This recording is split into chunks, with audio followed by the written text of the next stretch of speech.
Look, we gon' make it. Push through, too cool, they can't take us. Break rules, you know we the ones they afraid of. Thought you were supposed to be my executioner. Ain't no stopping us, we do the impossible. Perfectly played, boys. Well done.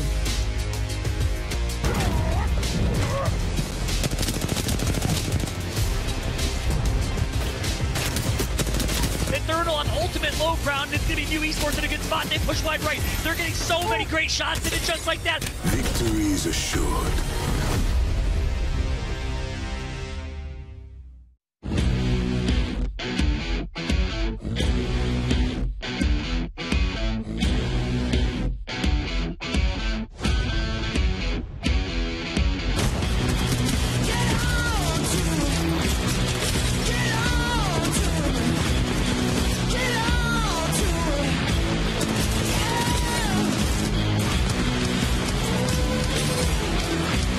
Try and kill the Gibby again, okay? Focus Gibby. Yeah. Focus Gibraltar.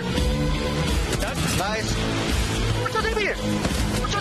Alliance, they're so good at shifting. Vibes gets a little bit of a shield swap there, but it's not enough. Oh, it's just Yuki. He's got to clutch up. Will Yuki do it? He's one shot away. It's a flat line, and he doesn't have the time. Oh, and all the shots.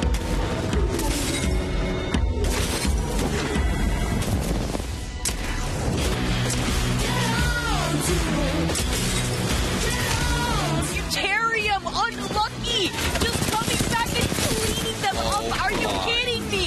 Are you kidding me?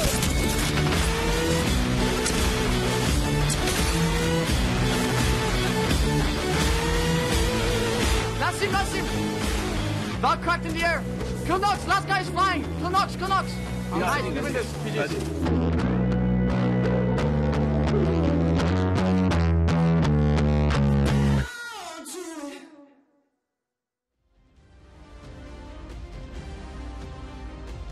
Well, it might have just been a few hours since we last saw you in the Apex Legends competitive universe, but I'm happy. I'm excited to wake up and do it all over again. It is ALGS EMEA Day 3 coming at you with Rain Day and James Bardoff to start the show off. James, you know, sleep, it's not a priority right now. We've got way too many storylines going into this lobby today. Yeah, I'm very excited for this particular composition of teams.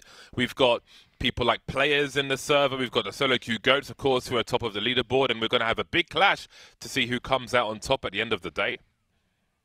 It's exciting to take a look at what we do have in store. James mentioned a few of the marquee teams, but let's look at A and C today because that's who we'll be watching on this broadcast as we transition towards the element of surprise, which is what I'm kind of going to name today, the element of surprise, because yesterday we saw a lot of teams jump up into the forefront that we haven't seen before. Scars, Mutarium, doing things that, hey, push them up into the conversation, whereas we might have expected players to dominate. It was solo queue goats doing that on the other side of the things, and players falling a little bit behind. So what will today have in store, James? I mean, I think we're going to be surprised either way.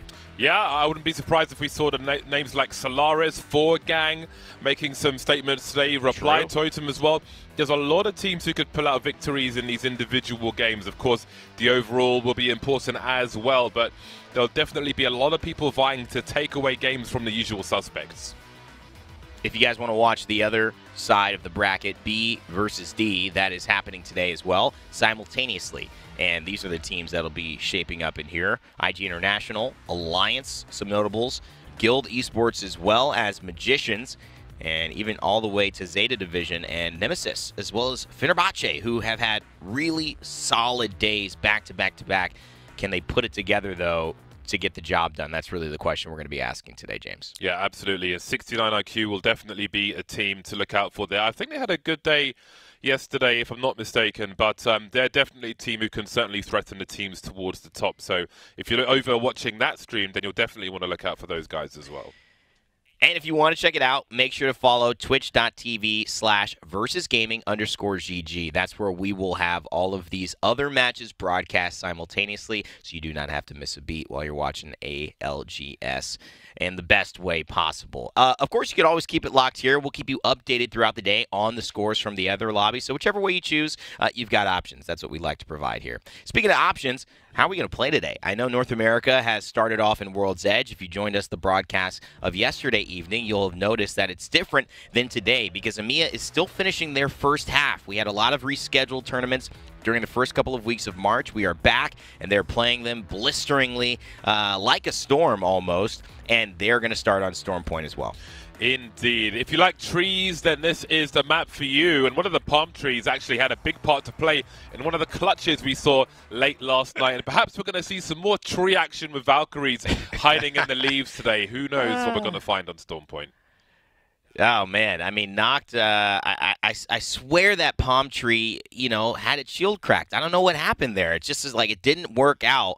We'll have to take a look at the replay and maybe get some designers on there like that. That did not work. I'm sure how he was expecting it to. Of course, if you guys want to check out every angle, see if the palm tree did really go down or if it was just some nice moves from ESA all the way around, you'll be able to check it out in multi-view. Get every angle of every moment of action, every shot, every rotation, every kill, every end-game circle in the POV that you care about most. Whether it is C9 or it's ESA, you'll follow along by choosing in the command center which team you're most interested in. Choose the perspective you want. It's right near our follow button, and you will be in control of the ALGS like never before. It's pretty fun. And I think it's also a great way for us as casters to see different perspectives even while we're watching some of these games and get an idea of where the decision-making process is stemming from. Why make that rotation, and, what obstacles are they facing that maybe we're not showing on the main feed? Absolutely. Yesterday, the suggestion was to get 4 caustics on the screen, but today, with players and solo queue goats in the same lobby, you've got at least 2 Bangalores, and I wouldn't be surprised if there were 4. So if you want a screen filled with smoke, then that option is available to you as well today. I like the visual. Just 4 screens, all full of smoke. I mean, that's Apex Legends in its prime, I think. We've got some teams, though, that, speaking of in their prime, have question marks for us, but the best kind of question marks because it can go either way, and we're excited for either result. Each day, we set up a few teams that we particularly set our eyes on to perform well or maybe surprise us in this broadcast. So today, let's check out the teams we're going to be looking at in this broadcast.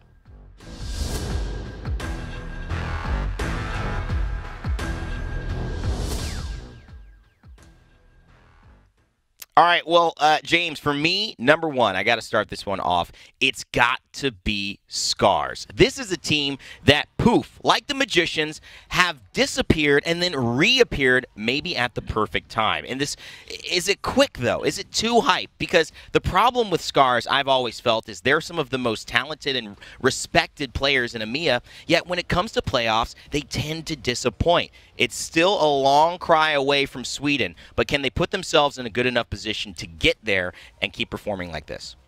Our second team to watch today is going to be Solo Q Goat. They have had a roaring start to this split, something which hasn't always been the case with the composition they like to go for, struggling with the Bangalore and lacking other things that teams will have going in their favor. But this time, they find themselves at the top of the leaderboard and having a fantastic day to day. People following their example with the smoke control and so on, but can they keep the consistency through today? When you talk about swimming through the lobby or an aquarium, Mutarium, they did it just as easily as a fish in water. Tyler FPS, unlucky. And, of course, Evokes, they were dominant. And some of the best clutch plays we saw all day against GMT to take second place. It was a surprise performance, but can they build on it? This is a team that might be having us have a newfound respect and maybe a new juggernaut within the EMEA scene, but it's up to them today to prove that they're worth talking about. Overall, these are our 3 teams that we're going to keep our eye on in this broadcast. Don't blink, because they might put on a star-studded performance when you do.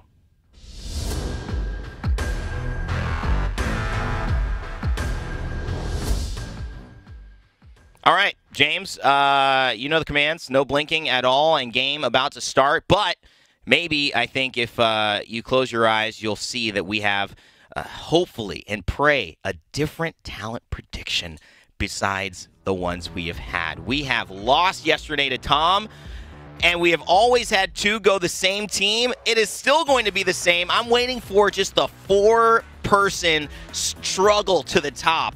It is you and Tom now, holding hands with Scars. I like that. I'm going players. Vicky's got solo queue goats. James, let me ask you, why Scars today, solo queue goats yesterday? Well, I think everybody wants the GOATs, but for me, we see great performances from them, and Vicky needs a win eventually, right, so we can let her have the GOATs. Spectacle squad have gone for Scars, and I think it's because last split I feel like was disappointing. Scars was a big name coming into that with some of the results they had in 2011, but they were quite lacking, I feel like, and we've seen some promise from the team. They're starting to creep up the table, and it's partly a hopeful pick in that I want to see them continue to be back where we expect them to be, towards the higher end of the table. So I'm hoping they'll be able to pull out a nice performance today. I mean, I think I'm hoping it as well. It would add a different element to the way we've seen these lobbies shake out with Scars, because very much like maybe the first day we saw Alliance, Scars in our first day of watching them really nowhere to be found. Now a lot of confidence. I don't know if you're watching Mandy's stream earlier. He was having a little chat back to his chat who had claimed that they got Masters. I think he said something to the effect of, if I took a 30-year break, I would still be able to come back without picking up my mouse and keyboard and own you. I think he's got confidence today. I don't know. For our master players out there, it's not us. That was Mandy. I still trust in the Masters process, James. Yeah, it is a little easier to get to Masters this split, though. So maybe he's got a point, although, I haven't got there yet. I was busy earlier. I'll put in some work. But what does that say about anyone below Masters? I don't know. Yeah. I don't know if we can dive too deep into that psychological analysis. Either way, the point is, Mandy's feeling confident. He likes the trash talk. I think when you win and you come off a big day like you did yesterday, you start to feel confident. And I think that might be what Scars needed. RPR, big in-game leader. I remember him, Hal, Sweet. I think maybe Hockey's was in there. They had a big stream in the midst of playoffs. Or it was the championship last year, where in the middle of some of these days, they were just talking. What's it like to be an in-game leader? What does it mean? What are the things we're seeing in Europe that you're seeing in North America? What are the challenges of doing it on a Wraith versus doing it on, a Gibby? Or why are you picking, in that time, it was an Octane that was very heavy into the meta. Really intelligent, really, really respected, and also a VTuber. We got to bring that up as well. He's bringing up a lot of different dynamics to his play. But I think, James, it also shows the eclectic nature and how well versed he is in being able to navigate these situations. Maybe he's just hit another level as well. Yeah, perhaps he has, but you've got to put your money where your mouth is and show up on the server today. Again, it's one thing to show up on one day, but it's another thing to be consistent as well. And I think a lot of people are wanting Scars to really put those Scars back into the arms and legs of their opponents, because it has been missing, and I think we all want to see them doing much better. But to briefly touch on the Octane, we did see at least one Octane in EMEA yesterday. Didn't see much of them, so I don't know how successful it was, and if we're going to see some more pads here and there, just a rogue pad somewhere around the map, but I wouldn't mind seeing it at least. You're right. I remember a revive that was attempted there with an Octane pad. Didn't get to see the Octane, but the Octane's remnants still impacting the lobby in a very, very important way. We have some of these standings to just give you for EMEA to set the table, and I think that it would be a great way to start today, just so you guys can see where everything really lies. Scars, with their performance yesterday, the team we've been talking about, Mandy, Taishin, RPR, they are at 34 points, but that still puts them at 8th. 69 IQ Esports, Muterium, a team we had talked about. Not a team you would expect to be above everyone else in terms of what have they done beforehand, but they're certainly showing up in this split. Players, IG International, wow, really, really kind of great team that has gone under the radar these tournaments, these past 3 days. Have not talked too much about them, partially because we haven't really seen them on broadcast, but solo queue goats leading the charge. I think clearly a great tournament today, because we've got 4Gang, we've got Muterium, we've got players, we've got, I believe, IG, we've got solo queue goats all in the same bracket today. Yeah, this is going to be a heavy one. I think IG are actually on. They are in the other bracket. They're in the second stream, yeah, but they have a great chance to keep up. So we'll see how things look towards the end of the game. But I think anyone who's in the same lobby as players is going to have a real issue, because Hardeki seems to be in career best form at present. Every game is a highlight reel from him, and I'm sure he'll be making an example of some more players today, no pun intended. So that is definitely something to watch out for. But if you can survive the test of staying towards or at the top of the table with that team in your lobby, then maybe you might be onto something as we head towards playoffs. A team I'm really going to be looking at as well for today's performance, and not necessarily in this lobby, but on the other side of things, I'll be checking in with Rebel and Solaris, you know, in the relegation zone. Two teams, Lager and Joke, and of course, Noth and Pierre and Taylor. You know, these two teams are top performers. They're not only in the middle of the pack, you could expect to see them in top 15, maybe cracking top 10, especially on the side of Rebel. Really underwhelming performance for them across the day, and so across these last couple of days. So they have to pick it up. I'll be looking at that on the other side of things, as well as what we had mentioned earlier on, IG, the second place team, still really yet to focus on them on broadcast here, but you'll be able to see and watch all of that throughout today. James, anything else come to mind? We're getting ready to go into the dropship, players loading in. You know, it's day 3, some themes, some thoughts from you as we head into our first match of today on Stormpoint. One thing that, of course, is super interesting every day on the different regions as well is what kind of legends we're seeing coming into this. We saw a lot of Lobers on Stormpoint in North America last night, so I'm wondering how many we're going to see here in EMEA. And I do wonder if like, once EMEA has played, if they watch North America and then take some ideas from that into the next day. So I'm curious to see if we're going to see things like that. But again, as we speak about the rising names and teams from day to day, I think that this split is a great opportunity for people to really make a name for themselves heading towards playoffs. So, you know, as a player like Bryn from IG, and we're not going to see him on the main broadcast today, but by the end of this, before we head towards playoffs, he could be like a heavyweight name that people will be respecting and fearing a lot more than at the moment.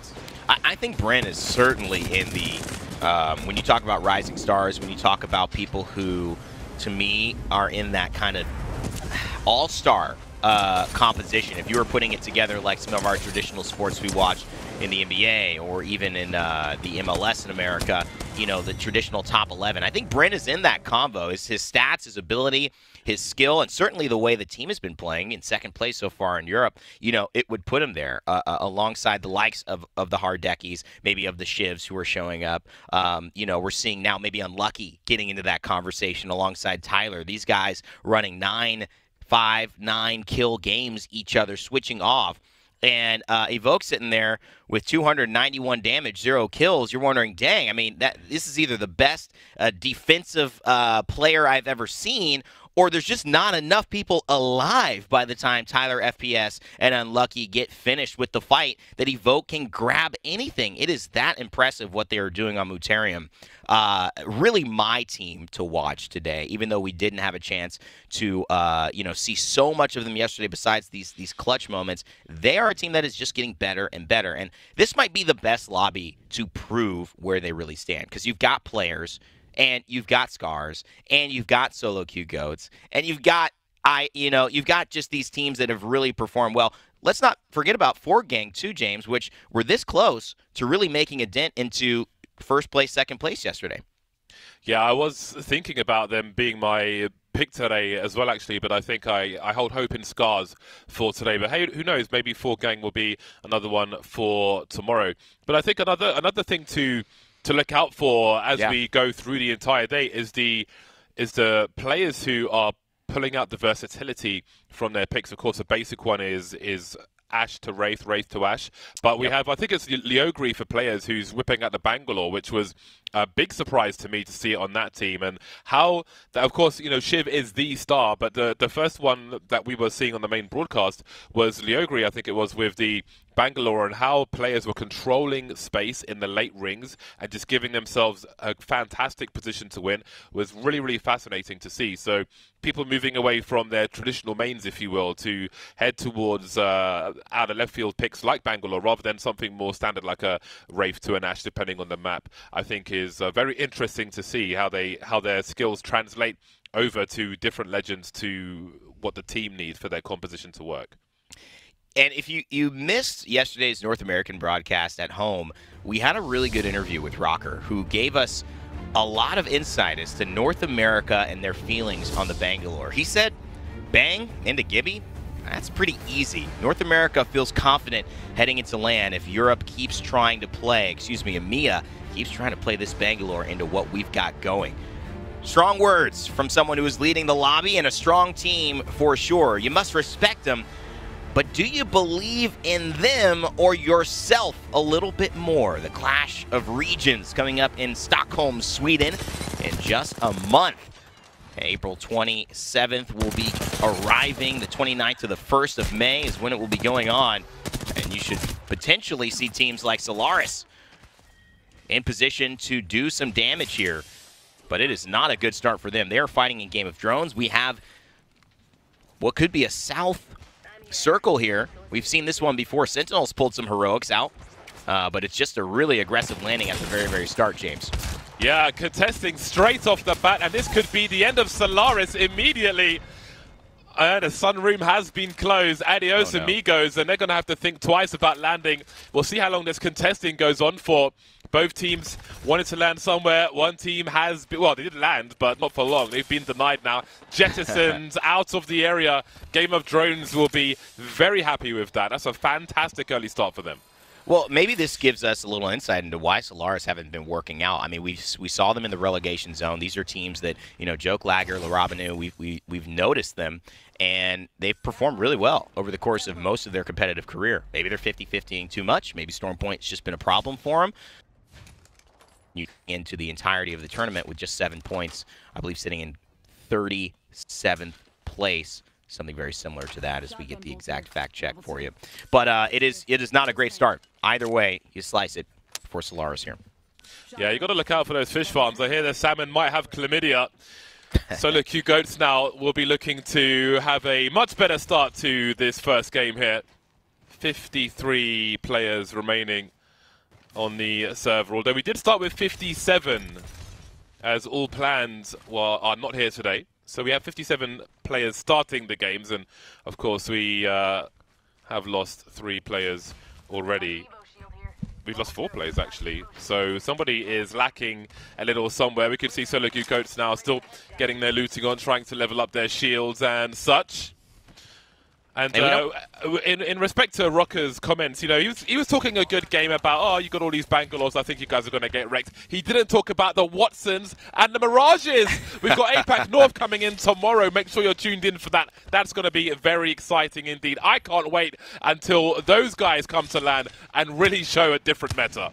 I want to be salty and I want to make a joke about Mirage, but I can't do it because Mirage has a fan base in Apex Legends that's like Lady Gaga, okay? If you say something wrong, the monsters will come at you, and you will hear it for the rest of your career. I think Mirage, obviously, is a character in Apex. I don't see the impact of the choice in high-level competitive play. Hey, Rainday, what are you trying to say? I see it in ranked. I see it in casuals. I actually think Mirage, the reason Mirage doesn't really get buffed, in my opinion, and this designers can check me or not, I actually think Mirage has a pretty decent win rate, partially because from a casual perspective, decoys are very, very effective at actually drawing attention and giving you a better than average chance of hitting your first shots onto an opponent before they hit you, which should result in a near 50% or maybe even close to win rate for a character like that. But when you get into the higher levels of execution, your play drops off so much that you might have high win rates because there's only 100 players playing them, but you also don't have enough information to say, well, this character really needs something different because he's already showing in the majority of the casual player base where he is played that he's doing fine. So it's a character that, for some reason, guys, I just don't know if the way he's designed will get him into high-level play. Listen I'm here, hopeful. Rainday. Maybe APAC will do it, James, but that's my Mirage rant for the day. And, if you want to add something, go ahead. Here's your rebuttal. When I pop my Mirage ult and run around in a circle, what are you going to do? When you've got 8 Mirages running in a circle, what are you going to do, Rainday? You're going to be so confused that you might even let go of your mouse and keyboard. Now, we do see that ATK have a player missing from their team, so that will make it 53, although now we find ourselves at 52, so another one's gone missing as well, or has been killed by somebody. But again, we are early on Storm Point, and it is a bigger map. There's a lot of space, so we tend to have a slow start, although it has been fast in places. We can see Kungana have got a kill on the board, but of course we did have a team wiped at the fish farm super early, and I'm really curious to see if those contests will continue into the further games. But as you can see, Kungana now in with man like Badoli, looking to see the lay of the land. Navi quite spread out as well. Sanya looking for some angles, trying to see what is going on as they look to make a rotation. We'll see if they're going to get into any early engagements here. Seem like they're after the replicator. After a couple of headshots too. Rugby gets some information. Mimu gives it to him in the form of a couple of heavy ammo shots. Horizon will push off. Probably not going to contest here. It's really not too worth it. Running in Gibraltar, the Valkyrie, and the Bangalore composition.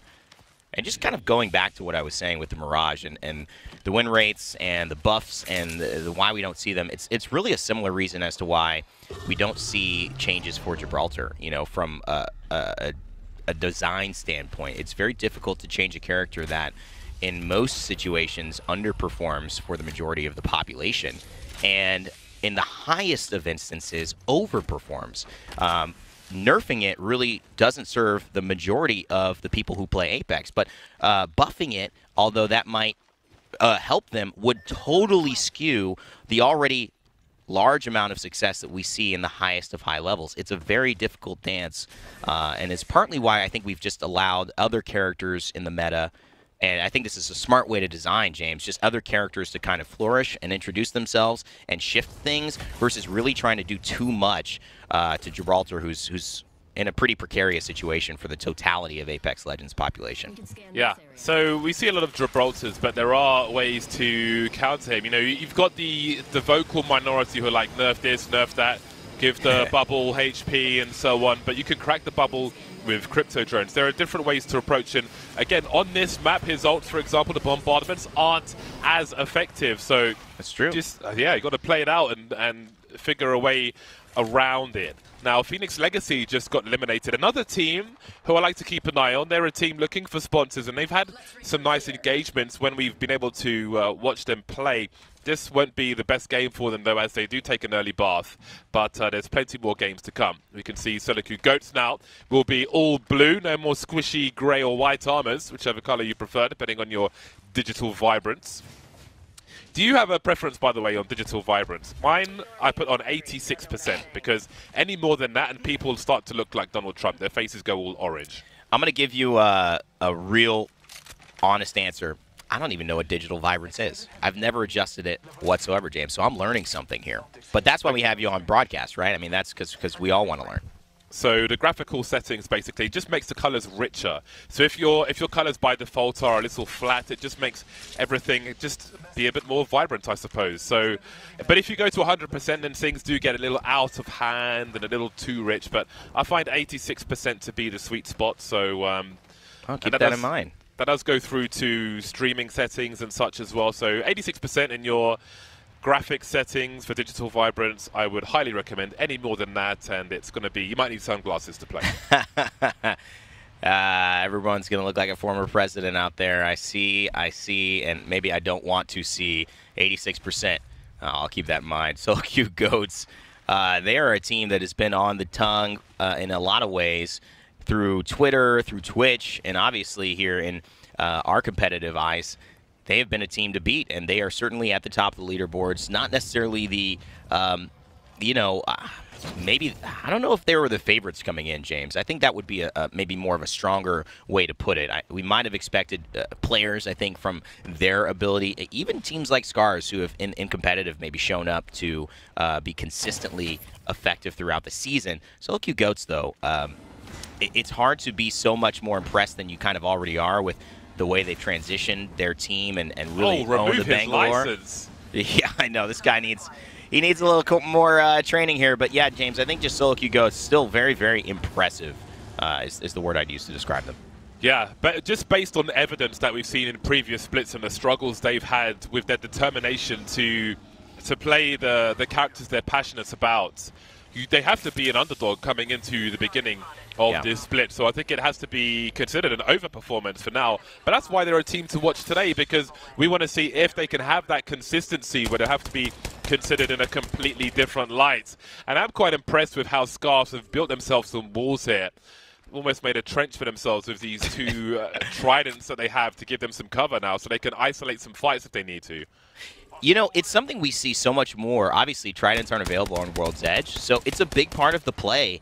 And I think we're seeing more and more teams use it as cover in really odd ways. I mean, I wouldn't have thought a trident would be up on that rock protecting them, but there you go. Scars innovating in a great way. Pay attention to that, as it will be a big part of the strategy these players are using.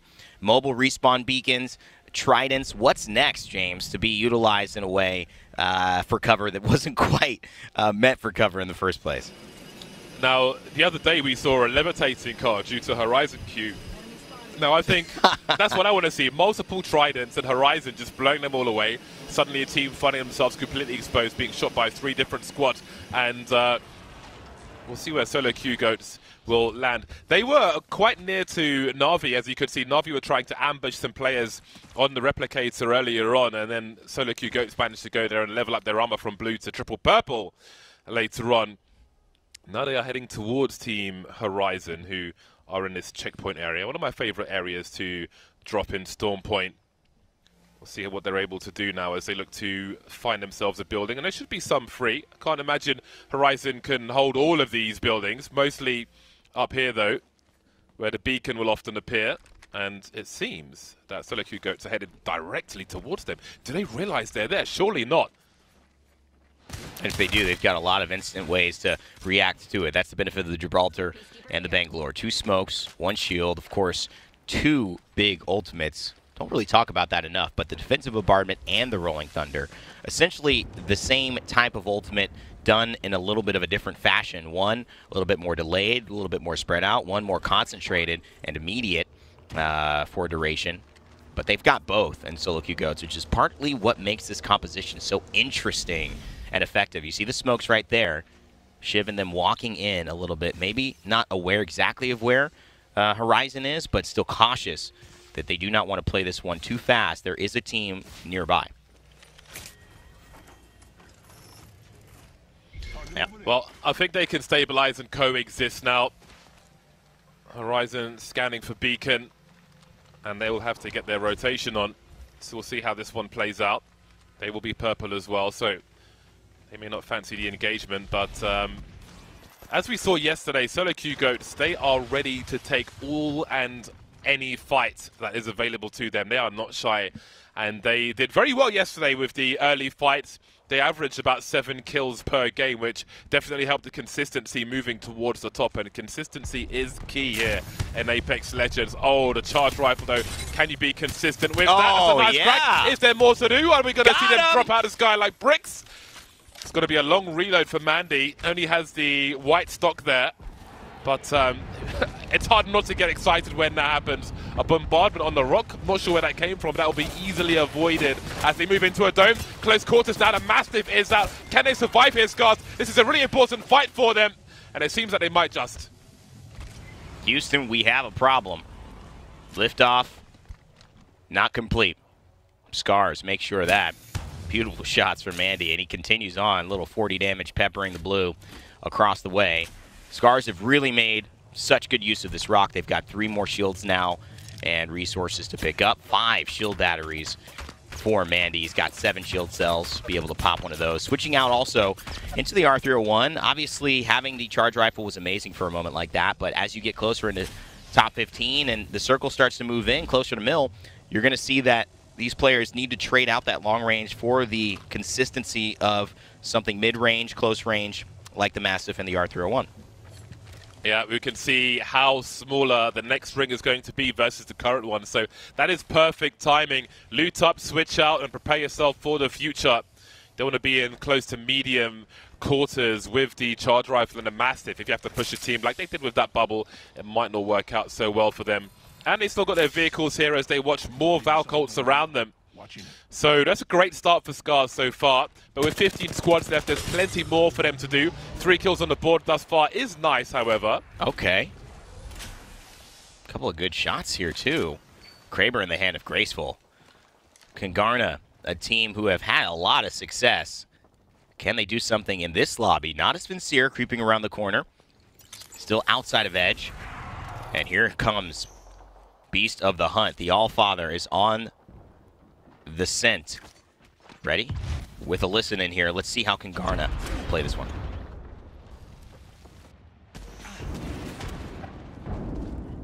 On the window, cracked him. After bad. They're gonna take.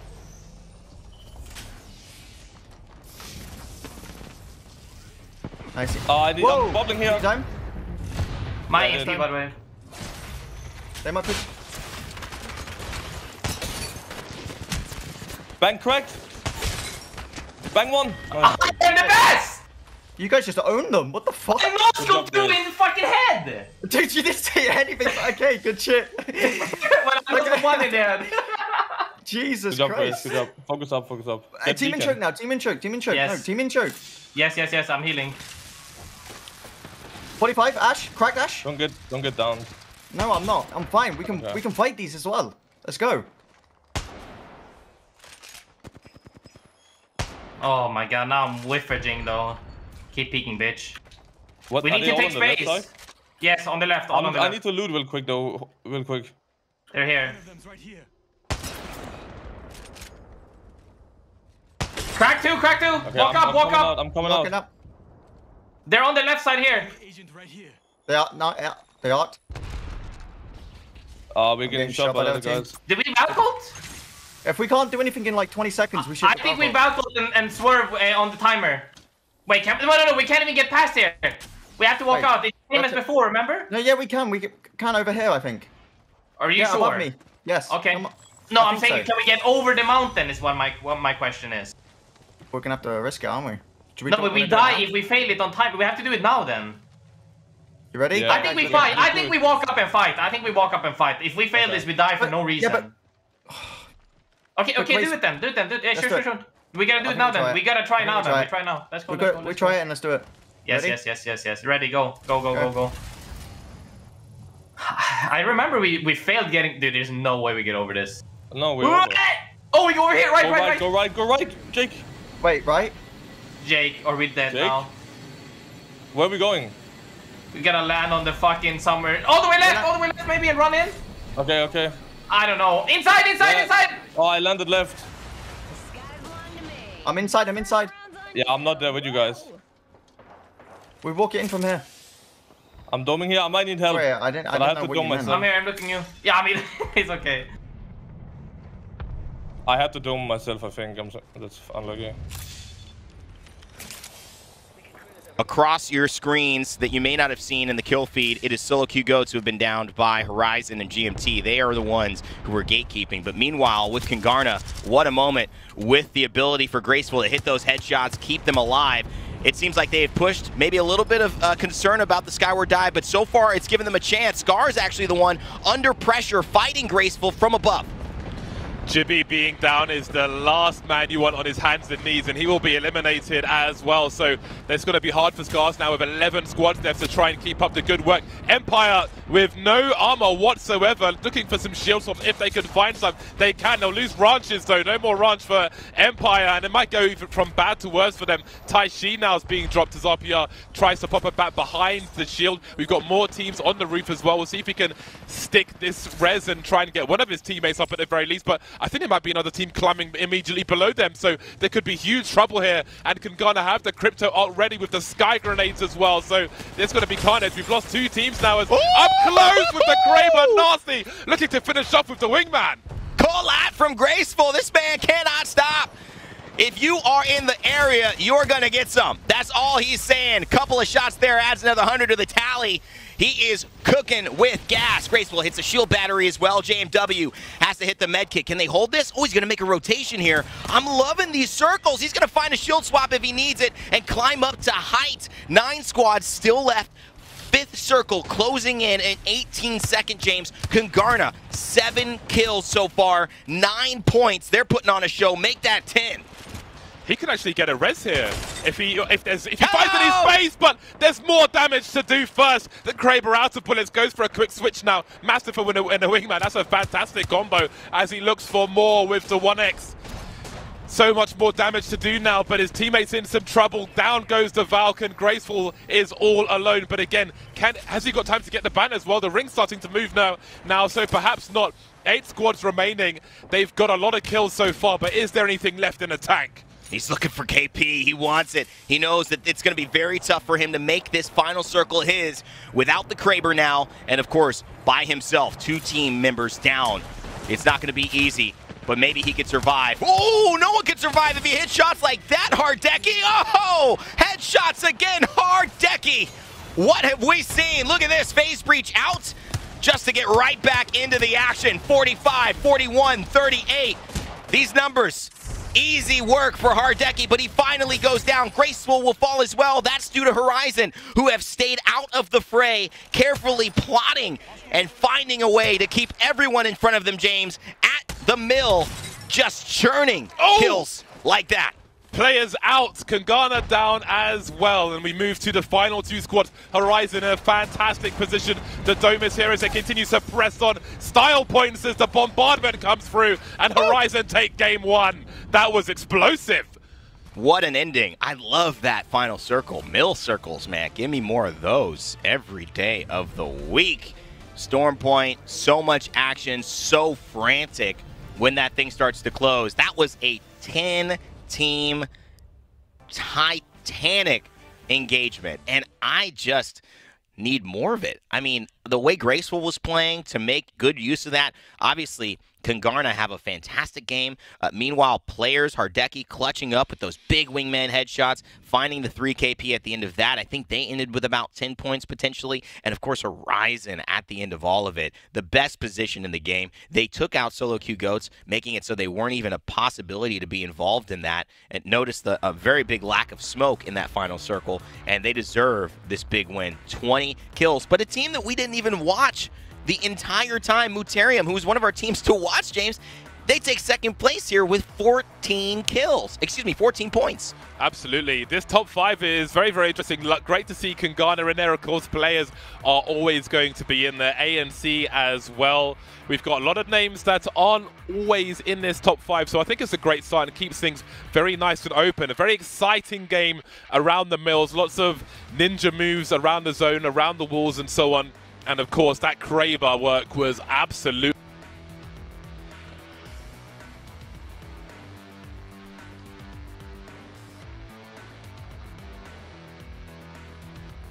Yeah, things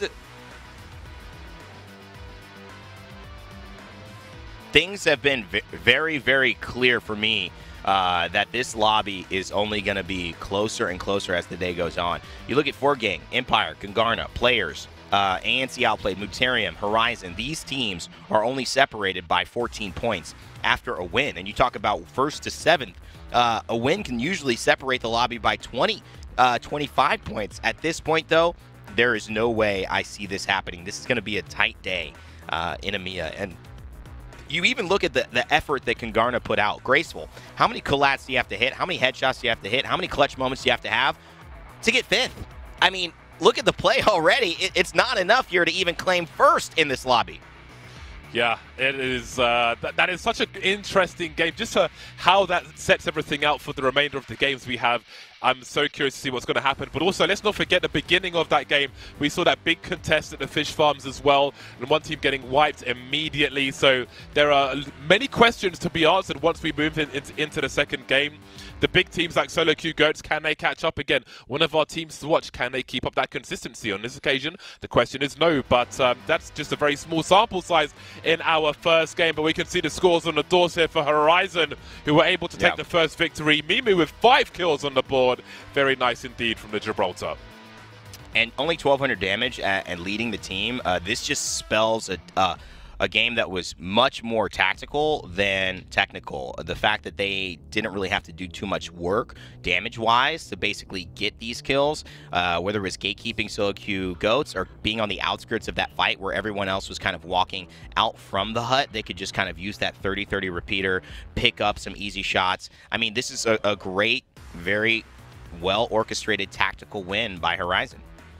Bangalore on top as per usual, which is very strange to say, but for this split I think it's semi-reasonable for what we've seen on the main channel at least. So we'll see if that continues and how many there are in the lobby. No sniff of an Octane just yet, but it's great to see more Bangalore action. And again, with the comments that we saw from North America, from Rocker yesterday, I just can't wait to see that clash in the playoffs. But we've got plenty more Apex to come before we get that far.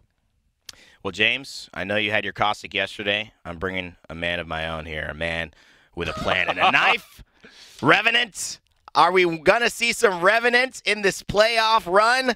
I hope so. He's talking Mirage. He's talking Octane. I want my boy back up in here climbing walls and everything. He might come at you after the break. Either way, though, we'll see you in just a minute. We got Vicky and Tom taking on Game 2 here. EMEA starting off to the races.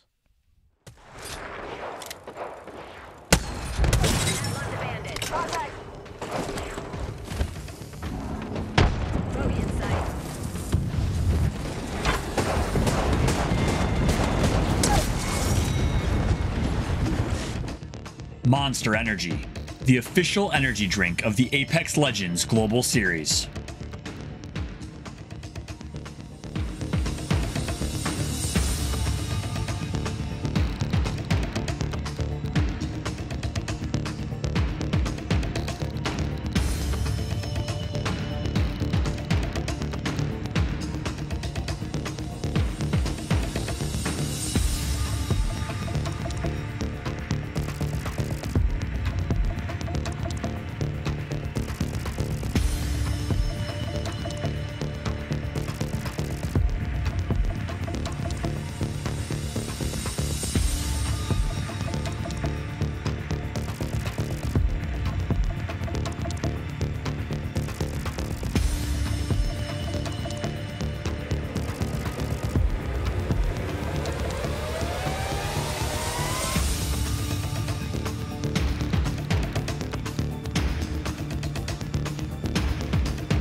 Lenovo Legion.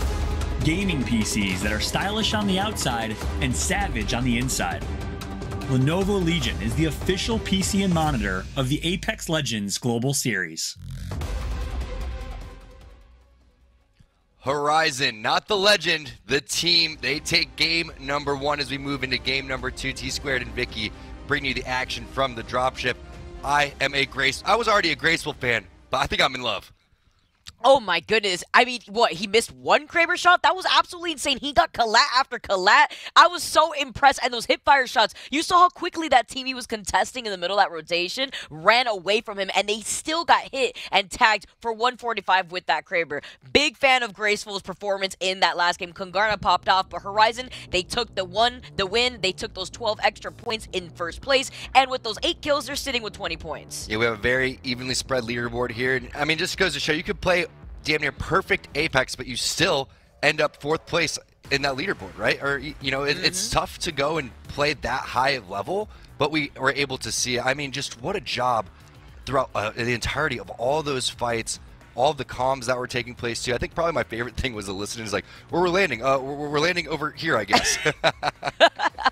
And, you know, in those quick moments when you make those rotations, I love how you heard them talk about, wait, this redeploy doesn't actually go over this mountain. And we highlighted how sometimes those redeploys need to really be thought of on Stormpoint because you have those very high to low ground disparities. So you have to understand with those redeploys, if you're coming from the low ground, you have to understand how far can you really go, especially when the circle is closing in. And you already know a lot of those teams have already situated themselves inside of those buildings. But I really like those plays, but I also really like the play that Horizon made, kind of standing on the outside of Mill, predicting where the circle was going to pull, but without getting involved deep into the chaos so that way they could clean up that KP.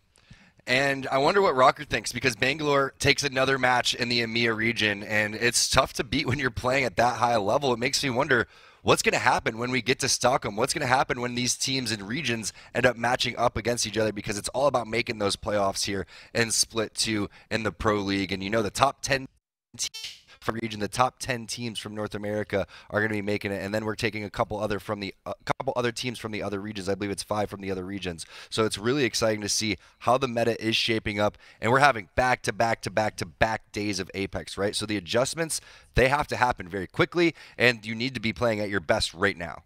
You talk about team compositions. I know Rain Day, he was trying to highlight the Rev a little bit, but let's take a look at the highlights that we had for that game number 1 before we kind of wrap back up to the composition conversation, Tom. Looking at how a lot of these teams played things out, the winning squad was a Bang Gibby Valk. Here's my favorite clip, though. The moment Graceful had this Kraber in his hand, it was non-stop action for Kungarna. Team Empire also fighting inside Mill. We saw how quickly these fights were able to get heated because, again, a lot of these teams already made those quick rotations, so that way they wouldn't get contested later on in the game.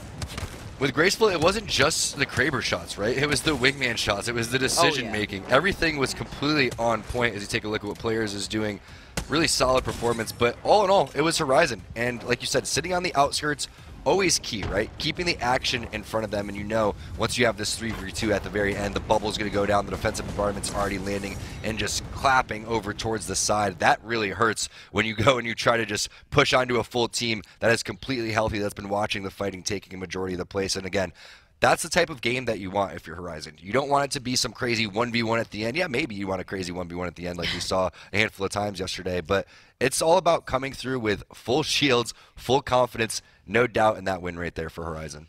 Yeah, maybe they don't want that 1v1, but as a caster, I'm going to be sitting to the side here and be biased, and I say I love those 1v1s. Bring me the heat there in those moments. I loved being able to see what's at stake for these teams, how nervous that adrenaline must feel there for those players when you come out of those really intense fights. So, you know, you have your own hand shaking sometimes when you get to see that action play off. But talking about the compositions that we've been seeing in EMEA, lots of Bloodhound. I know Rain Day, he took out his Rev model. I just have to highlight what I love seeing from EMEA here. It's got to be the Bloodhound, and I want to see more of that Bloodhound coming out from the EMEA region because it's really beneficial when you have so many Bangalores in the lobby, so that way you could scan through the smoke.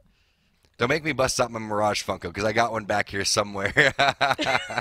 But yeah, I think Bangalore, you know, like we're talking about, is going to be a lot in the EMEA region. Bloodhound is very popular in terms of hitting those scans. And then you're seeing Crypto in terms of being able to counter these Gibby bubbles that are going down. And unfortunately for Graceful, he's playing on a Legend that doesn't have any escapes. Imagine if he had an opportunity to go and escape in those situations. But you saw the drone went down. A grenade ends up taking down that drone. He never really got any major EMPs off. So that was a little bit of an unfortunate situation. But it was just astonishing to me, the tale of two different screens. One person is hitting no scopes, going crazy. They're not picking up nearly as many points. Then on the other hand, you have Horizon, big chillin', methodical, keeping all the action in front of them, moving in with the zone, dominating that final circle, and that's how you go and you play Apex. So a lot of different layers of strategy being shown.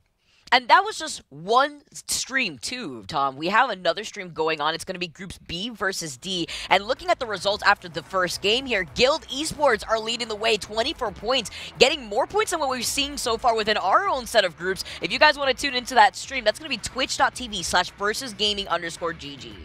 And you're starting to see the teams on the second page of the overall leaderboard, like Alliance, 789. Now they're starting to step it up, right? 789 was a team that was in that relegation area, on that bottom 32 through 40. They come out with a strong third-place finish in game number 1 that has to feel good. Yeah, you could see Alliance sitting in second place, too. Another team that we were talking about a lot yesterday. Kind of quiet right now making the comeback. You can see that they've been getting a lot more comfortable on Storm Point as the days have gone on. And it was just the Legend change that they had on match day number 1 2 days ago when they took out and brought in Bloodhound, right? If you have Bloodhound and Bangalore, that seems to be working a lot more for them. They had 1 point after 4 games. They dropped 27 points in game number 5 and 6, and they seem to be not all the way back, but kind of getting there, as you see the second page there from our other stream. That is Group B and D. You also have on our stream, make sure you guys check out the multi-Twitch, the multi-view here on Twitch in the command center too, because you can get all of the comms and you get up to 4 points of views. Yeah, it looks really interesting looking at that other stream, though, because you saw IG was one of the first squads to go out in 17th place when that was a team who had scored first place in the first day of EMEA. So things are really heating up within this region. I think that gap is really closing in on a lot of these squads. I'm wondering how that's going to play off throughout the rest of today, because we still got 5 more games left. And there's a couple of things that come into the Pro League, right? It's one, who's, coming through and adapting immediately. 2, maybe who's making some changes in terms of their compositions, just like Alliance was, and that's kind of what the adapting is. But I feel like if you lose confidence, that's going to be horrible right now. So it's nice to see, just in game number 1, teams like Alliance, 789 coming through, and maybe IG is going to be able to bounce back. But it's so difficult to stay at the top, right? And that's why your pick with Solo Q Goats, I'm like, I don't know. Can they really win this much? It's so difficult to do. You already saw players do that when they dominated 2 out of the first 3 games when the Pro League for EMEA started here. And now all of a sudden it's like, okay, they are human, right? And the rest of these teams, they're gunning for them. Look, Tom, I get it. You got Energy's pick yesterday. I know you got the dub. You know what? You could shake on it. We can move on here. But I have faith in the Solo Q Goats, especially after their performance yesterday. I feel like because they were denied the dub, today they are hungrier than ever to obtain that. So that's why I chose Solo Q Goats, because I knew that they were going to try to make the comeback today. Although that game number 1 did not display that. We're going to have to see what they got coming back for game number 2. Our second game here on Storm Point. After this, we only have one more match. Match number 3, that's going to be played out on Storm Point, and then the following matches will be played on World's Edge. That's a great point, Vicky. You almost forget that even though Solo Q Goats won overall yesterday in their group, that they didn't win a single game. That is a crazy fact, and you rarely see that happening because you get so many of those points by getting those 12 placements, plus those final kills at the end, that extra 3, right? So you're saying that basically they're throwing away 6 points that they could have had for the times that they got second place, but yet they still were able to put up some serious scores. That is definitely commendable, and I'm excited to see how they do. Plus the interview with Shiv, I love how calm, cool, and collected he was, because we all know he's a little bit more crazier than that. Yeah, absolutely. I know. It's all about that professionalism, kind of the opposite of what we heard in our listen-ins yesterday. But it's okay. You know what? We go again. Horizon, the team that we just saw win with 8 kills. Great placement in terms of where Horizon had put themselves on the edge of the circle by Mill. Wondering now, they're going to be blessed with the circle, so they're going to be able to already make those quick rotations after they finally loot up. Yes, bless this mess. Horizon with 20 points already, looking like they're pretty strong, but that's not that many, Vicky. We've seen 30-point games, etc., etc. We're still just getting started here, like you said. One more match on Storm Point before we switch on over towards World's Edge. Unfortunately for Horizon, they're not getting the armors that they would really be looking for off of the rip, but this 50-50 could be still taking place over towards the back end over here. Solaris, we saw them get eliminated fairly early. Now it seems like Empire is a little bit spread out, right? Cleave's taking some damage. You can see the rest of Solaris is coming around. But I'm wondering if Joke's going to be looting a little bit too long, right? Because you seem like 2 players are trying to go and chase that kill, but you don't want to overextend too much. Yeah, Solaris, it's funny, though, because they had taken that 50-50 game number 1 against Game of Drones, and then they called it quits. They didn't want to contest them again over by Fish Farms. Instead, you saw them trying to contest that other team. They were like, all right, we need a space at least to be able to get some loot. And it looks like they're pinging Fish Farms to maybe get their revenge after the last game. He's like, I know where they are. They're over here. That's the worst, though, when you didn't get contested in game number 1, and then all of a sudden a team's like, you know what? We're coming over here this time. It's like, what? Did I not have my Predator trail on? Do you think that I'm weak? Don't test us. Don't test us.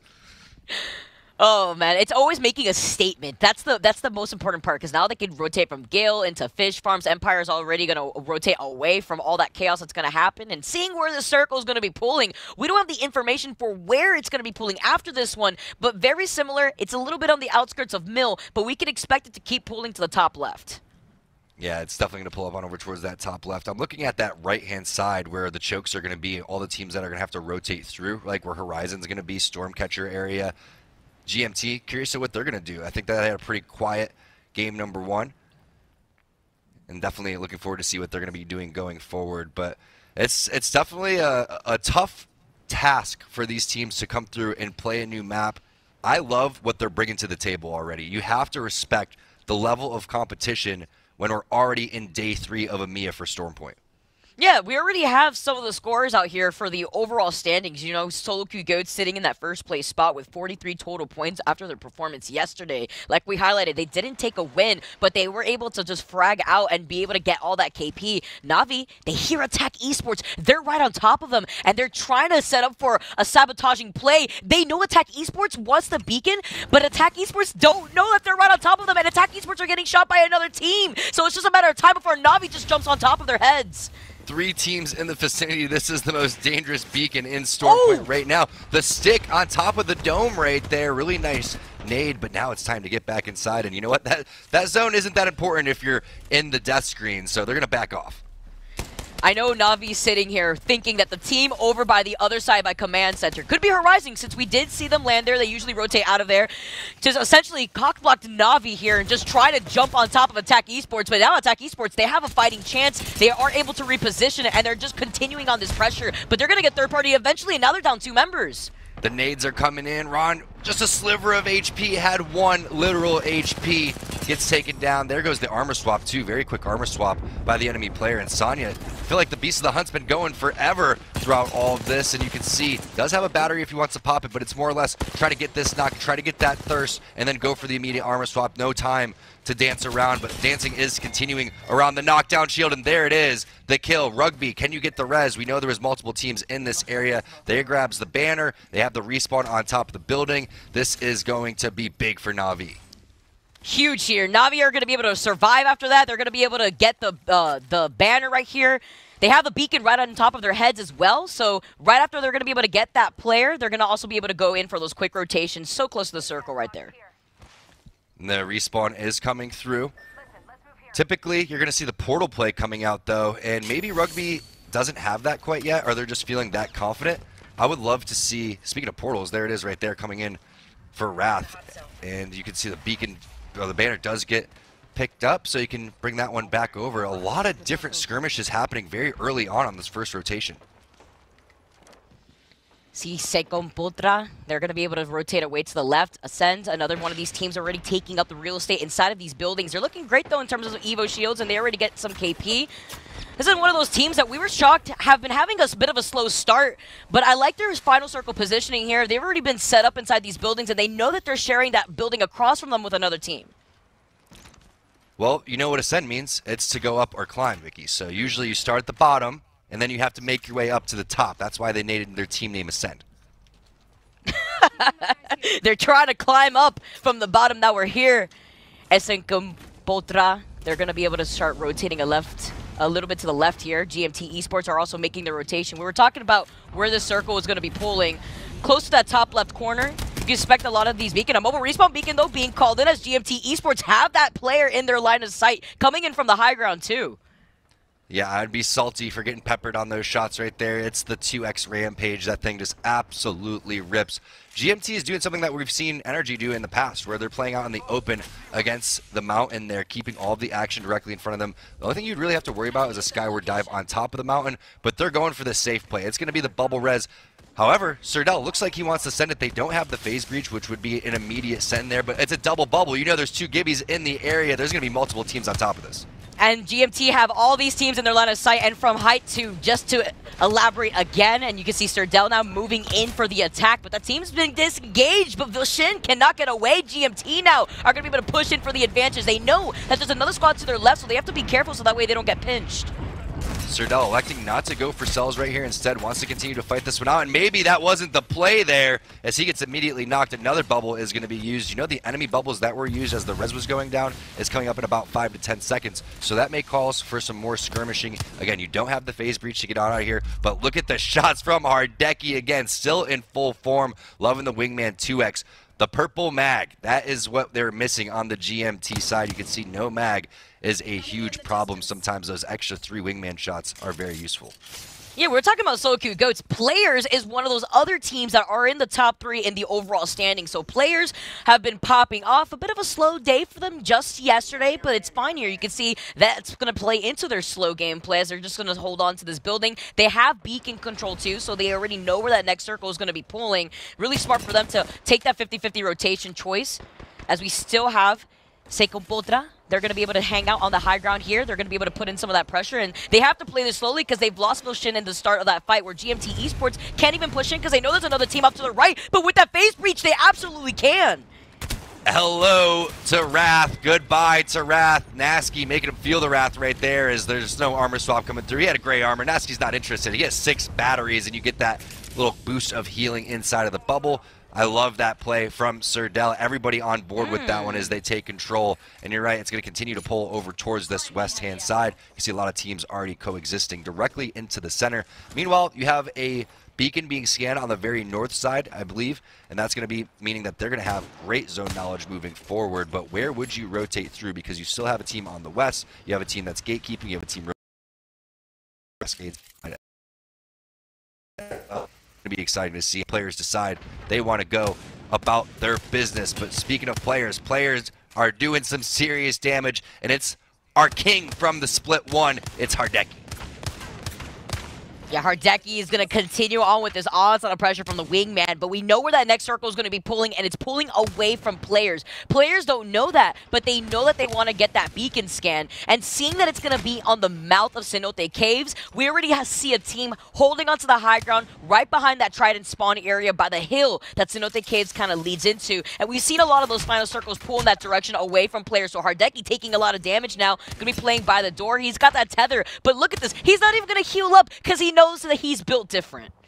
He is built different. You know, he's gonna hit him with the Matrix, just like shimmy sham strafe there. I love that confidence coming in from Hardeki. He had 3 blue armor swaps. He didn't even decide to use them. But you know what we're gonna use? We're gonna use this opportunity to hop in with a quick listen in with 4 game. There's a car there. Someone's crafting a mill. They saw us. We have to go over straight, like run through the back straight. They might get keepers too, by the way. I think we Valkyrie from here and we try to go like on the cannon. No, there we can't. We can't do that. We have to keep running. I'm pretty sure that they would try to get keepers, guys. Yeah, but if we keep going here, we're fine. We're fine. The only issue is that I have 1 medkit for syringes, so I'm just gonna pop a syringe while waiting for you guys here. Same for me. Like we go here, okay? Who has the biggest side? Like I have a 1x. I have a 1-2. I have a bruiser. Do you want it? Yeah. Well, you guys have to check. They're shooting towards south from the rock. We could go into cave and craft. People just died at the cannon. At the cannon? Mm-hmm. Okay, then we don't go there. What do you think of just going crafting? It's zone 2. I reckon there's a team here already. We need to be really fast. We need to the car. We go to cave. To the car if we do that. Yeah, well, I'll come pick you guys up after this medkit. Yeah.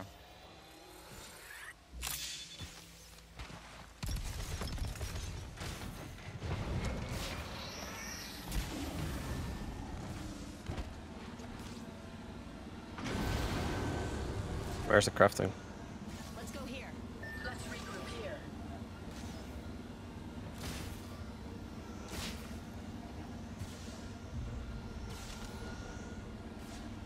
Spin up.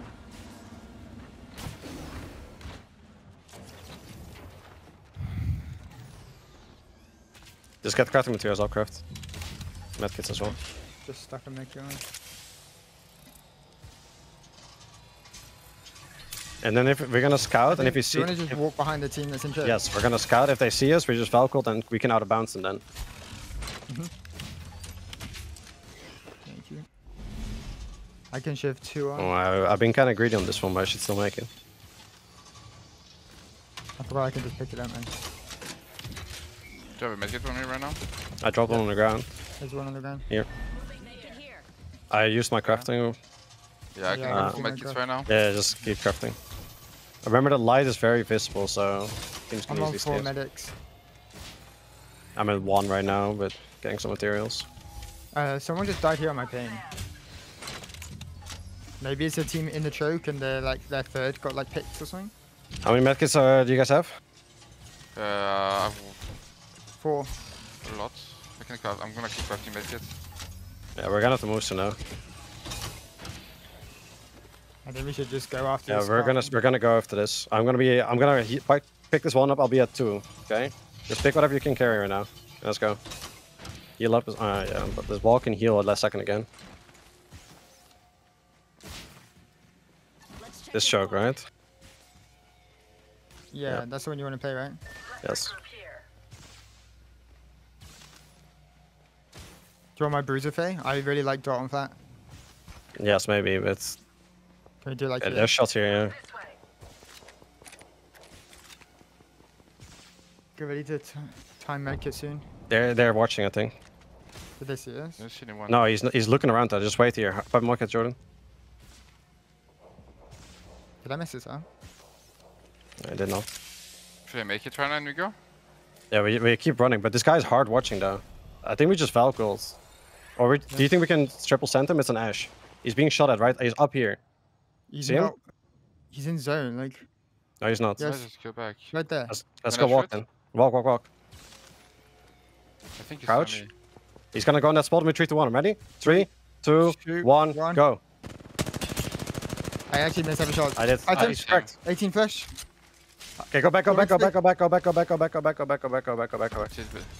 it is for me. Yeah, last medkit for me too. We're gonna pop it all together and then we're gonna Valkyrie, okay, on me. Okay.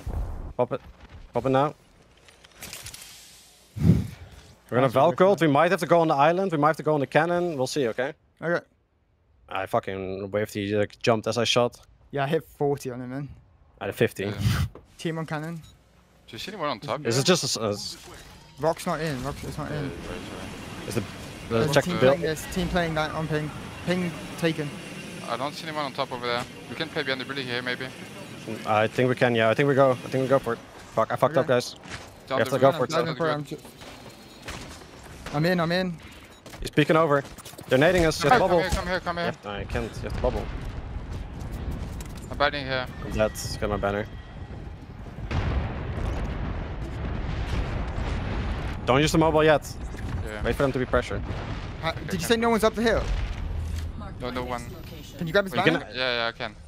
He's spotting on us. Go. Pull. Go uphill. No bubble. Oh, in trouble here. And I got Oh, there's a rock. There's a rock. There's a rock. Come to me. Bubble bat. Block it with arm shield. Yeah, well.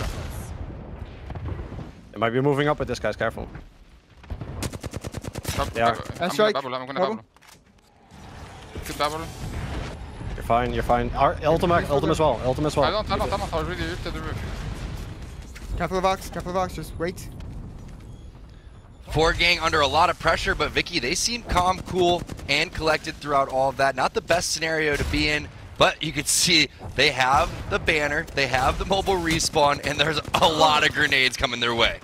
I don't know if I'd be as calm as they are right now because they were getting shot in every angle. They get taken out. I mean, I can't agree with their indecision to really fully send it on Phoenix Legacy holding that choke point. Now they don't have that opportunity as Scar's in a fight themselves, getting third party here. Taishin trying to look for a shield swap and then have the opportunity to really poke with that deathbox, but they get that crack, so maybe they'll have some time.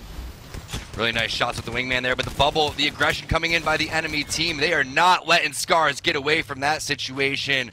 Full send is the way throughout all of that pressure. Nobody stood a chance when Outplayed is playing that well. Really love that. Scars was trying to do whatever they could. I love what 4Gang was doing, but you can see once the fight starts, it is not going to stop. No, now Totem want to make an appearance. Outplayed. They didn't take too much pressure, but Gibby definitely falling really low here. Epitome of one, as Andy is going to be able to fly away a little bit, trying to get a different angle. Outplayed, playing around this dome, but look at the way that this Valkyrie's dancing around the dome. Totem get taken out. Outplayed. Absolutely outplaying Totem right there, with Andy going in for the flank. I feel like Andy just like slowly cowboy walked like a Western, like with his gun right there, coming through and just taking them down. The patience from the bubble play, really big, and now they are the kings of this side of the map. Really nicely done to be able to clear out that entire area, picking up some good kill points along the way. That was just a bloodbath. Yeah, that was insane. So much fighting happening on that side of the map, but I wanted to highlight there where Phoenix Legacy's position was before we saw 4Gang have to use the redeploy outside of the ring.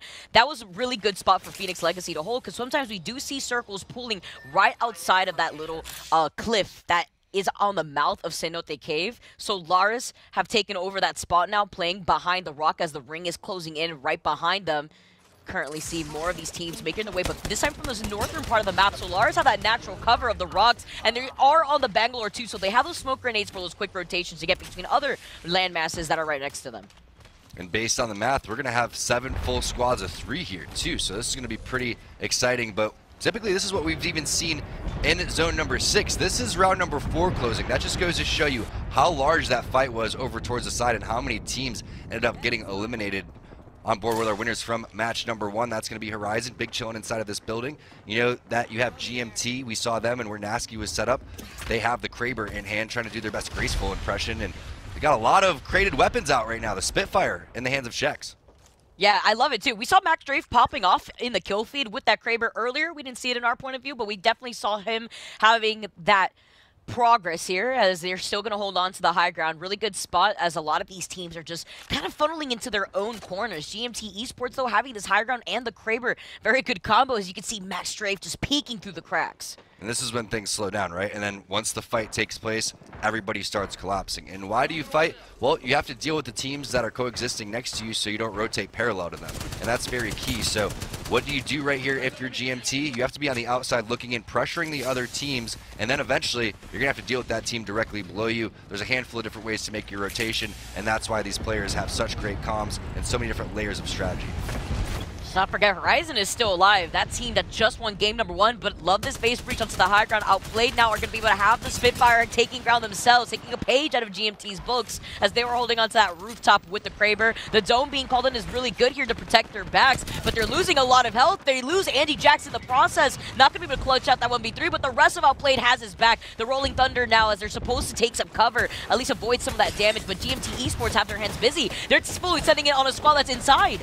Yeah, with 10 seconds left, you have to take this fight because you need to be giving yourself time for any reses that are taking place. There goes the armor swaps that were originally for the team inside, and then it's going to be Nasky saying, nope, Max Strafe coming around the corner. They need to get the res immediately. There is the second armor swap that's going to be coming through. Nasky's on top of it. They understand with this zone closing, they're going to need their last player, and especially when you are fighting against the teams that have been popping off. Players has been doing phenomenal. You have OP that's looking really strong.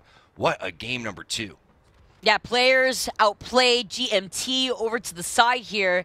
It's looking so scary for a lot of these teams, as that circle is going to be pulling out in the open. You see Max Strafe still with some ammo for the Kraber. He has some windows that he could be working from too. And Ascend not in the best position. Kashira being the only one left alive, and he's getting shot from the back.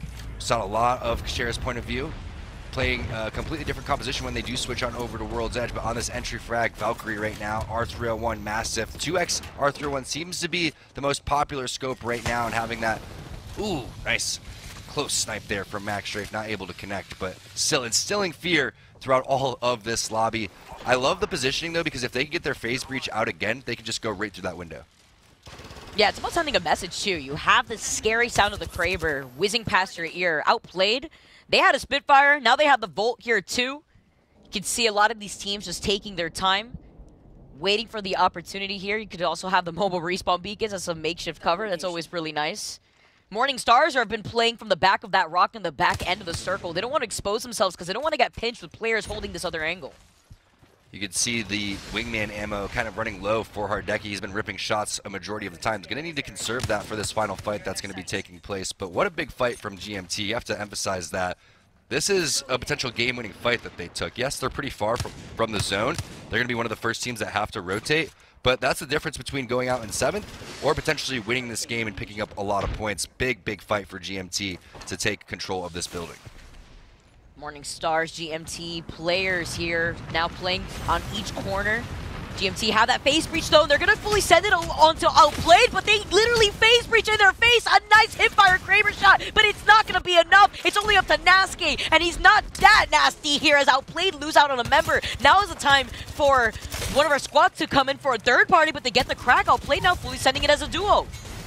There it is. Shaxx having himself a game. 6 kills, 6 assists. Morningstar is going to love that because the majority of players are going to be weak, but they're letting them heal. This could be a major mistake. You can see the passiveness coming through. Now it's a full 3-on-3-on-3. You still have players live on over towards the side, and they're maybe expecting pressure to come from players, and that's why they're playing a little bit passive. But there goes the full send. They're getting aggressive. Some Kung Fu fighting from the Valkyrie is not going to work. That's OP going out. Andy Jax with a pretty solid game, but they have to take 3rd place. Now players trying to control this lobby.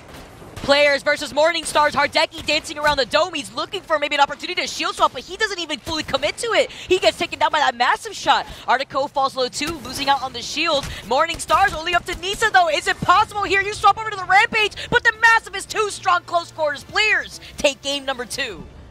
Whew. Players coming through with the dub. They locked down the building for quite some time. You saw the wingman shots and the confidence from Hardecki. That's how you play it. The aggressive phase breaches from a handful of different teams. It started with the GMT inside of the building and ended with players in their Game 2 victory. In a Gibby-less composition, nonetheless, even in that final circle where you don't have any cover, but they didn't have to worry about the bombardments. They were able to clear up that lobby, wait for the timing. Morning Stars, they were very patient in the back end of the circle, but players didn't want to fully commit until they had that opportunity. There was a lot of kill points for our teams that placed inside of that top 3, top 5 too. So I really feel like unless you were in the top 5, you're not going to be picking up a lot of points in game number 2. It was dominated by those teams that set up early. You saw how difficult it was if you did not have a plan going forward like 4Gang. So tough to go and make that rotation. They were trying to come through in zone number 2 into zone number 3, and they were trying to 3-2-1 the player. They weren't able to do it. Had to Valkyrie ult, landed directly on a grenade. Next thing you know, all hell breaks loose over towards that side of the map.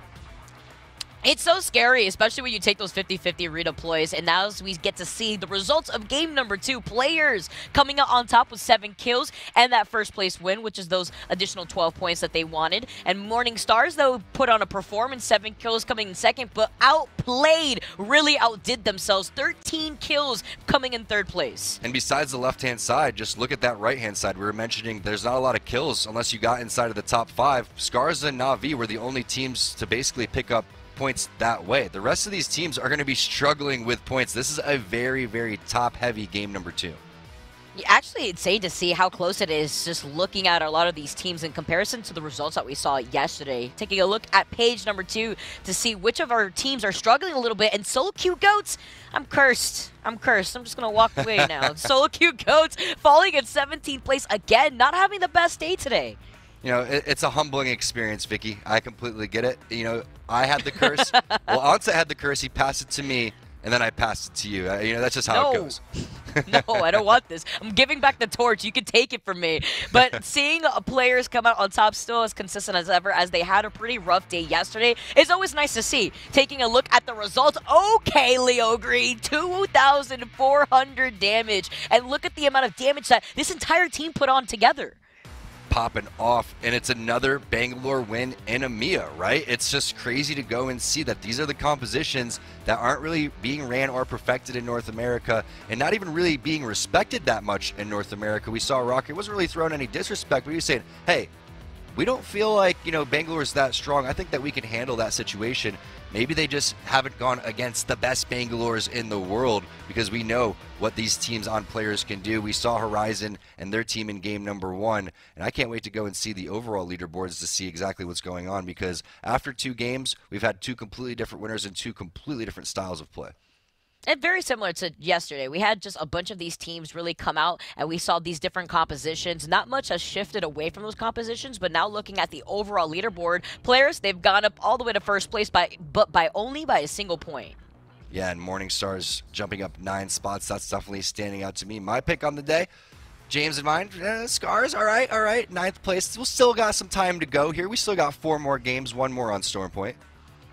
All right, well, there's one more game, and for these teams, a lot of these newer teams feel much more comfortable on Storm Point. I'm expecting these heavy hitters to make a turnaround as we move on to World's Edge for game number 4. 2nd and 3rd now for ANC, and Sheck's had, I think, 6 kills, 6 assists when we saw him go down, maybe a little bit more. That's phenomenal stat lines, because sometimes you could play the entire time and not all 6 matches and barely get that. It's really nice to see that happening all in one game. But yes, the curse is real. Sorry, Solo Q Goats. Yeah, honestly, just they're consistent, but consistently in that bottom end of the leaderboards. And that's not what we really were expecting from a team who is so top frag heavy in just a day ago. It's really hard to be that consistent, though, and we have the B stream going on as well. Let's take a look at the leaderboard from that one. But that's why we're hyping up the teams like players, Solo Q Goats, so much. They've dominated the first 2 days. Doing it 3 days, it's almost unheard of, because that's just a lot of energy that goes into this. You see Alliance now, they're making their comeback, and they're feeling good. This is the first time we've seen Alliance at the top of any of the leaderboards over 3 days.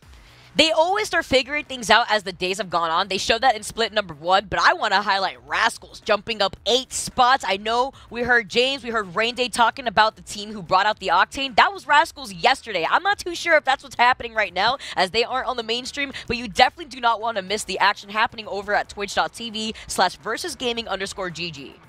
Big question is Dolphin playing on the Octane? That's what I really want to know, because if that's the case, that's going to be some exciting pushes that are happening from them on the second page. Kind of surprising to see some of these teams like IG, underrated out here, Fenerbahce, Rebel, Nemesis. Very, very strong lobbies all across the board in all of our regions. Yeah, all the teams that were able to be on the top in the overall leaderboards for their respective days are now on the second page, on the lower end of the overall leaderboards. And I think that should highlight how the competition has been shaping up over the course of the last 3 days. We'll find out if those teams can bounce back on the second half of this break. We're going to have Rain Day. We're going to have Bardolph. We'll be right back.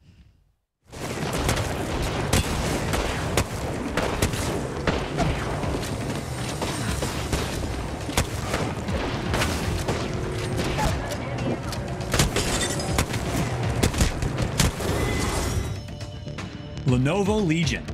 Gaming PCs that are stylish on the outside and savage on the inside. Lenovo Legion is the official PC and monitor of the Apex Legends Global Series.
almost a quarter down. In fact, 33% of the way through the broadcast.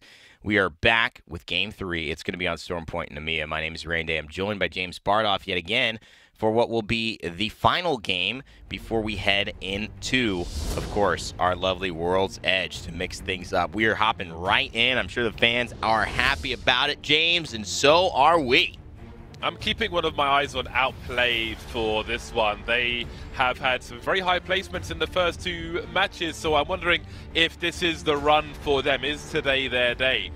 It is the last map, as Rain Day mentioned, the last round, should I say, on Storm Point. Before we head to the edge of the world, I hear the world is flat, and maybe the next map is proof.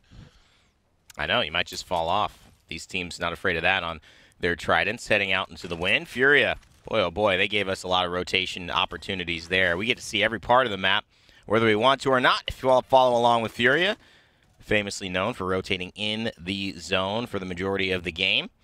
In Europe, haven't seen as much of that, but we have seen a lot of the same diversity and a lot of the same results that we expected. Players jumping out to a couple of really nice games there, clutching up towards the end. But you're right, ANC Outplayed, showing up in the final lobby pretty consistently. I think this is a good time, James, to hit back where we started, which is the 3 teams to watch that we had picked today to kind of give us a theme or a surprise or not. I'm looking at, most importantly, Solo Q Goats, the team that you highlighted, 0 points on the day. That is really surprising. It is indeed. And after Game 2, where Fish Farms was given somewhat of a wild berth and we saw a land at Gale Station, it seems that we're seeing a rise of aggression again, and Sluff may have some work to do if they look to potentially be pushed once the looting has been done. We'll see if that plays a part in this soon enough. But as we can see, the ring is heading to the east. There's a lot of rock formations in that ring, and people will have to make some tough decisions on where they choose to rotate in, because if they make the wrong decision in terms of where the ring is going later on, then they could find themselves between a rock and a hard place. Now we can see some shots being fired as Lager is starting to push through. Now, is this team going to kind of move up behind him, or is he going to have to fall back? Because I can't see both these teams leaving this area. You know, this is Game of Drones and Solaris, and it's just such a shame to see them continually having to fight each other here. No one willing to back down. Sometimes the ego's not worth it. I mean, neither of them having great games. Solaris, I think, sitting on almost 0 points. I'm not sure exactly what they have, but it's not showing up here so far in our UI, which typically it does. We know Game of Drones, they have 7.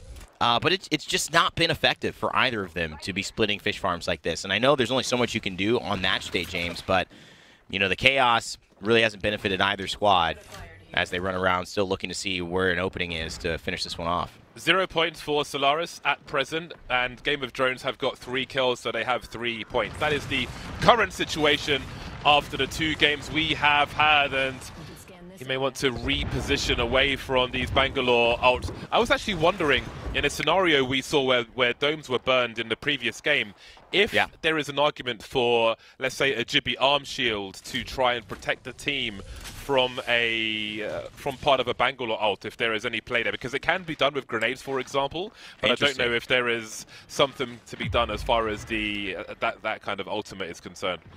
It would certainly be a very, very intricate play. I'm sure you would have to hit at the exact creation of the location of the explosion. Possibly, you could help your team. I'm not sure if you would be able to help, beside the damage, though, the effect. And that's one of the biggest issues with the defensive bombardment and Rolling Thunder. The dizzying effect that you even have a slider version on the Valkyrie Missile Swarm. Part of what makes that tactical on Valkyrie so powerful is just because of the inherent nature of how powerful any type of lack of control can be for just a split second with players of this caliber in the lobby. But it's an interesting tech. I'd love to see that tried and experimented with. We may find out it's impossible, but those are the things that kind of push the envelope in the professional scene in Apex Legends, trying to find those things, because every now and then, one of them works. We might see a full send here from Solaris. They've got it down, and that has to be the go command. But 2 of them have got no armor, just left, and it's turning around again. They had the 3 versus 2 situation, but suddenly, oh my days, what is happening? They're going to clutch it eventually. I thought they were done for there. They got it down while they were all on the inside. They've got a Loba ult up top as well to take advantage of. I thought Solaris were done for, but they turn it around in the nick of time. You know, next time, that we need to listen in on those teams, because I just got to hear what they're talking about. It has become way way more than Apex Legends there. It has become a battle of egos, and I'm sure that they're very excited to get rid of Game of Thrones. But the way they got rid of them, if I'm Game of Thrones, I'm not thinking we lost that fight clear and clear, so we shouldn't challenge Solaris. I'm thinking unlucky, right? I mean, we got down. We were almost trading. We downed 2. It was just a 1v1. That's not discouraging me in the same way that, hey, maybe you go up against, the likes of players. Hardeki 1v3's your squad, and you go, okay, let's find somewhere else to go. Fish Farms is so spread out that even with a Loba ult, you're still going to have to spend some time moving through the other buildings. So it can mean for a long rotation, but when you're contesting as well, then that just delays everything yet more. But hey, 3 kills on the board. I mean, it's a coin flip, basically, from what we've seen so far, who gets those 3 kills. So there's a lot of variance involved, but we'll see. Well, this is the last one we'll see, actually, for now, of course, because we will be changing map afterwards. So yeah, I don't know if they'll be content with the proceedings there. Either way, it is all history now. Empire looking to move towards some higher ground. Now, I can't imagine they'll be using the launchers here to announce their arrival. They'll have to go the long way, make their way up top and see what is happening. We've got 15 squads remaining already, so we've had a lot of heavy losses early. Normally, this map tends to be slower, but we've got quite some aggression, it seems, so far. Last map, people try different things, especially if it hasn't been working. That's a good tether, by the way. It's actually going to hit Savage. Incredible play there and keep him in check. And that actually might ward off Reply Totem from pushing OP. Really amazing, the value of a tactical that Ash can present. The tether, really some interesting interactions. It will take down a Valkyrie flying from the sky. It will shut down a Horizon Q going up, essentially, and pull her almost back down. It will cancel things like a jump pad or a grapple. It is a really, really interesting tactical that brings a lot of control, and I don't know if the casual, maybe more of the more relaxed Apex Legends viewer understands it in the same way, but, it's hard to hit, but when you do hit them, boy, oh boy, you can really set a lot up off it. Part of the reason we may have seen the disengagement there is that Scars were third-partying. Outplayed already had 1 man on his hands and knees. They had 1 down. They only had 2 players who could fight, and Scars came in to harvest them. So we have 14 squads remaining. Scars with some early KP here. I think they killed at least 2 of these standing players. They did kill the guy who was on the floor as well, Scars. So they are in a good situation as well. But Reply Totem will have some kind of leverage over them vertically, looking to do what they can, but for now it will just be the spiders. But hey, that is some loot as well. So we have 14 squads remaining. This is unprecedented in the recent games of Stormpoint we have seen, both in EMEA and in North America. People really looking to press the go button as we are in the last version of this map for today. Round 1, not even closing. This is when we see maybe the first Valkyrie ults. We haven't even really seen a Valkyrie ult yet. You're right, 6 squads, or 5 squads rather, already down. GMT Esports in the scuffle as well. We know that they ran across Horizon, Solo Q Goats. Who is on the other side of the wingman for Dell? A team we desperately wanted to see how they would perform. Could just be a Valkyrie ult, maybe around the cover. It would still be a very dangerous spot to do so. You see a dome actually over in the corner already put out, so that spells a little bit of vulnerability. And it's Empire, it is GMT, and it's Kangarna, all in the same vicinity, trying to see who has the weakest armor and who might be the most ready to strike on. GMT is Guardians of the Maiden Tower. Not Greenwich Mean Time. We will be changing time zone to BST this weekend, so make sure your clocks are up to date for this weekend's action in EMEA.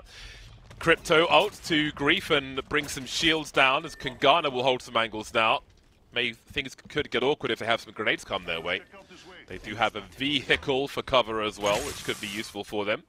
Sure, they'll be looking to get some purple armor soon, and as we can see around them, there are some purple armors to contest with. GMT currently holding not 1 but 2 buildings, with Empire keeping watch close by as well.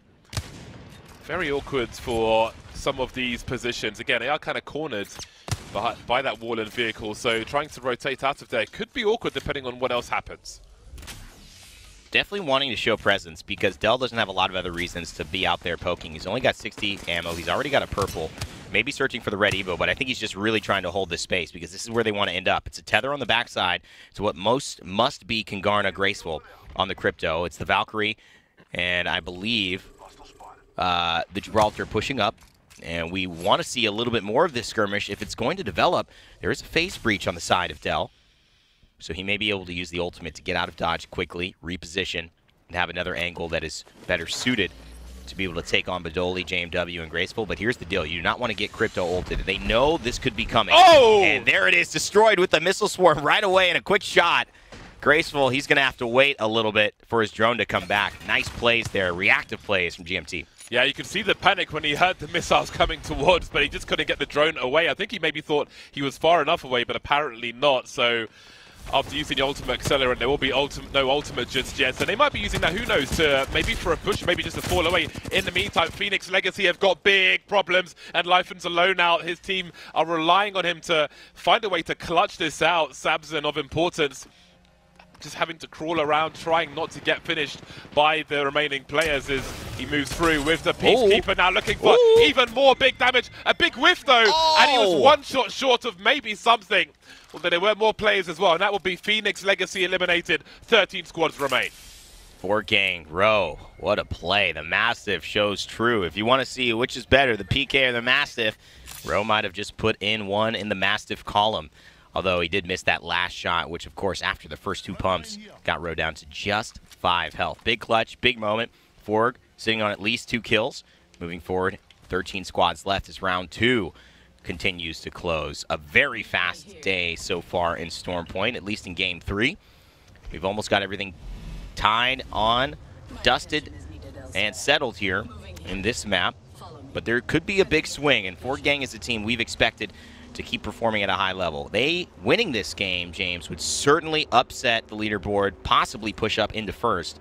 And if they keep making plays like that, well, it's certainly a possibility. I wonder what the law was of legit lolly becoming legit. What happened before legitimacy? Just was lolly. It fraudulent lolly? Sunday market lolly? Who knows? Homemade lolly? Homebrew lolly? Reformed. So many questions, but maybe we'll never have the answers. This is suddenly an awkward rotation for them as they find themselves lacking cover with the ring coming through behind them. They do have a plan B rotation, though. Not what they were intending, but sometimes it be like that, as the saying goes. And it is players. Ooh. Hey, if you see Hardeki in front of you and you've got another way to go, go the other way. Just take my advice. It'll be worth it. And if I see a Bangalore, you know, we're looking at maybe 3 or 4 teams running the Bang in this lobby, and especially a team who you might be running into more consistently if you are Forg in terms of rotations. You just kind of run away. Unless it's an easy fight, unless you get it down, you have a good, probably got a 25% chance that might be players.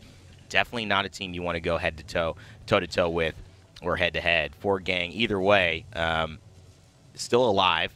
Had a definite backup plan as well, and that's kind of what I like about having the Valkyrie and the Ashe. Don't get me wrong, the Wraith is great. I like these teams playing Crypto as well, but the Valk and the Ashe really provides you 2 different opportunities to make something happen. And GMT Sir Dell says, I only need 2 opportunities. That's 2 heavy bullets in my wingman to make something happen there. And 8 take care of Kungarna.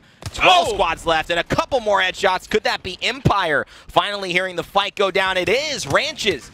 He falls, and he is going to hide behind as the revive is coming through on the left-hand side. He's got to do everything that he can. This is Cleve trying to buy time, and he's bought a little bit. He's definitely down strafe. What can Dell do here? He's hiding behind the door. They're going to kick it through just to allow Nasky to pop a shield back behind. Empire falls, and GMT, looking like their former glory, is about to return.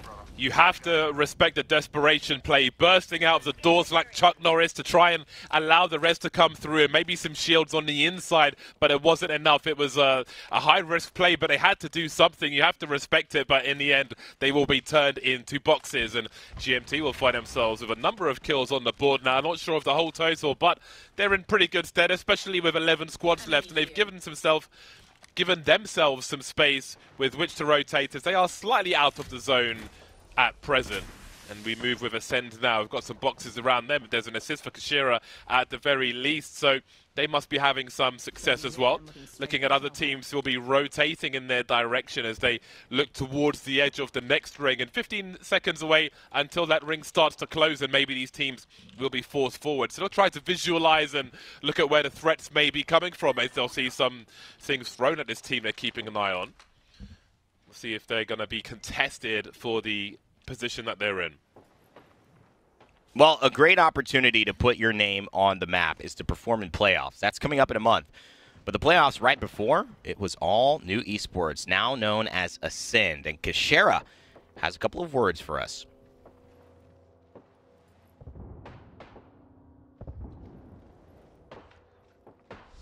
If we're talking Stormpoint, the legend.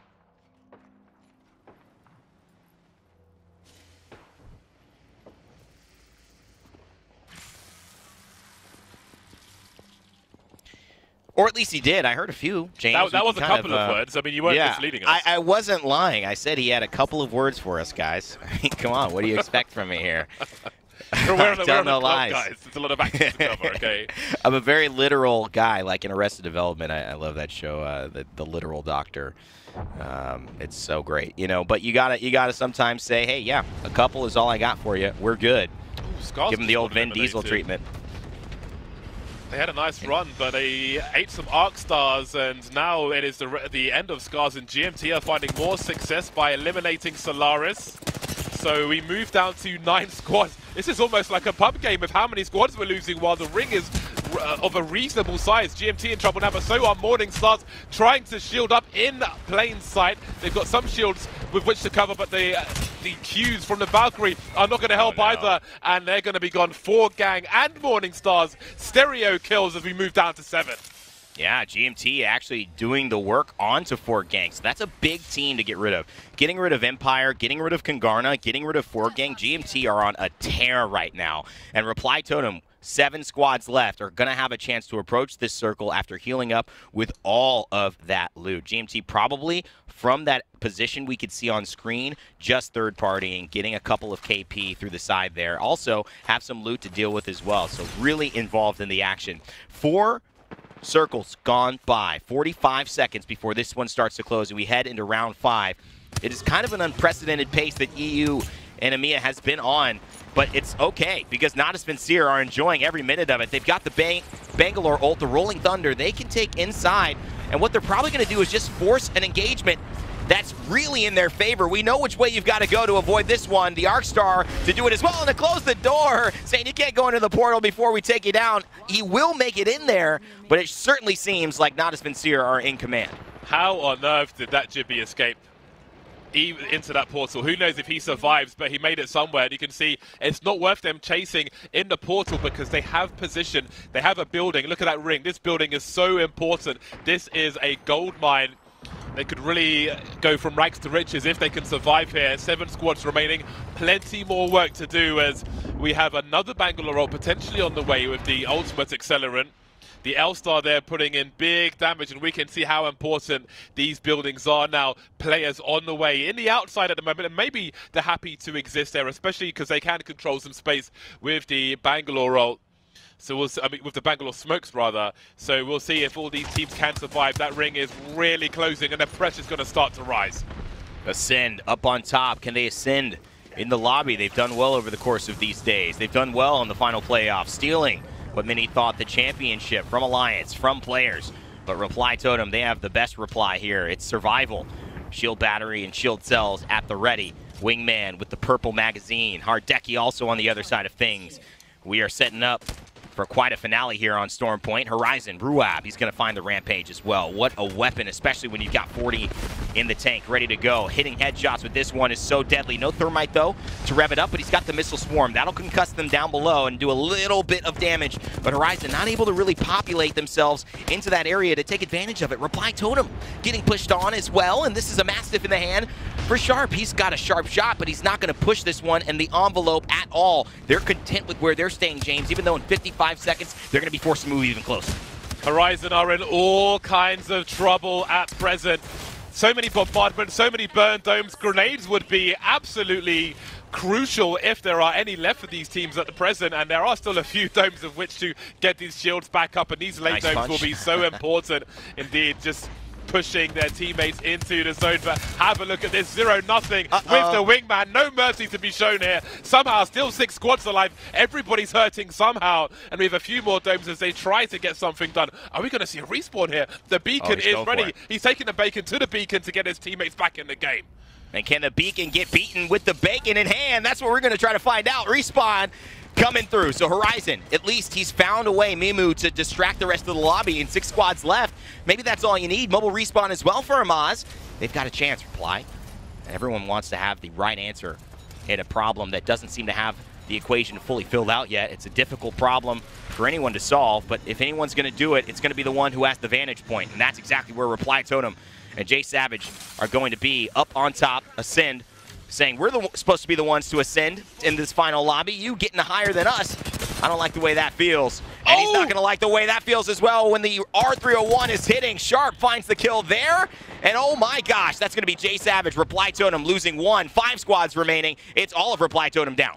Thank you for playing is the message that Ascend sent to Reply Totem. And I thought they were going to land on players, but they didn't even have to be the problem because Ascend have great height advantage now as that ring starts to close in. And they're going to have edges and all the teams below them. They'll be able to drop at will. And there's nothing but boxes they're surrounded by. Hardeki putting in work as well as we move down to 3 squads. Horizon have been eliminated. And we can see players, they've been chilling behind this wall for a while now, and they're going to have a reasonable amount of cover. And look, they've got half the map to themselves, essentially. So we've got high side. Who's at risk the most here? Maybe Na'Vi are the guys who should be most concerned, but there could be a push here from players as they start to move forward. I'm not going to lie, a punch kill could happen here, especially if the circle starts to end closer to that ledge. Watch out for some of the melee plays because there could be a highlight like we've never seen before. Maybe the likes of Snipe Down with TSM when he landed down with the heirloom to get 2 kills to help them clutch that one up in their big playoff run. Ascend, of course, on top though. They do have the Wraith ultimate, but they don't have the Ash. So when you talk about aggression and movement, it's not going to be that quick portal. It's going to be a little more patient. They do have a Skyward Dive potentially, but I think the defensive bombardment is going to be enough here. Artico on the Bangalore, and players opening up with so much space. James, they have plenty of ways to play this. They've got smokes on top. They could smoke the area that the players are going to go in. No doubt they've got plenty of digital threats for everyone to be able to shoot through, but it's not as Sincere who are closest to them. And so the question is not as Sincere an Ascend fight, or do they go ahead and fight players? We're going to find the answer real soon as this final circle starts to move, and it is all Judgment Day for these 3 teams lasting now. Look at Ascend's ammo, though. They are pretty low on ammo. Rugby might have enough with the Volts and a Digi threat, but that R301 was a little lacking on Ascend's side, so they might have to drop early just to try and find some boxes while there's a distraction and get some more ammo in the hole. We'll see what happens, or we'll try and see, as there are smokes everywhere around players at the very least. Ace playing edge for the time being. We'll see if they were able to get enough ammo to win out here. This could be anyone's. Cover is going to be sparse, and we can see Na'Vi moving towards the rug, trying to give themselves some more options now as the domes come through, and the Arc Stars as well, sending the Arc Stars, but will they send the team behind it? They can't even see players. The smoke is creating this mist that no one wants to walk in or out. It's like a Stephen King novel, and they're scared of what's inside. I would be too, because guess what? It's not a monster, but it might as well be. It's Artico, and it's players. Hardeki, Leogri, Artico looking to clean it up. Oh, and they have. Job's done. Storm Point, Game 3, goes to players.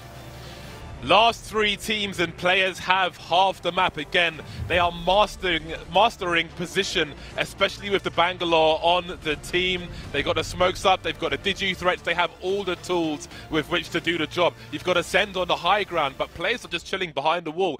They find themselves in superior position.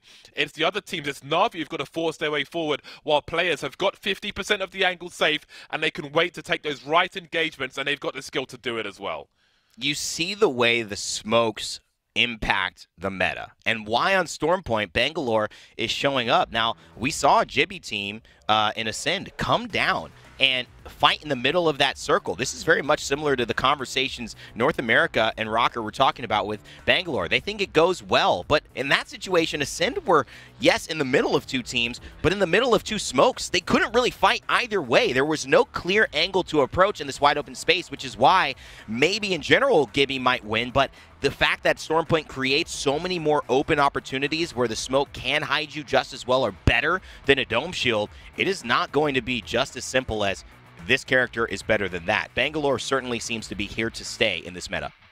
Shout outs to GMT Esports, 5th place, but with 13 kills, they have a total of 17, a second best in the lobby. Reply Totem in 8th, in 6th rather, with 8 kills and 11 points. So despite not having the highest finishes, they get a boatload of points on the score. A bit of, yeah, that works out somehow, some gibberish there. Anyway, Scars, I was looking at Scars today. That wasn't the best game for them. They get 3 points on the board, and Phoenix Legacy with a difficult game as well. Also for Kangana, a name that we were talking a lot about earlier on today, but the last game on Storm Point won't be the best one for them. What is going on with solo queue goats? 0 points across 3? I mean, this can't be possible here. I don't know what's happening. Definitely a surprise. Not even, really a surprise. Disappointment, I would say, for a lot of those fans. And just popping off of such an incredible win yesterday, leading EMEA. You wonder why they took their foot off the gas. Obviously, 3 games to bounce back. It's not over till it's over. And we certainly, though, see a couple of teams performing the way we would have expected. Hardeki, Artico, Leogri, 2, 3, and 3, sharing the damage, but really more of a positioning game that really worked for them. Absolutely. Again, looking at GMT, they were dominating the kill feed, doing the heavy lifting, but players would just hold position and go deep, get maximum points for placement and the kills where they need to get them. Again, controlling these late rings, they just give themselves so much real estate. It's really fascinating to watch the way they do it with the different scenarios. They just took one of the best positions, and again, I thought a team was going to drop on them with the Ubing, but they got absolutely wrecked in a spectacular fashion. And even if they did drop against players, rather you than me. So another humongous game for them, where they get all the points they need. But again, solo queue goats are the guys who are supposed to be defending. They are the guys who are at the top of the overall leaderboard coming into today, but the first 3 games have not been it for them. No, it certainly hasn't been their moment. And will it change? I don't know. Taking a look at these 3 games, we've seen a lot of teams actually stand out. Maybe not even on the tip of the conversation beat, which is Empire, which is Kangarna. Game 1 definitely went the way of Kangarna. We followed along with Graceful's incredible play with the Kraber. How about that as well? Players involved, a great Hardeki moment. When is there not a great Hardeki moment in a tournament he's playing in? But then it would all be Horizon and Mimu and 0-0 and Ruab on that 30-30 repeater, just kind of closing in, handling business real simply. No need to complicate things for them. They've had a really nice start to today. We have been blessed with the most exquisite Apex every game this entire week. We haven't had a bad day, we haven't had a bad game, and where there's been like a slow game on Storm Point, it's just been part of a build-up to an outstanding crescendo towards the end. And these matches were no different. Again, we had so much Kraber earlier on, plenty of Wingman as well. These games have got everything in them, and again, we are only halfway done, but for Storm Point, we already have the contrast with NA, as we mentioned, with the different, the Bangalore, the Jibbies and so on, the different viewpoints. And going into World's Edge and the changes we're going to see will be exciting, but these games have been quite the highlight. I can't wait to see match 3, just to see how much work GMT puts in. Absolutely wildness. But again, players didn't just have a good game 3, they had a perfect game 2 as well, going all the way to the end here. Yeah, and to be able to take Game 2 and then take Game 3, we're talking about a team now winning 2 out of 3. This is starting to look like what we expect from players, where after 3, after 4, they're leading the lobby by 15, 20 points. It looks impossible for anyone to take first. We start talking about, okay, how can someone get second place? I mean, it feels trite and contrived, but it's the players doing it. They're the ones who are performing above everyone else. And you say, what separates them? What makes them so good? Partly it's the skill. I mean, they obviously are so good at winning these team fights. The Wingman with Hardeki in his hands, and the way Artico is kind of transforming and bringing a new light to how effective this Bangalore can be. No disrespect to anybody who's played it before, but just the mobile cover, the clarity with how they like to move with this character, and, really the synergy with their team. They never feel like they're disconnected and trying to do different things. It seems very cohesive. I don't know how they've created that culture, but it certainly has made them the biggest threat, in my opinion, in EMEA. Absolutely, and it's definitely worth looking at the highlights from Hardeki on his Twitter account, because you can hear the comms of the team as well. You may not understand the language, but you can see the calmness and the unity behind it, and obviously his individual skill, which is, quite frankly, outrageous. And we can see where the teams have been landing today. Again, you can see Solaris and Game of Drones definitely had a difficult time, having plenty of early combat and fish farms, some coin flips as to the one team that leaves that position, which definitely left left them towards the back of the leaderboard, but you could see how many players are up towards the top right, towards the lightning rod and such, and I can't be the only person who was jumping off the map when this first came in around that lightning rod position and just dying and wondering what I've done. I think actually really, to me, James, part of what, when you look at that map, Solo Q Goats and Mutarium have had to do is to go through Horizon and Na'Vi for most of their transitions, starting in the utmost north corner, having to go down southward where all of these zones had to. They were really coming across, and even in Game 1, we saw it, the gatekeeping from Horizon, Ruab, 0-0, and Mimu were able to shut down Solo Q Goats. And the fact that Natus Vincere are in that final circle in Game 3, you can expect something similar. I think it's really just maybe some other teams stepping up that Solo Q Goats aren't as prepared to in this clash of lobbies deal with in the same way, that like to play a little more methodical, a little bit more grief-oriented. Not that that's really a strategy. It's just more of we like to make sure our back is clear before we move in. We're more methodical that way. Let's take a look at the overall leaderboard, though, and get your thoughts on this one, James. Well, players, no surprise, at the top. And perhaps it's a battle for second place. I mean, there is a battle for second place. That much is fair to say, because second to fifth are all pretty close to each other. However, one big game could send somebody over players, so by no means is it over just yet. But, I mean, players are always going to be the team you're targeting. They haven't always had great games, so if somebody can find a way to get them out early, I mean, there is risk involved in that. There's a lot of risk involved in that, but perhaps there is a chance that somebody else can take him over. But they have had a great start to things here.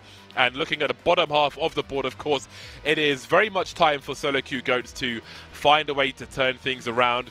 Perhaps the new map is a relief for the likes of Game of Thrones and Solaris, now that they, I imagine, won't be competing with each other on World's Edge like they were in the fish farms. And Solaris is a team that desperately needs it in the relegation kind of period here after, which will soon to be after 3 days gone by in EMEA, only a few more left. So you got to start making that move. And clearly jumping up 8 spots in Game 3, that's a good sign. What will happen in Game 4? In World's Edge, we're going to see these teams clash again. But if you want to see what happened on the other side of the broadcast in Game 3, we have the results for you. It's Guild Esports and Alliance. Well, Tom, if you and I were just, maybe 3 days earlier, we would have been able to win these picks here. Guild Esports, Alliance. I know there's a lot of these teams that we've been focusing on when they were going to perform. Looks like today was the day they decided enough was enough. Let's get to the top of this leaderboard. Yeah, but if you look at 7th place, they're only 5 points behind first place. So there could be a lot of rotation in these rosters. But it's great to see Alliance having a good game. We've been keeping an eye on them, and they haven't always been where we expect them to be. They are 4 now, but that could look very different 3 games from now. So we'll see what is happening. Fenerbahce, though, having a nightmare today. Pinky, Finky, Tinky, where you at? IG International, we were talking about them at the beginning of the broadcast, and they find themselves very close to the bottom. So there are struggles in both sides.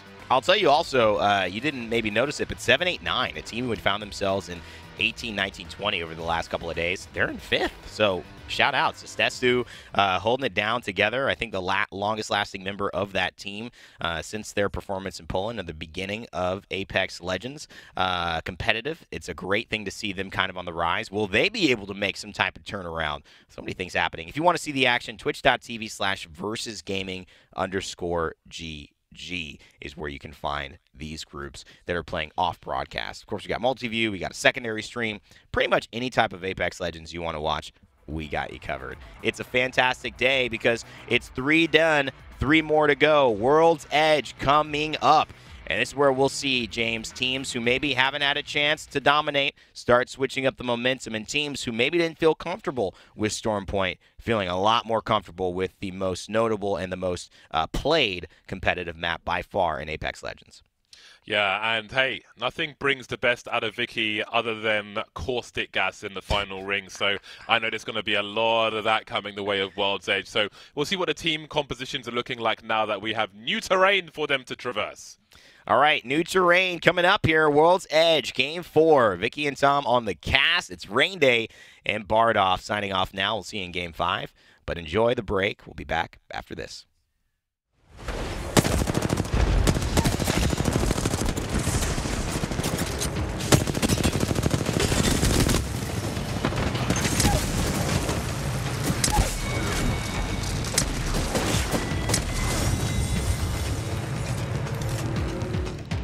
Monster Energy, the official energy drink of the Apex Legends Global Series.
Storm Point is finished as we move on to World's Edge for game number 4. Players with back-to-back wins. All 3 compositions that won have had Bangalore in them. Vicky and T-Squared bringing you the action. And wow, what an exciting time if you're a Players fan. They have won, out of the 9 games we've casted, they've taken 4 of those. Yeah, now we're taking our trip downtown to World's Edge here with players already with 2 back-to-back wins. You already know that that gap is being built up between first and second place.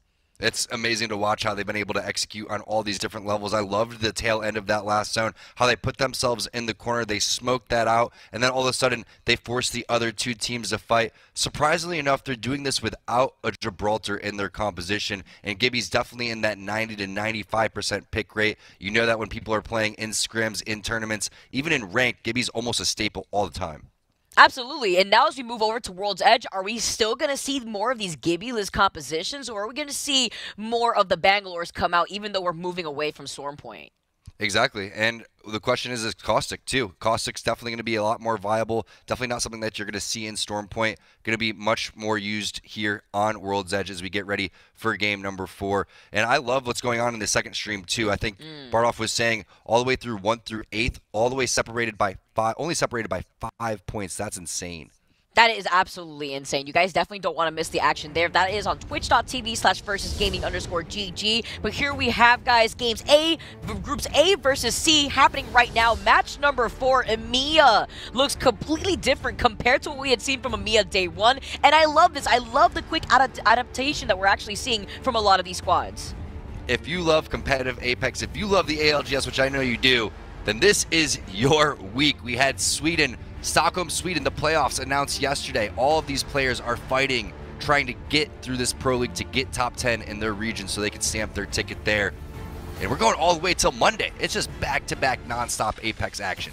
I can only imagine how the players feel, too. They're constantly warmed up. We see players now, they're still running the Gibbulous composition. Tom, what is that going to mean for players if we see a circle pulling out in the open in front of Lava Siphon? That would be absolutely insane.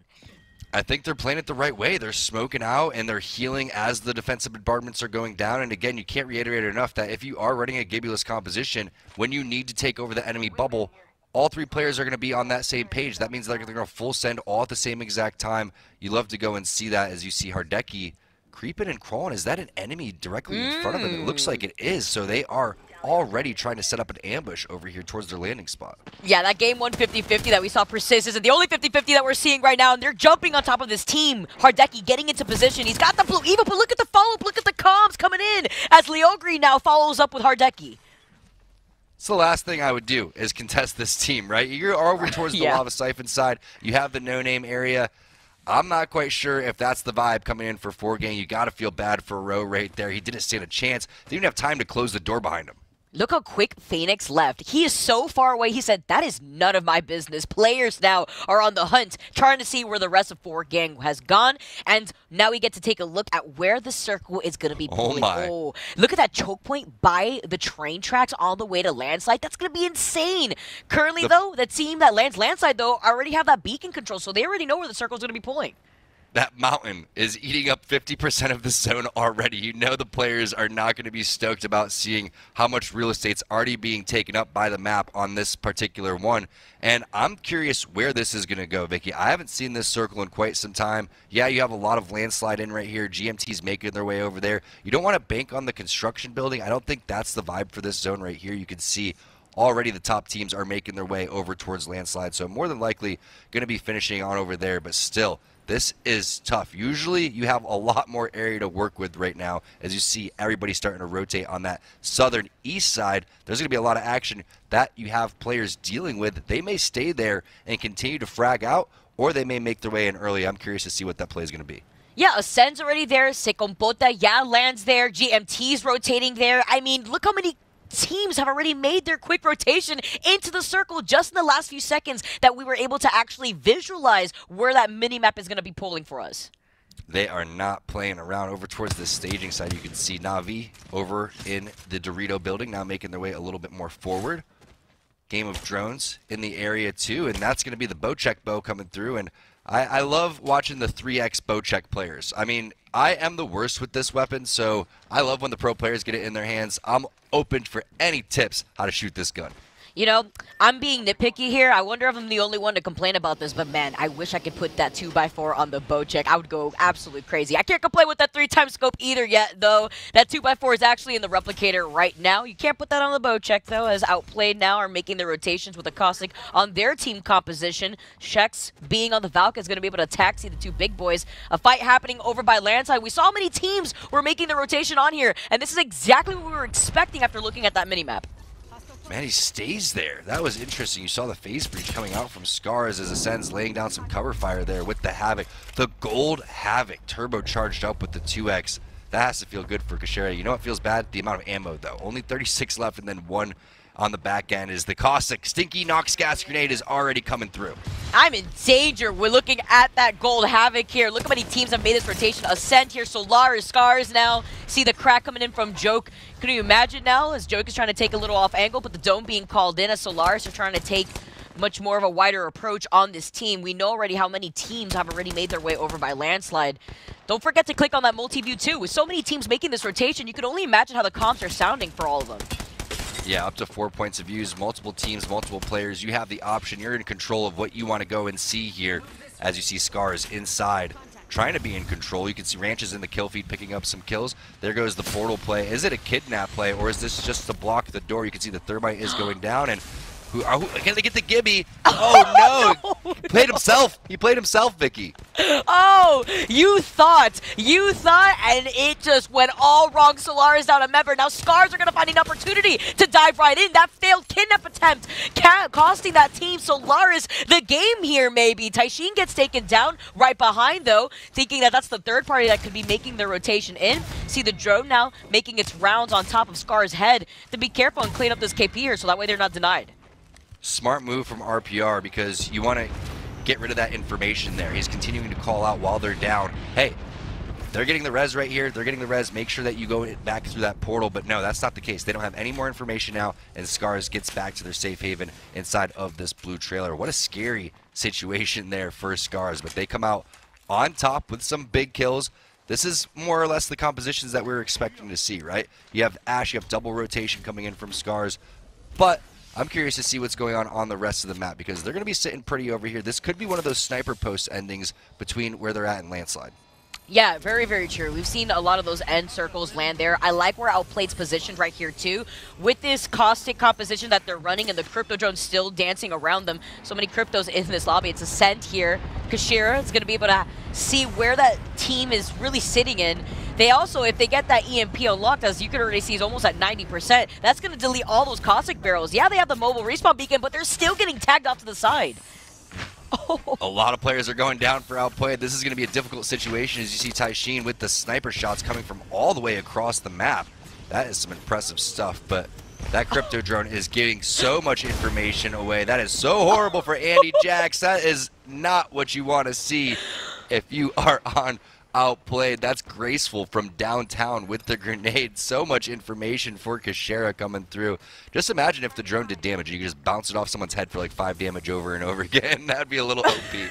This is so creepy. There's another crypto drone dancing on top of that team. That's so unlucky because you're playing the caustic. You think that you're just being camouflaged by your Nox gas, but it's not actually the case because that drone is on top of them. Luckily for them, with this mobile respawn beacon, though, they're going to be able to get this res, but with that drone on top of Andy Jax, they know that the res is coming.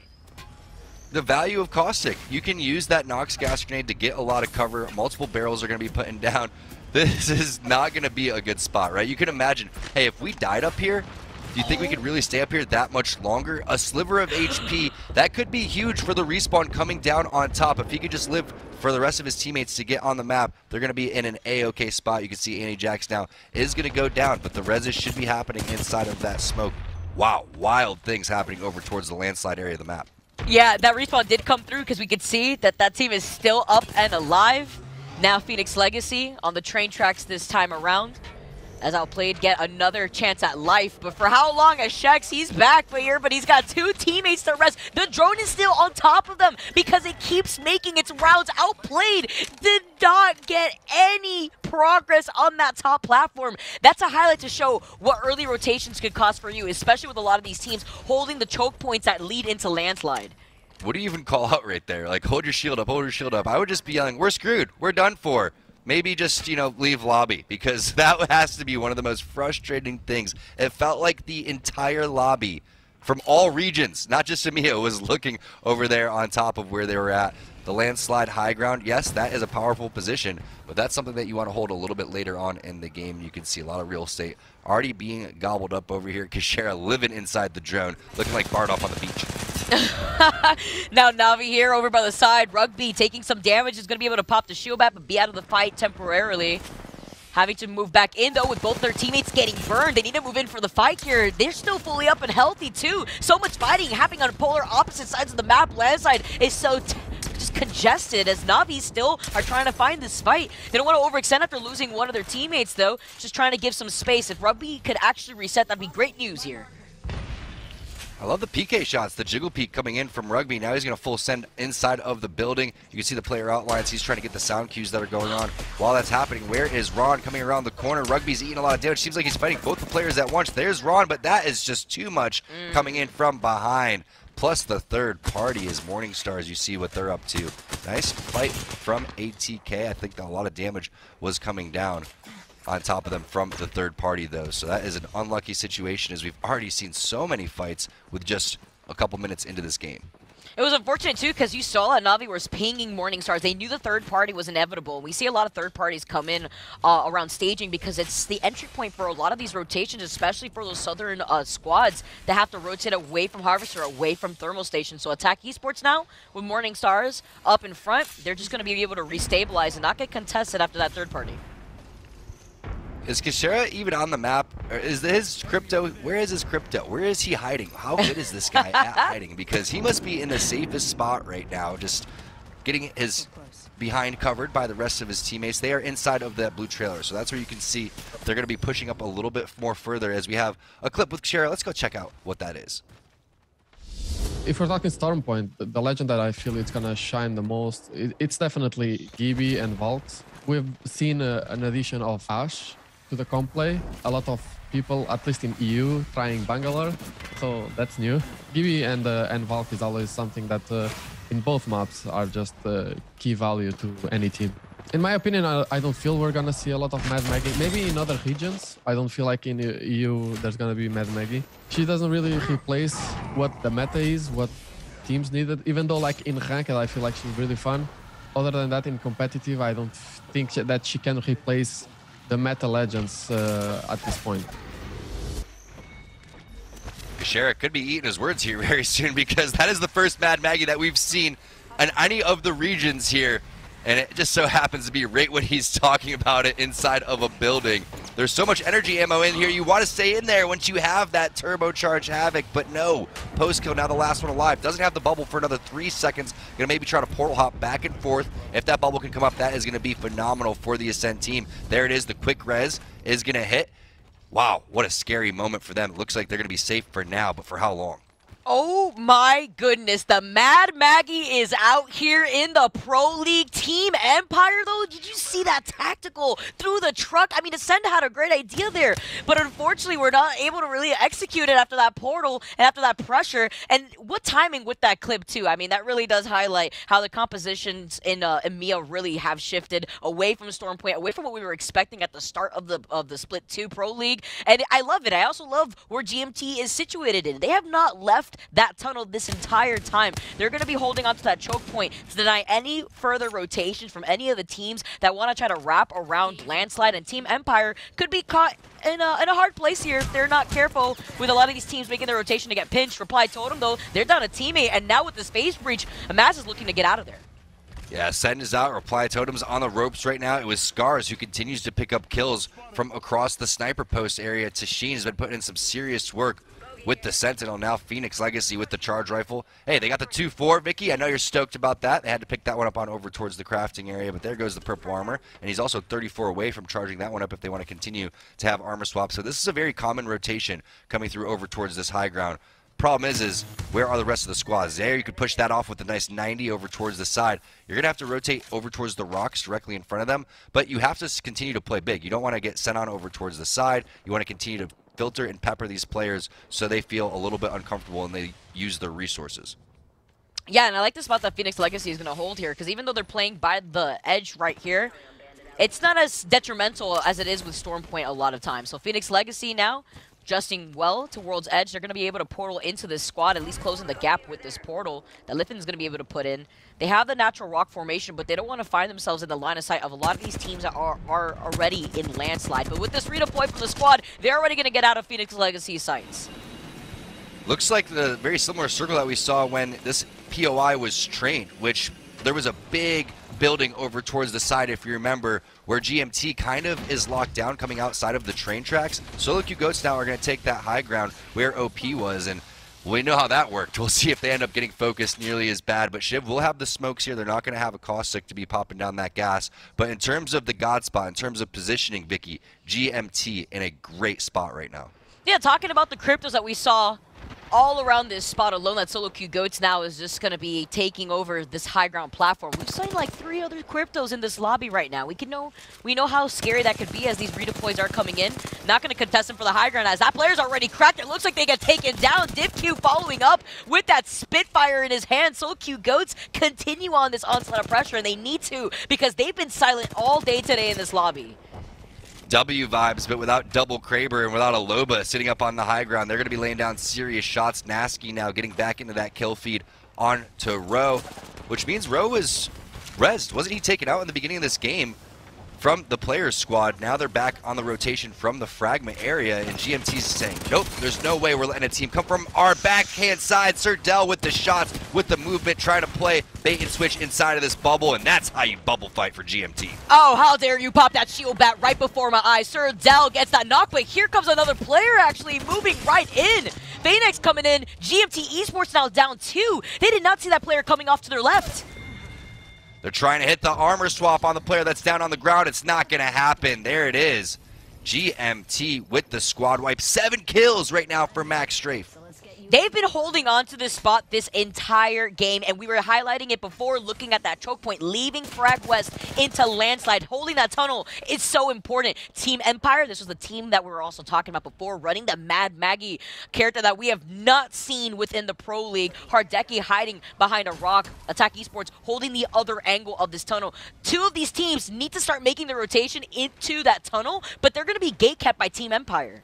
When you look at the kill feed, Scars is lighting it up. GMT, they're lighting it up as well. Those are 2 teams that won't have to fight each other for a little bit later on, too, because they're on opposite sides. We know the rotation was coming from the sniper post on the north. We know that they're on the east side for the GMT squad, and they have successfully cleared out their back. Now it's about the southern side of the zone. We'll find out if ATK can get out of here and dealing with the rats around.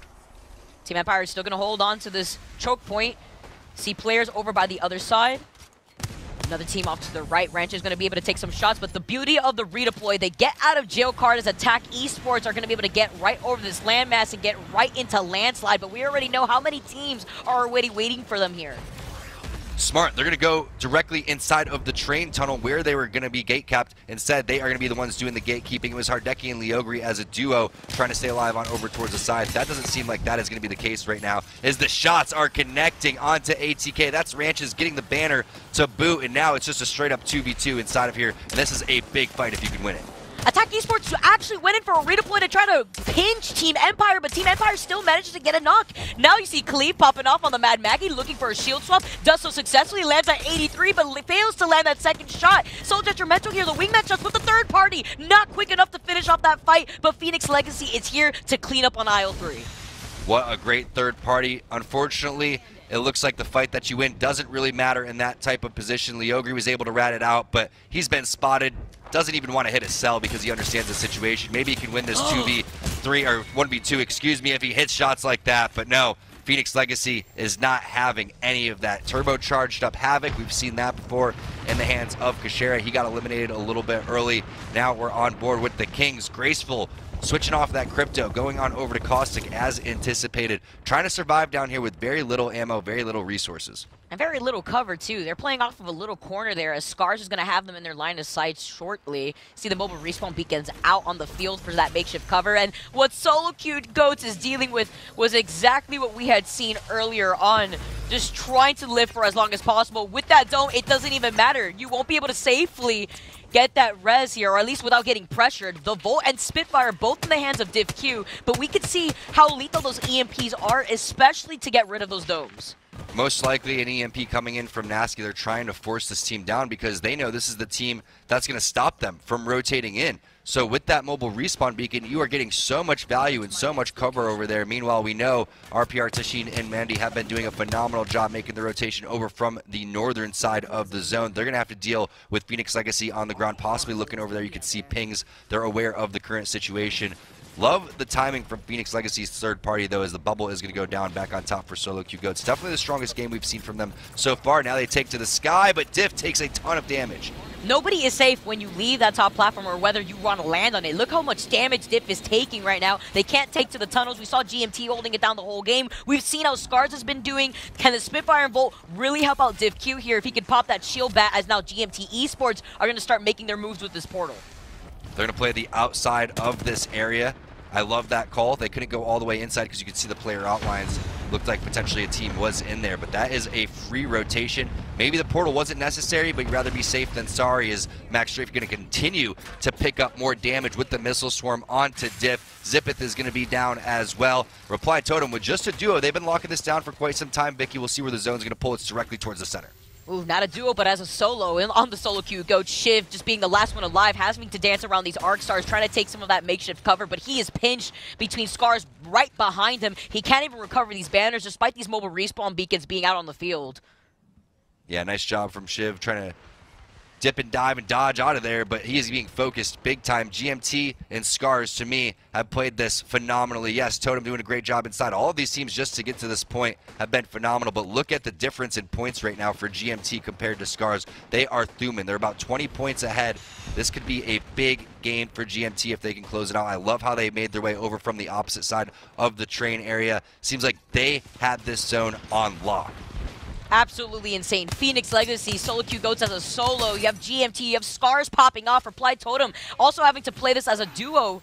Just off to the side here. Scars are all up and healthy. They're right behind this Replicator. Yeah, they had those package weapons, but they also have the Replicator in case they need more ammo for that Massive, looking at Monday.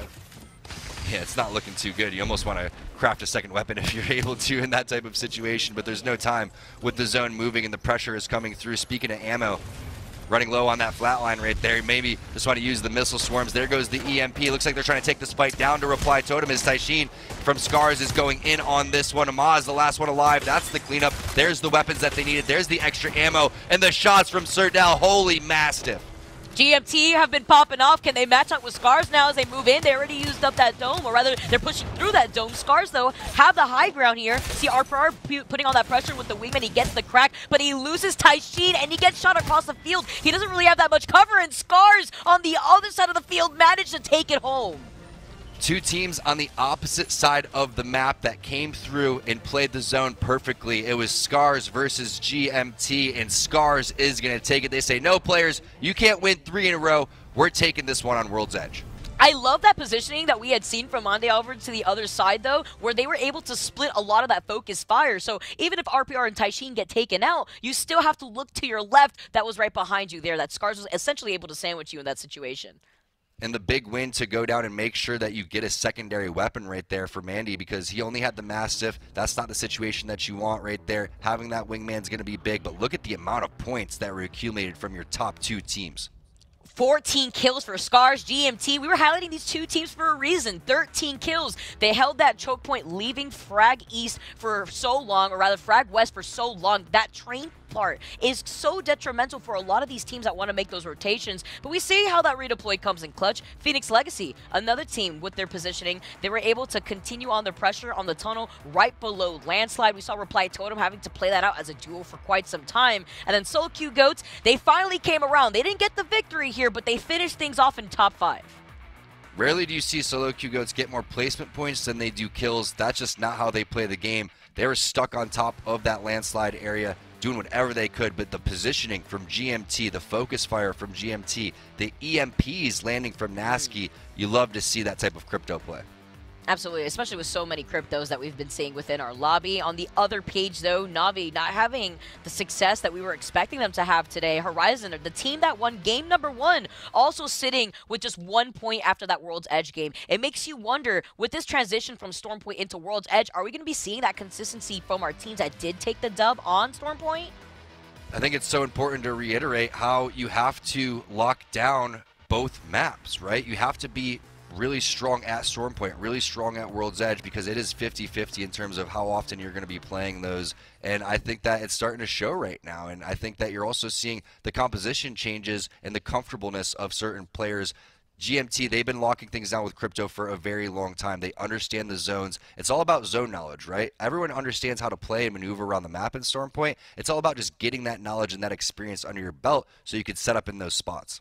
As we see how our champion squad Scars have done in that game. Taishin, though, can we talk about the consistency that Taishin has with this onslaught of damage? 2,000 and over 400 damage there. Monday as well, over 1,500 damage, 4 kills. RPR to follow that up. A lot of these players here on Scars just putting on so much pressure. Taishin was basically hitting him with the Sentinel from Stormpoint. That's how far he was, it seemed like, when he was landing those shots. It was definitely 200, 300, maybe 400 meters away, getting kills from the back of the sniper post, almost coming out of the 3-pill choke where the vault is, and then he's going to be able to kill people inside of Landslide. That is big kill points for Scars. Yes, I'm wondering how that's going to affect the overall leaderboards, too, for our EMEA region here. We still have 2 more games left on World's Edge, and we could already see the difference moving away from Storm Point.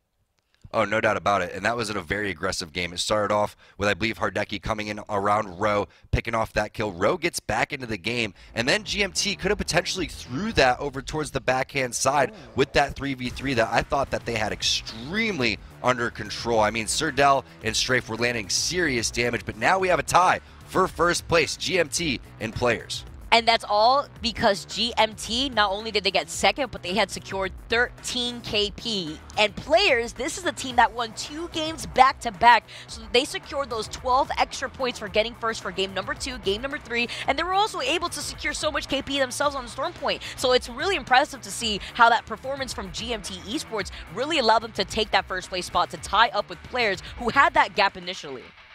And as a competitor, you always have to be stoked that you hit that 50-point mark at game number 4. That is a great sign for teams like GMT and players as we get ready for the playoffs. That's what it's about. It's getting top 10 in your region as we take a look at the second page, but you want to get top 10, you want to make it to Sweden. Then what do you need to do? You need to get to 50 points and win a game. That's that match point format that we all know and love. Well, if you're a player, maybe if you are not winning that, you may not like it too much, but getting to 50 points, that is key this early. Yeah, and to highlight here on the second page, unorthodox teams hanging out on the bottom end of the leaderboard. Solo Q Goats at least going up 1 spot. I want to highlight Phoenix Legacy jumping up 6 places though. With that performance in the last game, they held on to that tunnel for quite some time, and they are able to secure a lot of that KP as well as those placement points. KP is the key word, right? The teams that have been winning, they've been picking up the placement points. They've been getting the kill points as well. Again, surprising to see our #1 team in this region, Solo Q Ghosts, our winners from yesterday, on that second page, sitting not only on the second half of the page, but pretty low, almost in last place. So I'm hoping, again, that they can bounce back. It seems like, again, everybody has World's Edge on lock. It was a very aggressive play. There was a lot of teams being taken out, and it was a brutal zone. I'm wondering how the other side of our groups are doing, because that's groups B versus D that are happening right now on twitch.tv/versusgaming_GG. But Vex Gaming coming out of left field, jumping up 6 places, and they are 1 point above Rascals. But let's talk about how close this overall leaderboard is, all the way from first all the way down to 9th. I feel like a broken record each day. I'm like, it can't get any closer. Vicky, it can get closer. I mean, as close as 0-0-0 when they first started today. That is an amazing group to continue to watch, and that is happening on the B stream. Wow. Take a look at the second page. Even going all the way to 13th place, Vicky, this is anybody's game. This is actually insane. I mean, 13th looking all the way down to 17th, honestly, here. One really good game for any of these teams could skyrocket them in the top 5, honestly. That's actually so interesting to watch how close EMEA is in terms of scale. That is groups B versus D. Again, if you guys want to check that stream out, that is twitch.tv/versusgaming_GG. And it's really also interesting to see how, as we shift away from Storm Point on that group and look about how they've been going about World's Edge now, it's still so close in the overall leaderboards. That is a rare occurrence, having a leaderboard that close. But hey, we're going to have 2 more games on Worlds, on the opposite side of this break. It's going to be Rain Day, and it's going to be Bardolph.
I always love to bring it up because I see it, and it just is amazing how technology has traversed here into the content arena. Whether you're watching here live, check out the QR codes during the breaks. It takes you right to our YouTube channel. You get a chance to see the ALGS full VODs, so you never miss a minute. Also, cut up content, whether it's original programming like Fallout, playing with a couple of pros, or it's the stuff that I think is even more exciting. Just get to the good stuff. All the final circles in the ALGS, James. I mean, that's what everyone's really here to watch anyways. We really saw some nice final circles yesterday, especially on World's Edge as well. Just people playing all around the edge of the ring, all forced forward into the open, into the sunlight. And the same might happen today. It might happen right now in game number 5. We shall see. Will it be in the grass? Will it be in the snow? Won't have too long to find out. Could even be in the lava. Hopefully not, though, at least for the teams on the server. We'll see if GMT can continue to light people up as they have been doing. They see everybody as a Christmas tree, and we're in the first quarter of the year, so we'll see if that continues. But Scars, another team who've actually somehow just like, after some disappointing early games, they find themselves in a top 5, if I'm not mistaken, looking real good at the moment. But what do they have left in them in these final 2 games?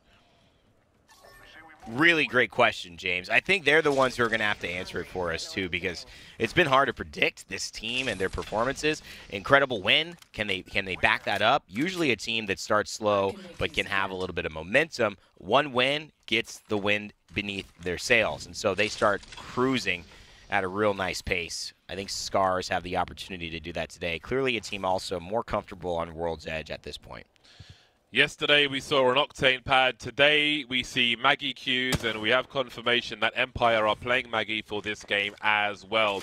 And I think when Fuse came through, one question was like, what is the best use of his Q griefing? And when you've got a small vehicle or a little corner with which to hide in, just minimal cover, that could really cause you some problems. And I think Maggie may be used in the same way. So we'll see if they're able to cause more grief today. And as we can see, the ring is going to be heading almost towards Overlook in that direction, but Scars will have to move a little bit west. A very eastern ring, though, and GMT will certainly be happy. Absolutely. GMT, they've been happy over the last couple of circles, even from Storm Point as well. GMT with Dell, the way they're playing, bringing in the Wraith, the seamless transition, the in-game fights, it really came down to them playing spoiler for a lot of what we saw with the attempt at solo queue ghosts to get back into the action, win a game. It was GMT and, well, maybe the rest of the lobby for a certain point in time, but GMT at the very end that stopped their ascent and then, of course, fall into a first, second, or third place position. Solo queue goats, though, as we follow along with them near trials, they are in pretty much probably 14th place, something like that. 7 points to their name. Either way, it's just not what we expected from them after winning yesterday. And being the top place team in Europe, there is a chance, of course, 2 games to do it, and I've seen something stranger, especially with a team like this, but to get first place here, that's a big, big gap to try to build points against. So it will take a lot, but hey, come on, Shiv and these guys, they've done the unthinkable before. Yeah, they are ready to make these aggro plays as we've seen them do this week, just wiping team after team. Speaking of which, it has been GMT who have been lighting up the kill feed, as we mentioned earlier on. But the question for me is, since the ring is on them, does that mean they're likely to camp and they're going to get less kills? And if they had to rotate through the map, do they have to take a different approach if they are to post up in a building? They may have to expect a lot of teams Valculting in their direction, and that might be the focus. But they could end up being a low-fragging game for them, at least for the first 2/3. Until we get to those final rings, because they have to essentially hold their position. We'll have to see. There, of course, could be some rotations once those smaller rings come through and they get that beacon information. So a lot of different ways that could go, but it will be a shame for them to slow down with how engaging their play has been so far. That has been the difference with them in the first couple of games, where we saw them essentially take the entire lobby without a win the other day. And then turning around in Game 6 to seal the deal. But it is clearly possible with their playstyle to not have to get that final moment in their favor and just to get a few kills on the way. 7, 10, 7, 14. These kind of games that aren't necessarily the showstoppers like the 27s or the 30 bombs we sometimes see players drop, but certainly are the most consistent. And being involved in these final circles is what gives them a chance. A great on-the-run fighting team, very mobile, very hard to deal with. Team Empire, also a team that we have seen have a lot of action throughout the day, and I love the way that they've been playing. Not always getting their way, but they are having the luxury of fighting a team and actually downing one member of a team, such as Leogri, Artigo, and Hardeki of players. So a big battle here heading near the train tracks. How does one settle on Wraith, Caustic, Maggie as the combo? Well, oh my! Right? First Maggie? Is this the first Maggie, James? Yeah, we saw the Maggie Q spam in the previous game from Empire as well, just griefing people who are trying to hold inside vehicles. They could only hold half the wall, which exposed them to broken doors and really caused them problems. And maybe the same thing will happen again.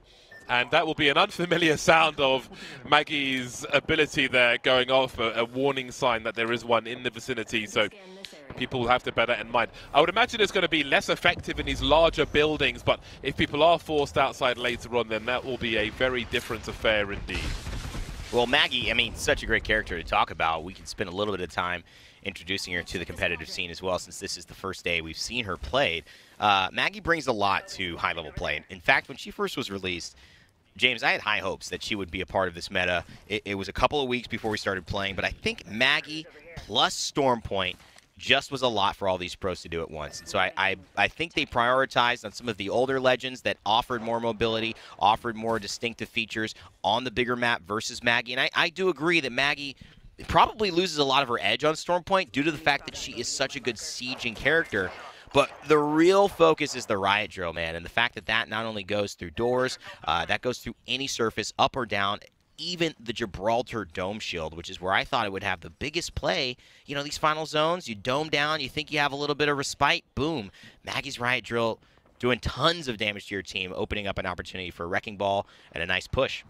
Yeah, when you've got no shields or you're trying to res a player, a well-positioned drill, and we could see some very spectacular highlights, and we look forward to the potential of that. Solo Q Goats have got some point-blank fights to deal with, and so far so good. Again, they are never shy for a fight, and it might have to be a retreat from what remains of that team, as I think they've lost 2 of their players, but it could be a potential third party here. I'm not sure where the aggression is coming from. I think it might be the remainder of that team, the dregs, the laggers here, and indeed it is the last of Materium, and they go. No water in that aquarium. Adios amigos. 17 squads remaining, and some nice loot, some nice confidence for Solo Q Ghost. I can only imagine the levels at which Shiv is shouting right now. Yeah, Zippeth 2 on the gold backpack, so he gets up diff in a really, really nice way. That is going to be about 100 health, 125 health or so. You're going to grab 75 of your actual health and I believe 50 of your shield. Close to those numbers, it's really going to make a difference in popping back up in a fight, getting that clutch res, and having someone who can immediately contribute without healing, which can make all of the difference. But yeah, Solo Q Goats, I mean, not a team I'd want to run into between top 15 and top 20 because they're not afraid to fight. They're really effective at fighting. They do like to all in, and they're hard to take down completely. Part of it is that Shiv on the Bangalore, James. It's just really hard to track down. Hard to, you know, if he needs to get out of dodge when the rest of his team goes down, they're so good at buying time for him. So it's really hard to get a full team knock on them, which is one of the other reasons that makes them difficult to fight. Talk about difficult to fight, though. We've got scars above, enemies lurking below. Taishin likes what he sees. Let's listen in, see if he likes what he hears. Jump on him now! 1 HP, 1 HP. Nice. Bubbling on him. Nice.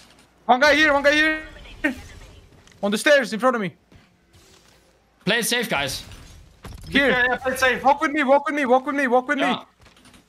He went to the circle thing. I'm with RPI. Blue bag here. He's 100% here. I'm stringing. Make sure I'm full. Come with me. I'm with you. Walk together, all of us. Go? He could be below. Come here. I'm going down first. Below. 77. Knocked. Dead. 100 on him. Valkyrie.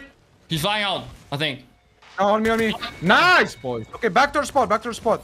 There's PK engine on him. Holy shit, I have so much juice. Thank you. Med kidding. Thomas range. Back to the spot, boys. Back to the spot. Good knock there, Tashin. Well played, well played. Dude, that Ash ult is so fucking good, man. There's a wingman. I need to stop for this quick. Turbo here. I'm crafting another medkit I want to get up. Good fight, good fight. Audio. Trying to see if anyone took our shit. Think we're good. That's what we have to do when we're alone in Overlook and we know. We just fucking take fucking advantage of it and fucking shit on it. Yeah, just get some good angle there, Tashin, on the knock, dude. It's so good. Tashin on your Sentinel is fucking ridiculous. I'm telling you, motherfuckers. Keep ping me Sentinel. Bro, and I fucking Ash ulted right on top of them. They can't do anything. You gotta hype up the boys after a victory like that in a team fight. I told you, though, there was some confidence screaming through the rafters at Scars, and you can tell why. Phoenix Legacy, the victims of that push. Not much legacy for game number 5, but maybe they can change their fortune in game number 6. They will have to take a seat on the sofa for the remainder of this one. You can see Solo Q Coates on the bridge. Lots of missiles whistling past Diff, but he doesn't seem too concerned. Of course, with the gold armor, he'll be a little more confident. Why use the bat? Oh, well. I don't know. I'm more particular. I would thought, man, trade 2 shield cells for that instead of the bat. Bat's still the most efficient thing by far. It's 4 seconds for a full heal.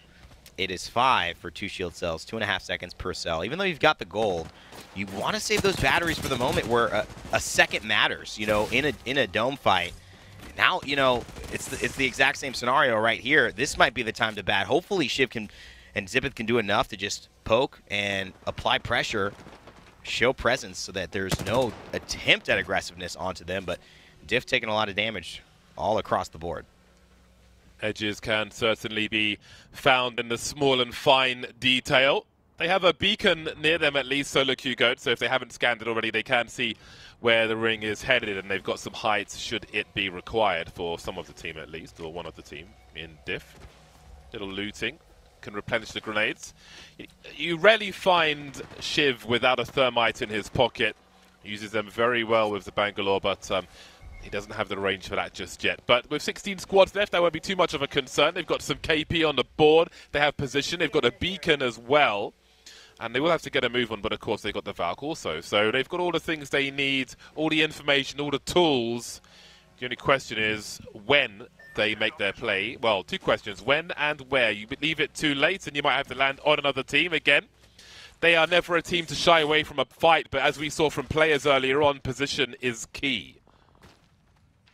The circle showing us that we are going to be getting a lot closer to Fragment. In fact, it will be on the edge of Epicenter, in between Epicenter and Fragment, where this game starts to end on some of those buildings near Fragment East. So team's going to have to make their way, whether it's RPR and the rest of Scars closer end, or whether it's Shiv and the Solo Q Goats out of the ice into the capital.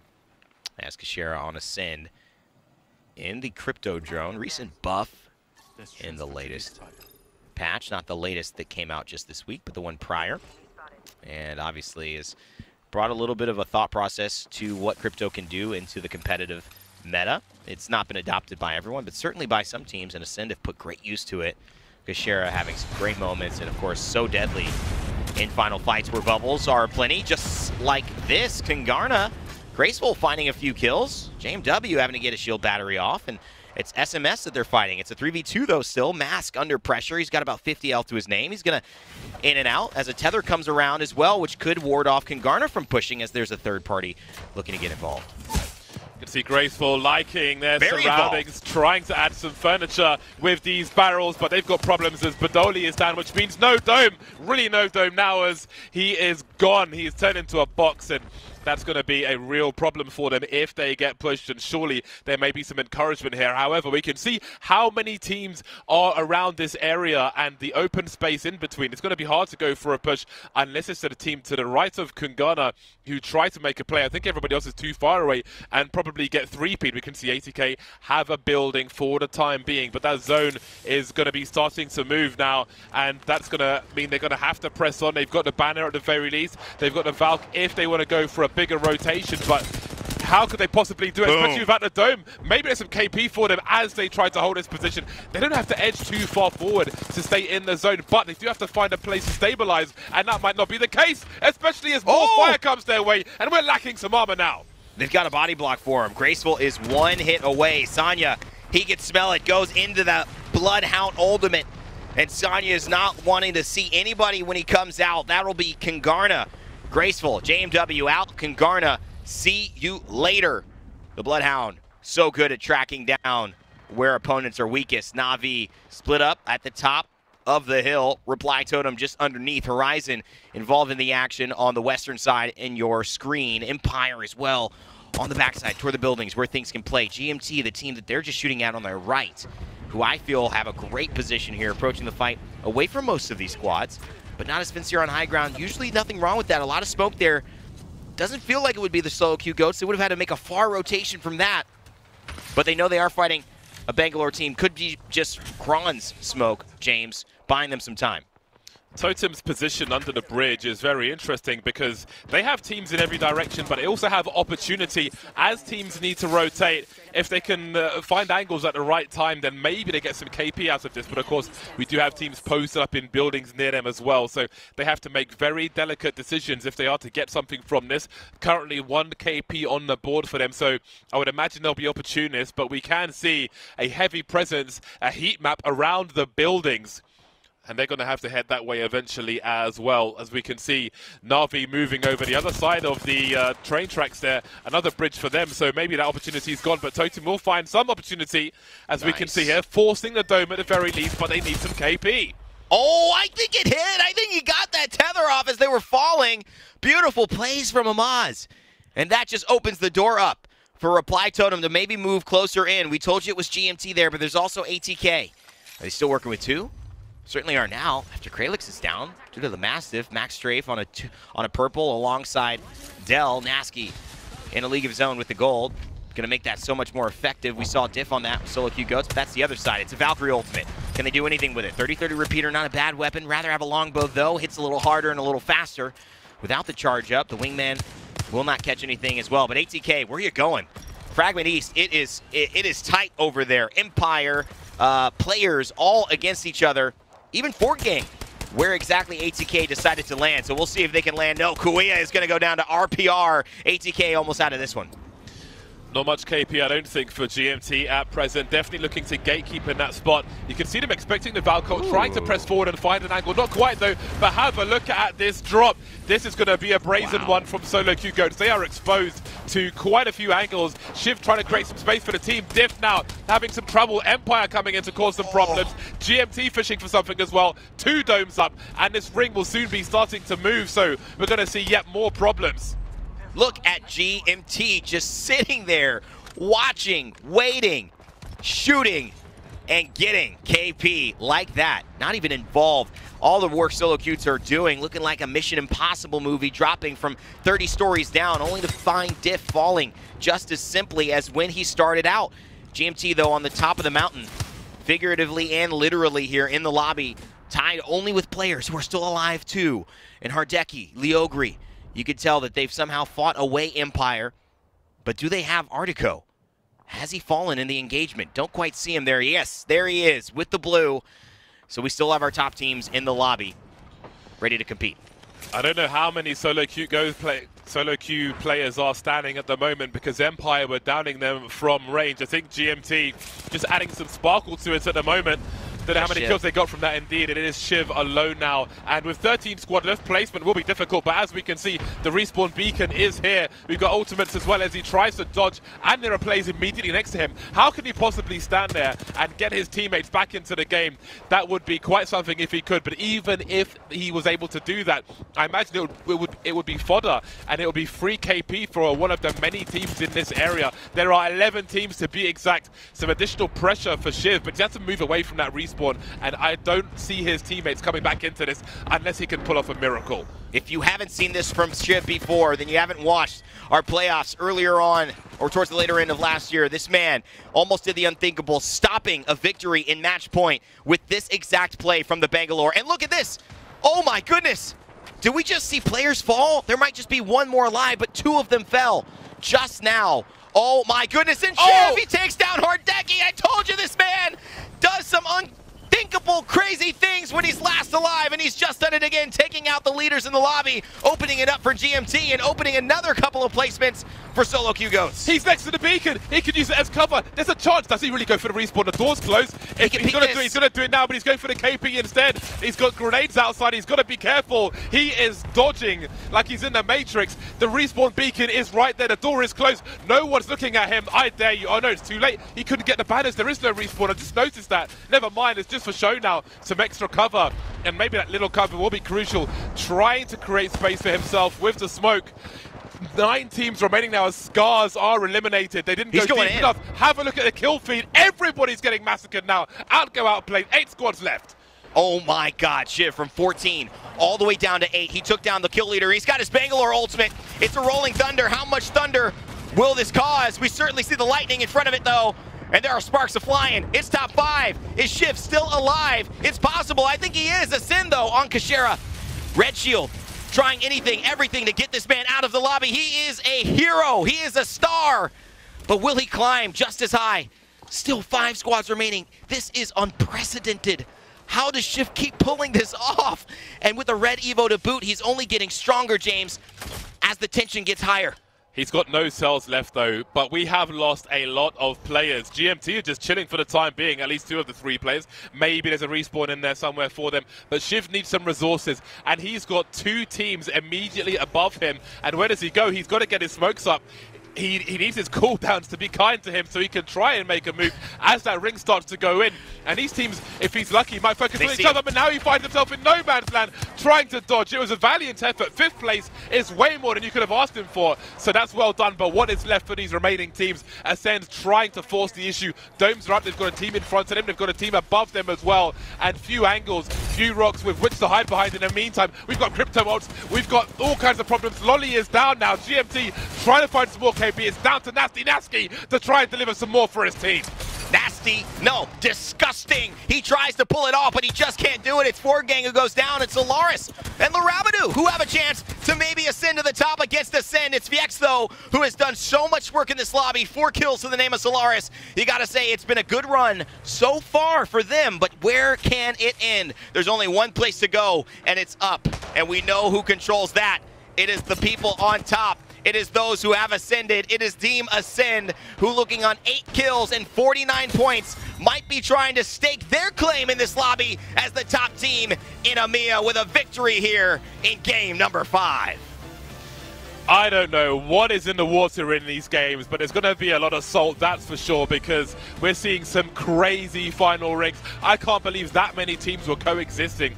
And I'm talking teams, but imagine if you're the only man standing for yours. Shiv somehow surviving, just existing for so long, really getting those placement points when his team were in a bad spot. Props to him, but there was so much carnage inside the building, on the other side, by the bridge.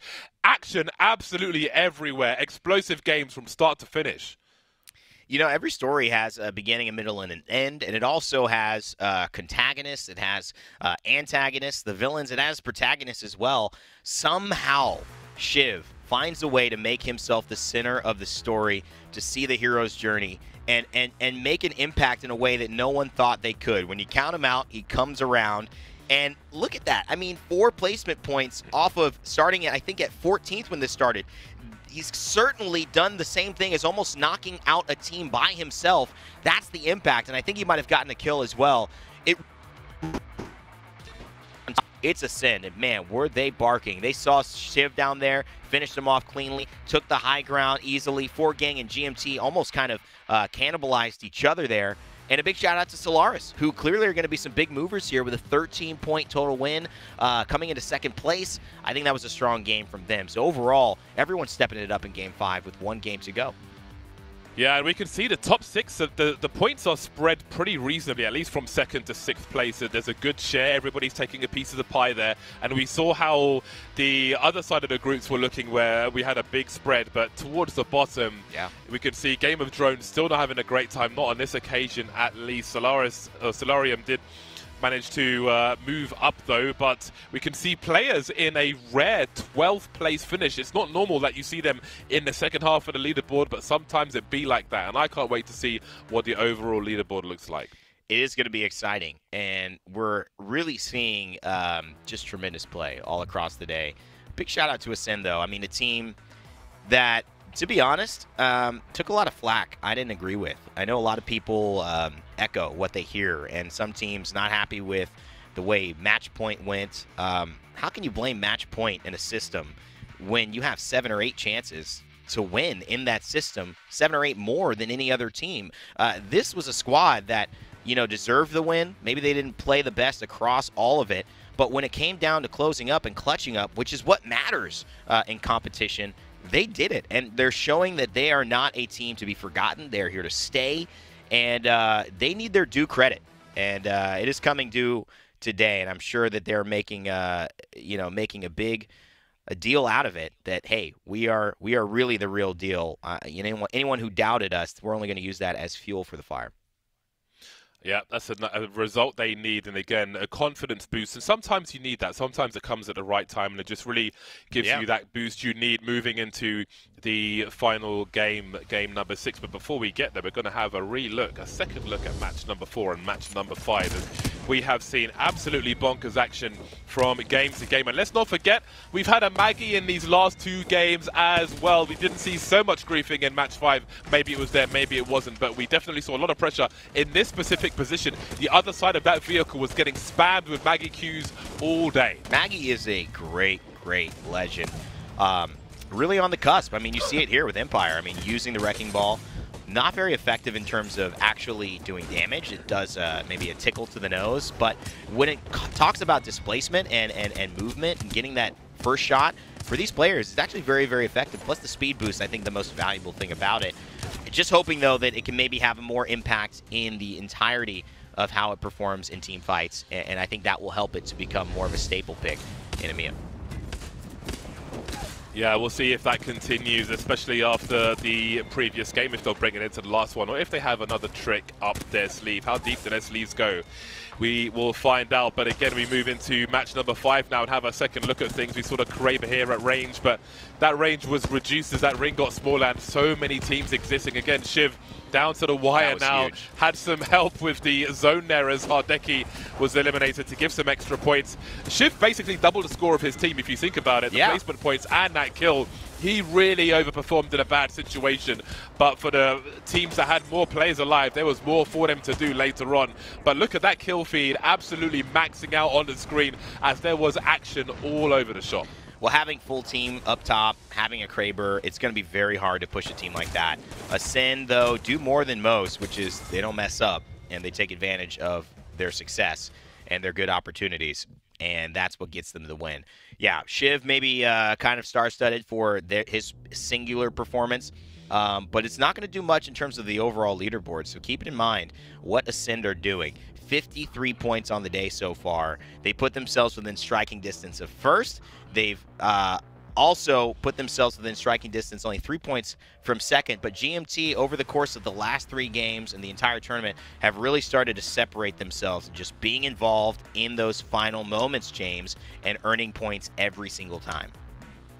Yeah, pulling away now, even a little from players who had a difficult game. That was a difficult final ring for a lot of people. It was. There just wasn't the space to coexist.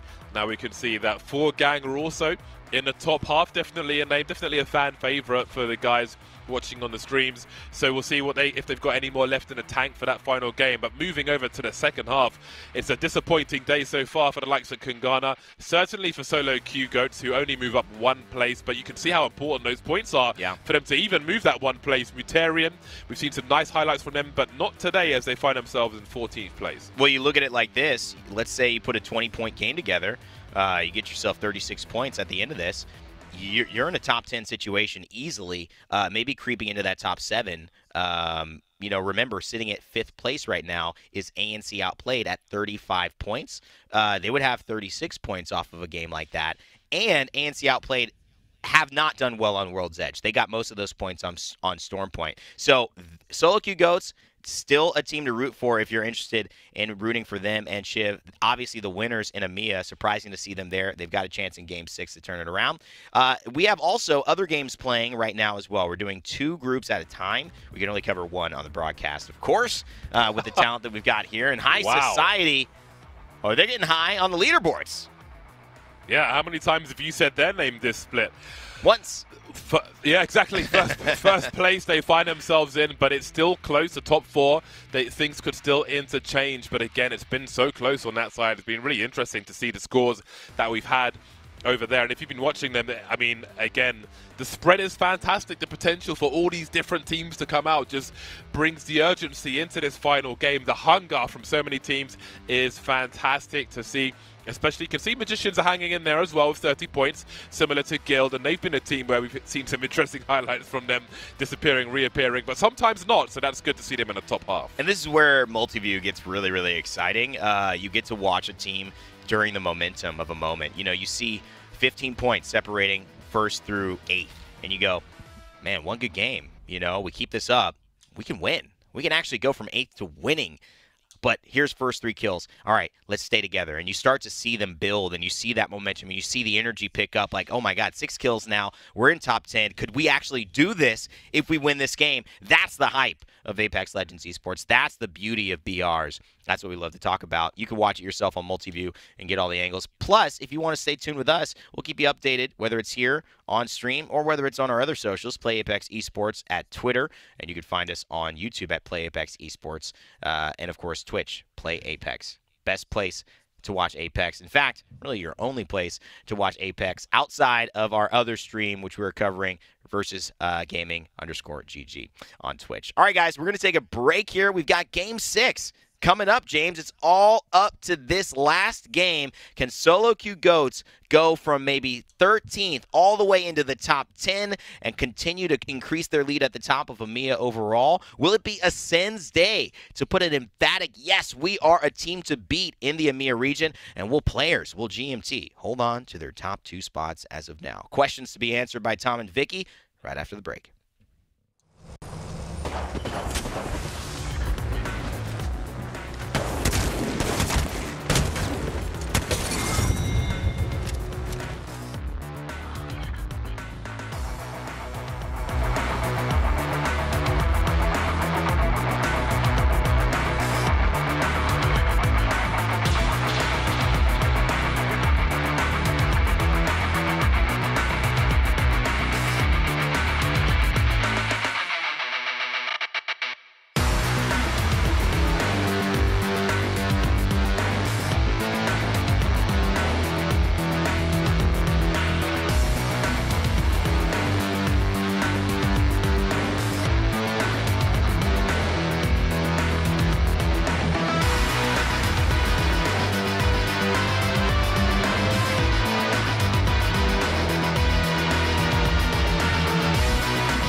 It all comes down to this, the final game. It's going to be on World's Edge. Vicky and T-Squared bringing you the action. And wow, what a day of Apex so far. The EMEA region never disappointing, but we had so many different zones already, and a lot of these have been central, which I know as a competitor these teams are liking. But can we point out, Vicky, in that last zone, there was 10 squads remaining. That was insane. So many left squads just were solos, duos, and just 10 squads remaining in a final circle like that. You already knew the chaos was inevitable, but we have our final game within the EMEA region today. We've had different winners, minus game 2 and 3 where players were really consistent, but let's see if that consistency can stay alive for that team now on this final game. Gotta watch out for the team that's landing over towards the lava siphon area. Ro, is he going to get taken down early again? Is Hardeki going to be on top of him again? Like you said, players, they won game number 2 and 3. The first 3 games were all Bangalore compositions, but things have switched up a little bit as we've gone on over to World's Edge. We've seen a lot more cryptos, a lot more caustics, a lot more teams fighting their way into those final circles. I don't think I've ever seen a final circle with that much action, and what a job from Shiv, again, ratting that out, trying to pick up some extra points for the solo queue goats. You get to see why he was the solo queue goat. He's almost like he's more comfortable playing by himself. Yeah, right? Just dropping solo real quick on that final circle. I mean, it was just so chaotic to look at that, too. You talk about the compositions that we've been seeing on World's Edge. We saw a lot of Gibby-less compositions on Storm Point. Not so much here on World's Edge for the obvious reasons, just having a lot more of those open areas. But you also have the natural cover of a lot of these buildings for some of these final circles, as Ascend have been popping off. They're making their comeback. They've had a bit of a rough start to Split 2, but they're really starting to bridge that gap together. That was a big win, and I like the way that they've been playing a handful of their World's Edge games. I think that it just needs a little bit more cleanup on the Storm Point area as we take a look at this zone. Going to continue to pull more central, maybe a little bit of landslide. Could be over towards the Harvester area too. This is going to be a little bit unpredictable, but our pro players have this one covered. This is why they get paid the big bucks. Man, Landslide has been in the spotlight basically all day here. We had that first circle pull towards a little bit north of Landslide. Now this final circle is pulling a little bit south of Landslide. That train tracks are going to be contested very likely here, very early on. Seeing a lot of these teams already making their rotations. Empire moving away from Harvester. I'm wondering if there's a beacon there, if they already have that information, which is why Ranches is pulling all the way up.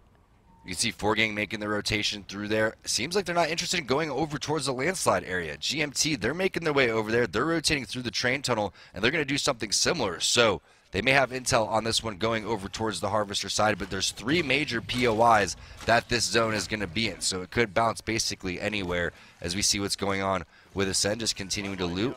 I also like post-kill being Mr. Nice Guy over there. He's going to say, I don't want the Digi-Threat. I'm going to toss this one on over to one of my teammates as we hop back in with a quick little update on what's going on with Kashera. To win the ALGS, it feels like I can't even describe in a few words because it was such a complex amount of emotions. I just feel thankful that this happened. This was one thing that we were looking for so long, and finally happening. It felt unreal, and it still feels unreal. We just want to prove ourselves that we are the best. And we're gonna keep working hard. So this result wasn't a one-time thing. Like, this is definitely something that we want to repeat, and we want to repeat on the big stage. So look out for us. To my fans, all I want to say is thank you guys for supporting us, for cheering us up, and to walk alongside us in this ALGS Pro League. We really appreciate all the love and all the support, and it really means the world to us.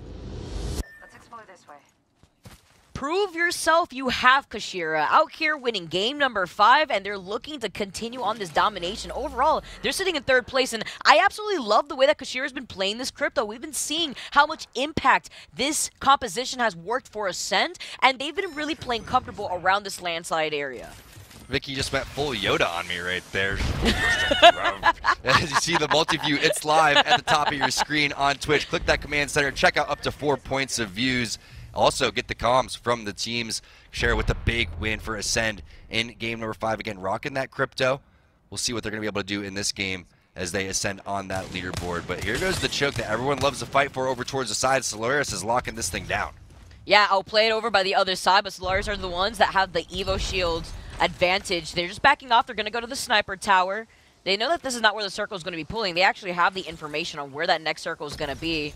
So it's important here for Solaris to try to get ahead of the curve, to try to actually cut off a lot of these teams' rotations through Landslide, get there before them. They also have the redeploy just in case. So many different options here that Solaris can run through, but with the double rotations, they should be good. And we saw the mistake of going over towards the high ground very early for teams in the past. They're not going to make that mistake this time, as you see the team setting up on over towards the staging side. Definitely know that Dorito building is going to be taken. You can see Na'Vi inside of that, and then the train track is going to be taken by Kungarna. So we'll see where this one goes, Vicky. I'm still kind of thrown, for a loop. I haven't seen this zone in quite some time, but again, our pro players, they have this one on lock, and we've seen zones bounce all over the place. And if that's the case, the teams that got the wrong POIs, they're either going to have to Valk Skyward dive out or fight their way out of there. Yeah, we see that Kungarna's already made their way over here with Reply Totem holding onto the high ground. A lot of these teams rotating through staging are going to start feeling the heat soon. My eyes are also on the squad that's going to be rotating south from Thermal Station. That choke point could open and be an open invite actually to a lot of third parties. Ascend now in a fight here. They want to continue on their momentum. Yeah, that nade, being able to find 2 here, absolutely insane. That was a nasty nade right there, just bouncing them off of the top rope. That was so impressive to go and see. Their bodies were just flying onto the ground.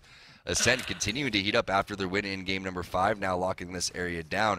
They put themselves basically in the middle, Vicky. They could go either way. That's genius, right? If you don't know where the zone's going to pull, give yourself options. So if you control this and maybe you can get some beacon scans from Kashera, you're going to be in an A-OK spot.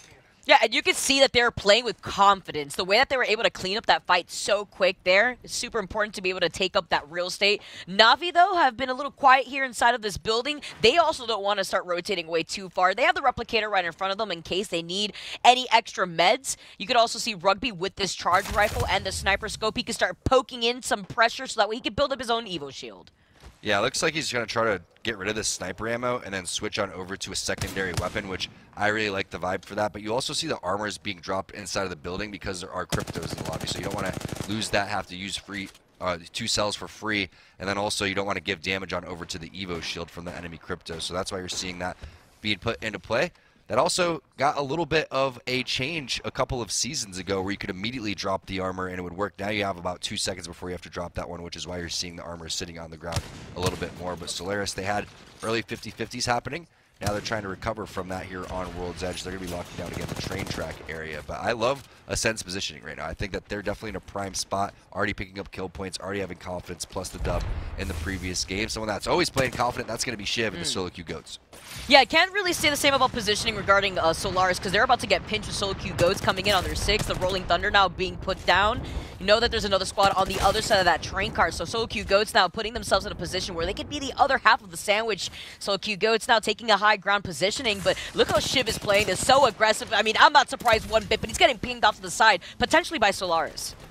It's one of those instances where Solo Q Goats want to rotate and fight. That's their style, but they're also the team that's on the outmost edge. So they're going to keep all that action directly in front of them. They're peppering the teams to try to force them into each other, and that's exactly what's happening. Now GM2 may be able to pick off Solaris from down low. And with Solo Q Goats making the rotation away from staging, instead wrapping around, passing the southern side of Lava Fissure, they can put themselves in a position where they won't get contested, they won't get circle kept, but they will be risking themselves being in the line of sight of the likes of GMT Esports and that squad that is currently in the sights of Max Strafe. Interestingly enough, the portal from Solaris goes into a spot where Solo Q Goats locked down yesterday, underneath that same bridge right there where we saw the crazy 3v1 that happened onto GMT from Unlucky. That was a ridiculous play, but now, like you said, Solo Q Goats having a little bit of the work cut out for them. Multiple squads in the area, but they are safe in zone number 2. Diff definitely wishing that he had some sort of mag for the wingman, but you're going to have to just work with what you have. As you can see, the player outlines and where everyone's going to be located at. The smoke's being shot on over towards GMT. Does that help them get into the drone? I guess so. Nasky's like, hey, you gave me some free cover? I'll fly around for a bit. Don't worry, the skies have been congested all throughout EMEA region with a lot of these cryptos. Looks like Solo Q Goats actually don't want to take a longer rotation. They're considering it. You could see Zipith on the other side to also call out any potential third parties that could be wrapping around to the southern side of that circle. Players in a fight, though, they've lost out on a member. Artico now forced to actually wrap around. Hardeki's been finished off, and Leogri has no shield. They're forced to reset here and separate from one another. What an odd spot to be in for players. Making the rotation on over towards the Harvester side again, one of the 3 POIs, the major POIs that are available in this zone, but you don't expect for them to just get caught off guard like that. Typically they're laying down a lot more damage. Maybe one player got a little bit too overextended and gets punished big time for that, and that's going to be 4Gang taking all of that loot from Hardeki, and Hardeki, our leader in split number 1 from kills, has been dominating in split number 2 as well. That's the player you want out of the lobby.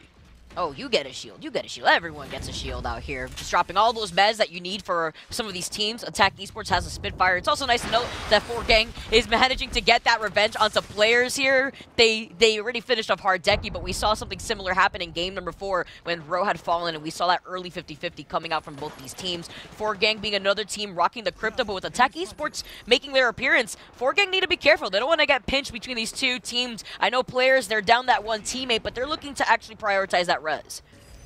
How do they just let them go up there and grab the banner? That's a little bit of a misplay in my opinion. Again, that's Hardeki's box, right? You are on top of, you have 3 players. You're going to let one smoke come through and them just run up there with the Rolling Thunder and grab that?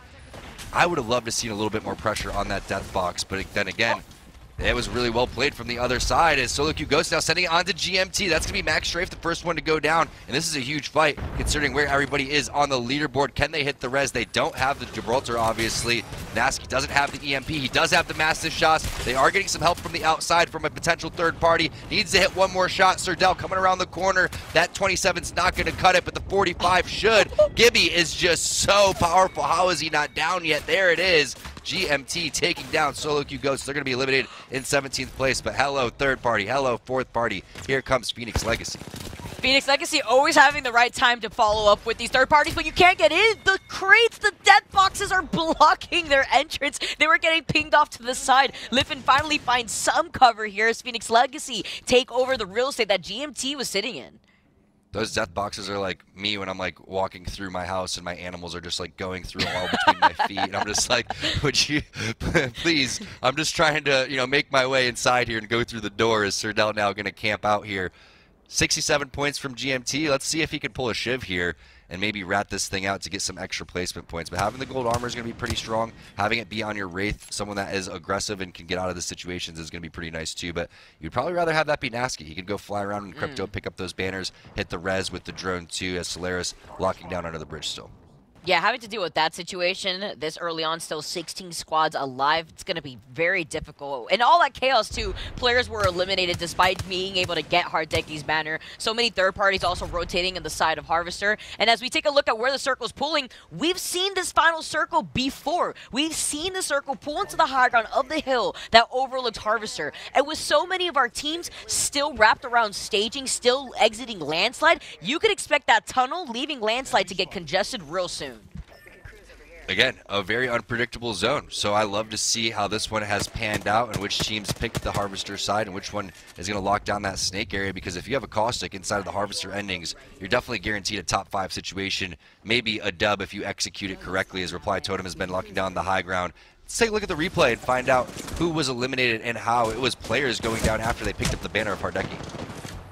Oh man, this was insane here. This was the third party coming in. Leogri trying to pop that shield back. He manages to do it, but look at him. He's getting pinged on both sides. Such a tough situation for players. And Morningstars were the team that went up and swooped up those kills.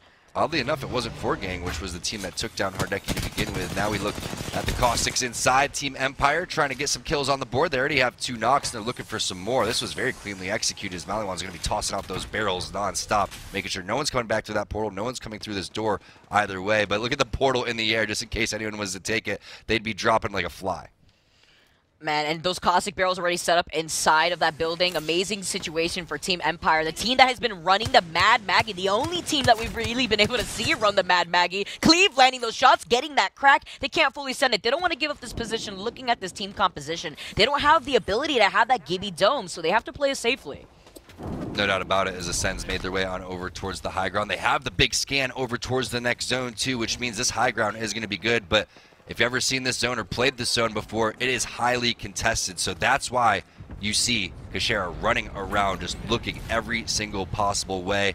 I love the positioning, but how long can they lock this thing down? The portal is going to go in. Is this a third-party potential portal, or is this a portal to reposition themselves? Sun has been holding onto that tunnel positioning for the entire time, so they had clear view of where that circle was going to be pulling and were able to make their move very quickly here. Get to see this team on the bottom. Could be really scary to be here sometimes, but it's a lot safer than you may think. Ooh, second punta though. They're stuck. Team Empire now ranging above them. The double wingman shots coming in from Ranch as a Team Empire want to try to get these finishes. This is the world's strongest gray knockdown shield, I swear. How is that guy not dead yet? That's what I'm thinking. And now they're getting a little bit taken down because of that. And the ball is going to come out for the movement speed boost. And what a tough situation when you're trying to clean up your kills. You just wanted to go through and get what was rightfully yours. Instead, someone else may get that res, or maybe someone else may steal those kills as Taishin. He's going to go down to a charge rifle. Yeah, post kill is going to be able to get that res, and they got the gold backpack. Shout out to this lovely HUD that we have so that we can see what's all in our heroes' backpacks. Ascend going to be able to use this hill, though, to have the high ground to overlook a lot of these teams that want to make the rotation into this god spot. But post kill has been putting on that pressure. The wingman shots, getting that knockout to Cleave. Cleave, you tried it one time. You tried it twice. You get taken down, and now the bombardment is going to be raining down on the Empire. Cleave really wanted those kills, and I really want to do a listen-in with Ascend. Let's hop into their comms and see what they're thinking. Okay, only one eye. You take care of that post. I'm watching behind, okay? The guy is there. Hard chilling, bro. I can kill him. Wait. Post, careful. I'm gonna kill this fucking guy. Nice. Wasn't that team Valk ulting, Valk flying on you, post? No. Careful. Bubble. Как chill out. It's fine, bro. It's fine. No, it's the team from the bottom. They push top. Headshot caustic. They're going down. I don't have Marcel's guys. I don't have Marcel's guys. They're gonna res. Just chill out, guys. Chill out. We're not gonna res. It's another team. Guys, I need to watch behind. I need to watch behind. It's two guys. It's Maggie, Caustic, and... Syringes, guys? Yeah. One. I can give you one. Chill out, guys. I need to watch, like, you're wasting too much, Matt. Too much, man. VJ. Yeah. That side is not really important. It's important if no one picks here below, okay? Okay. But just in case, like, you know? Yeah. I might TP for the loot. Post, don't pick that team anymore. You pick this side, okay? The zone is closing. People are gonna fly on us. And and shit, okay? Okay, I'm gonna use ultimate accelerator so I can have my ulti later. Okay, I have my EMP ready. Like, I'm ready to EMP any team. We have to wipe in 1 second. Jakes, be ready to fight the team in 1 second, okay? Flying. Flying. A lot of flying. Look at the other team that still hasn't dropped. They're gonna fight. Let them. Fuck that guy. People climbing that post. But it's fine, Fuck. It's all you, Jakes. I'm good. Post. Beam. They're pushing guy. Guys. These guys are open field. Okay. You have ulti? I don't. I still don't have. He died to the zone. GB died to the zone. Can we push this? Wait, I'm not with you. Wait. I can't TP. I'm gonna make fucking TP. Make TP. It's 2 guys alive. I need you guys. I fucking. Can I help him, Cash? Nice. Dead. Well done. I'm fucking resing. Has me fast. My bad. Sorry. Fine, bro. Shut the fuck up. Oh no. You're not. Can we take TP? Take TP back. I'm dead. There's team on the TP. One guy. Cash, fight him. On me. No. Oh, just get away. Leave. You are too fucking greedy. No, guys. Wow. Ascend, they had an opportunity to get to 65 points for the dub. I believe that is what it's going to take. Unfortunately, they're going to go out in 8th place. A little bit too aggressive going into the bubble. The PK shots really connected hard. And now they are going to be sitting in the death screen watching how the rest of this is going to play out. And we saw Attack Esports were creeping up on them. Kungarna also moving up. Phoenix Legacy in a fight, though, losing all on Sabs. Linfin, though, getting attacked and tagged from the top. The dome coming in clutch here. See if he can restabilize. So much pressure coming in from this choke point alone. It's going to be so difficult to get uphill after the circle closes in less than 10 seconds. There goes the res coming in, the fast res, the gold backpack res. Huge value in this corner, but the bubble, it's going to be going away fairly soon, and once that happens, you know that the nades are going to be coming, and that's exactly what is happening right now as you see Horizon. Winners from Game 1, maybe they could close it out with a win, and after winning Game 1, maybe they can bump up on this leaderboard too, so we'll see exactly what they can do from this position that we've seen teams locking down. I mean, this was the spot that Ascend was at, but now they took the high ground and we said, hey, high ground, there's so much action going on over here. How do you manage while trying to pick up these kill points? Ascend wasn't able to do that. Maybe Congarna can. I'm scared, Tom. I'm scared because Graceful has the Kraber in his hand, and we know exactly what Graceful is capable of, especially after that first game. He really lands one shot. This is more pressure than we were used to seeing. 145. I mean, does Graceful miss? I don't know. He must do amazing wrist exercises or something like that. The flick of the wrist is real right now. Graceful has to be on fire with this Kraber. Some of the best Kraber play we've seen in the ALGS. Before it was on Stormpoint, it was on Crypto. Now it's with the entry fragger that is Wraith, looking for some more blood. I would be terrified if I was in this lobby. I would not poke. I would not peek one bit. But these heroes do not know that it's Graceful that has the Kraber in his hand. Now looking at Horizon, having to play off of a tiny little corner. You can see the Cossack gas getting set up by there too. Congarna having the God spot over this high ground. This is the same spot that we had some of these squads trying to contest originally. That was Ascend that had taken this spot first. But Congarna holding the spot. They just need to make sure that Horizon does not push in. Look at that team though, poking through inside of that building, looking beyond to see what is happening right outside those doors. It's so important to call out which area everybody is watching. Is legit Lolly. Looks like he's playing on controller right there, just standing still and checking out the scenery of what's going on inside of the drone. They're going to have to eventually make their play. It's going to be a defensive bombardment plus a possible portal play. I would love to see them utilize that one because you do not want to walk out into Graceful sights. Oh my gosh. You see the bombardment getting put down. Gonna have to back off just a little bit. Could not land that Kraber shot. They have to look out for the redeploys to actually contest them too. You see Attack Esports creeping up from behind. They had gotten past Horizon here. They have the gold backpack. They have the big mod guns. And Ford Gang, who made their appearance outside the bunker doors, have lost out on Row.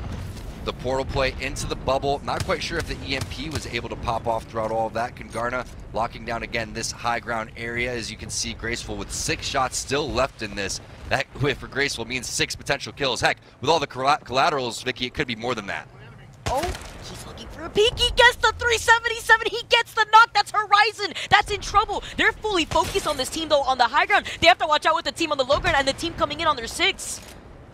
It's almost like you get surprised when you see Graceful miss a shot. It's only been 3 or 4 shots for 2 Krabers that he's missed, and the wingman is right there to boot. Gonna need some help, so the Q is gonna know. It doesn't. He just gets taken out in time before he hits that phase. The bubble is gonna go down, but teams are gonna start pushing this one. 3 squads remaining. Looks like there is gonna be 1 rat somewhere, but Badoli's gonna have to do it by himself. They got ahead of themselves. They wanted to push all the way up onto Attack, and now Congarna, they were the ones that got pinched. It was 4 Gang on the bottom. Morningstar's now coming in. See Mask with the Kraber in his hand. He tries to get the cleanup though, but fails. He gets the hipfire shot. Kraber after Kraber shot that we're seeing. Morningstar's though only up to Mask. Can he do this? He can't. Attack Esports with the timing to creep up onto the high ground. That could have been one of the most disgusting 2v1 endings ever. It was just half a second away from being able to get that massive shot off. Wow, what a final game here in the EMEA region. My heart is racing. Can we talk about these Kraber shots? Morning Stars coming in, Graceful, of course, doing graceful things. Wow, what a final game, but Attack Esports with the timing, with their positioning, were able to fully capitalize as a squad. I jumped out of my chair as that last massive shot was going down. I was about to freak out. I may have just, now I have to stay in my seat. I was almost going to take my headphones off and do circles around the room, okay? But I know that I have to sit here and calm down a little bit because that was some exciting stuff. Wow. ATK, Attack Esports, Morningstars, they are your top 3 teams with Congarna. That was an ending for sure. Yeah, but Congarna out here with those 10 kills, I mean, a very similar performance like we had seen in game number 1 there. Yeah, they didn't take the dub, but still, they were putting on so much pressure. We saw the Kraber in the hands of Graceful for a reason. That's why we were just hyping it up. But Morningstar's basically doing the same thing. Kind of heartbreaking for Ascend when you look at the way that they were rolling and rocking through that game. They won game number 5. They were pretty poised to win game number 6. The setup was looking good. They played it almost perfectly all to the very end where the bubble fight just didn't go their way. Once they lost their Gibby with the gold bag, you lose out on your bubble opportunities, you lose out on any res opportunities, and it could have been their day. But still, overall, a pretty solid performance from Ascend. Yeah, looking up the second page, though, Solo Q Goats, they just could not finalize that positioning for this final game. You can see them sitting in 17th place. Team Empire, though, although they were able to secure some KP, they were also able to secure a single placement point. And it was another team that we also had our eyes out for. Just looking at their composition, they were holding on to that building. But this was one of those Gibby list composition teams that we were also watching. There was a lot of opportunities with your top teams in this lobby right now. GMT players getting eliminated early. Ascend, they could have put that together, but it was ATK Esports, Attack Esports coming through with the kills. And man, imagine if that 2v1 ended up happening. That would have been the clip of the century. And EMEA's just doing insane clips. We saw Unlucky with the 3v1 yesterday. We saw great knowledge of the zones today too. I love the way that they're playing crypto right now in EMEA. Nasky's playing a really high-level crypto. You can see the way that Kashera is going about it. When we get all these regions together, we're going to have so much diversity. Yeah, Ascend, Horizon, we saw Congarna there on the crypto. I really like the diversity in terms of the composition. I know we highlight it every single broadcast, but it's for a reason. Over on APAC side, you see the Watsons, you see the cryptos coming out. Over in NA, we see a much frag-heavy compositions coming out from a lot of these teams. You see a lot more of the Horizon, a lot more of the Ash. So it's so interesting to see how a lot of these teams have been making it work into their own playstyle, especially since we have two different maps that we have to focus on, both Stormpoint and World's Edge. Let's bring Rain Day back to the desk because I know that he's stoked after seeing all those Kraber shots from Graceful. Oh, man, not just even Graceful. I mean, talk about Morningstars almost pulling off what would have been a clip for the ages in the ALGS, the collab. He almost did it with the Mastiff. Sometimes, though, you're just a day late and a dollar short on those. Great efforts from everyone around, and ATK cleaning up the day. It was, in my mind, though, guys, looking back at it, a tournament that could have gone a lot of different ways. We saw GMT go out early. We saw players go out early. In fact, GMT as well. Solo Q Goats run into them. They're running their own little storyline after Shiv's Heroics in Game 5. Felt awkward to see them go down really without contesting in that backside. But, you know, a team that I think all of us were looking at, and Tom, I'll start with you, Ascend.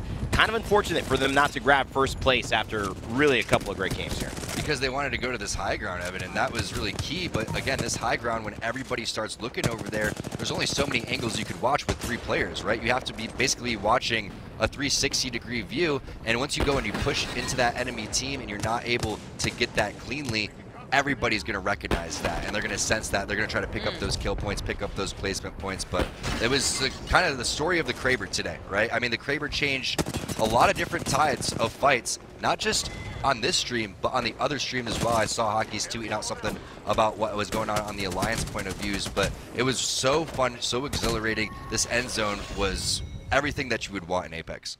Vicky, any notable elements that, besides the Kraber, that you think kind of determined the flow of these games? It was a little different than some of the days we've seen earlier as well. We had some more wild cards into how this thing was going to finish heading into the finale of Game 6. Yeah, aside from Graceful's career montage with the Kraber all day today, I really like to see how close EMEA is in terms of skill level. We noted that earlier on where there was a bit of a gap with players, but then that was quickly closed up when we started things on World's Edge, and that was when players had won 2 games back-to-back.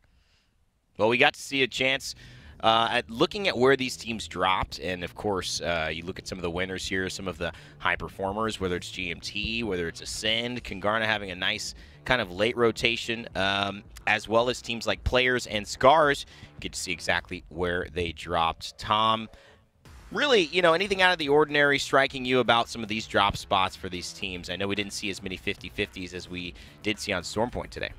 I would say so, because you look at the Reply Totem and they could take 3 POIs if they wanted to. Trees open, domes open. They basically have that whole southern side for free rotations, which makes it really easy for them if they want to go and move into Lava Siphon, etc., etc. They really only have to deal with players going forward. So I think, to me, especially knowing that World's Edge has had a tendency to have more southern zones, I think that it's kind of surprising to see Tree and Dome open.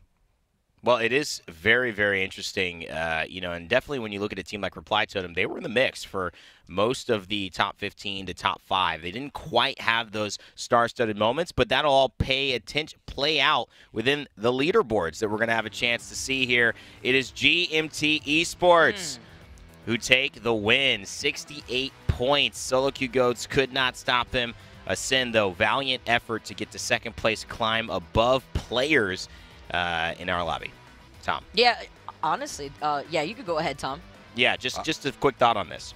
I think that this is what you want to see out of GMT Esports, right? I think that they're going to continue to adapt, and that's what Nasky's really good at as an in-game leader, Vicky. So I just like to see GMT kind of playing their best, but like you said, everyone's so evenly matched, it makes it very exciting.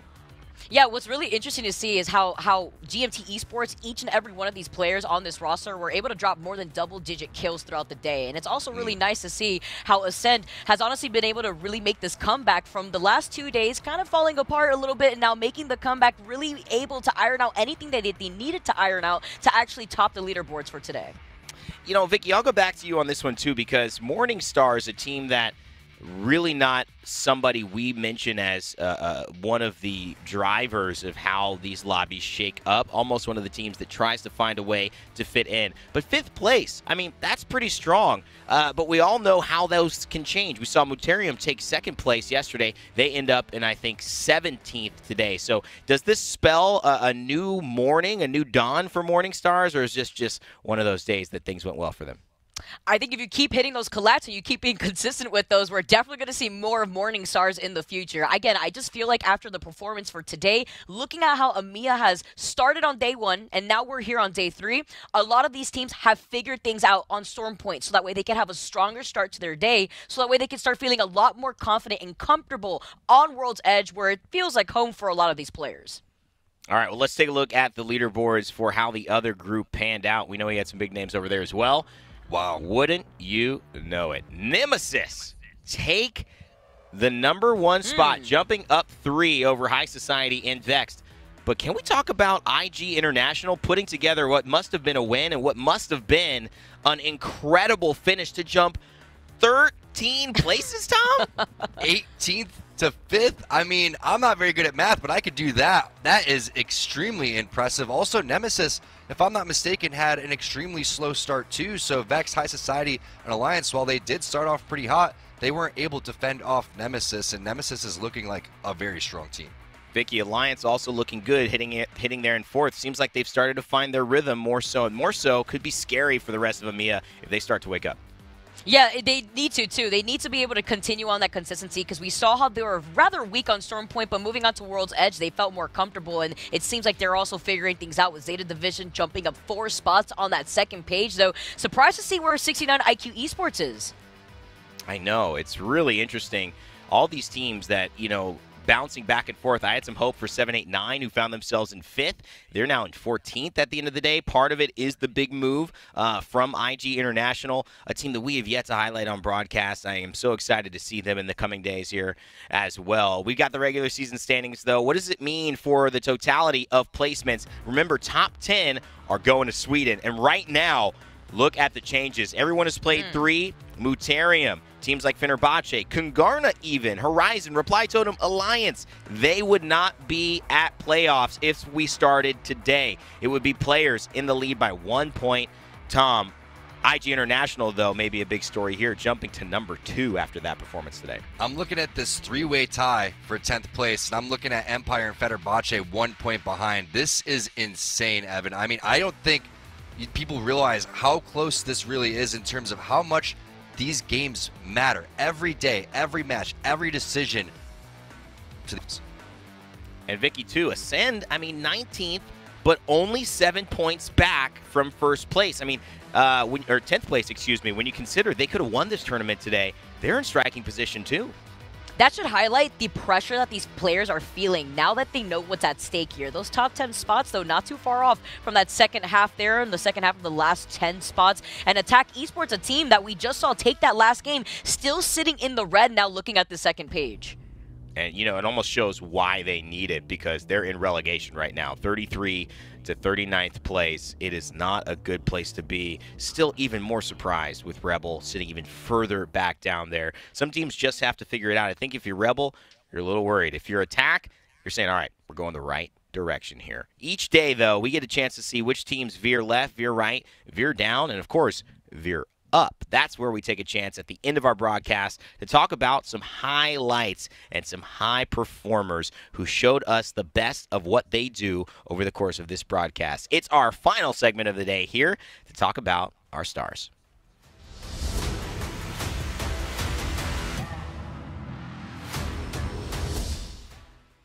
All right, I know you both have picked a player that stood out to you for the most part in this broadcast above any other. Tom, I'll start with you here. Who caught your eye? I'm going with Nasty, giving some love to the crypto out here. Also just the in-game leadership, the communication, the vibes that he brings to the table. And you got to respect the dude's putting up some serious kills, just like Vicky was talking about. Everyone basically in double digits for this GMT squad. Yeah, he's rocking the Gibraltar over on Stormpoint, but that's why he's one of my picks, because he's playing two different legends, two completely different styles of play. Man. Beautiful shots there with the charge rifle, too. Nasky seems to be able to do it all. GMT Esports, an incredible performance today. No wonder Tom picked Nasky, and I love the nasty term. We are coining that. We're going to be calling him that at LAN, of course. And, of course, all these things still yet to be decided. But if they keep playing like this, it is going to be easy for GMT and Nasky to be representing, maybe holding up a trophy at the end of it all. Vicky, I'll turn it to you. Give me some words on who stood out to you over the course of the day. Yeah, it's funny that we talk about Nasky because I have to highlight Max Strafe. I know we were talking about GMT Esports a lot, but for a reason. Again, all these players on this roster ended things up with double-digit kills for today. But Max Strafe, he ended things with 16 kills all day today. The way that he was able to hold down this bridge with the rest of GMT, even getting those reses and pushing in for that final circle here for game number 4 was insane here. And they were just continuing on the domination all day long. I really like how they've been able to integrate this player into the roster too, as he was the teammate that actually moved away from Na'Vi into GMT Esports. Well, you know, I love the way that GMT have kind of answered the questions we've all raised and the rest of the lobby has raised. Are you guys back? I mean, does this mean anything now that, you know, it's been so long since all three of you have been together? An unequivocal yes going in today with their victory. But there's also a lot of other top performers. It would be remiss not to mention them too, guys. Let's take a look at the kill leaderboard. Who kind of showed up? Well, I mean, yeah, I mean, it makes sense. You guys picked GMT to get the nods. Dell making himself in there, but Vicky also, I mean, just a great performance from a couple of the Ascend members as well, 5 and 6, and post-kill and VX.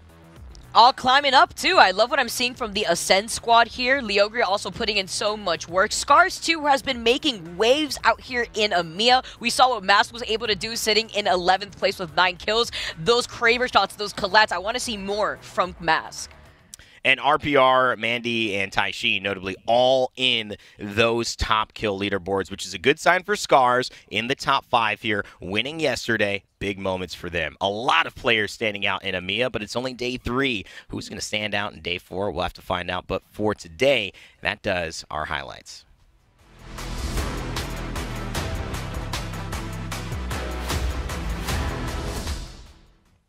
Well, pretty awesome to see at the top of the leaderboard, guys, consistency. You know, it's not often that we see one player and another player from the same team take the first 2 spots in the kill leaderboard, but it's very rare that we see the first, the second, and the third player on the kill leaderboard actually taking the same spot and the entire team winning. But I would say that if a team wins like that, yeah, they should be on the kill leaderboard together. In fact, we've got one of them standing by with none other than James Bardoff to talk to us about it. I think it's Nasky on the mic with James. Let's go ahead to the interview. And I also want to know, does he like the nickname or not?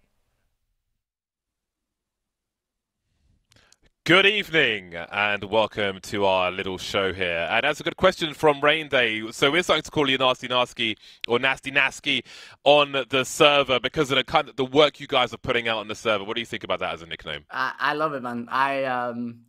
I just heard it. I just heard it right now. If you caught my facial expression, I was pretty shocked. I like it. It's pretty good.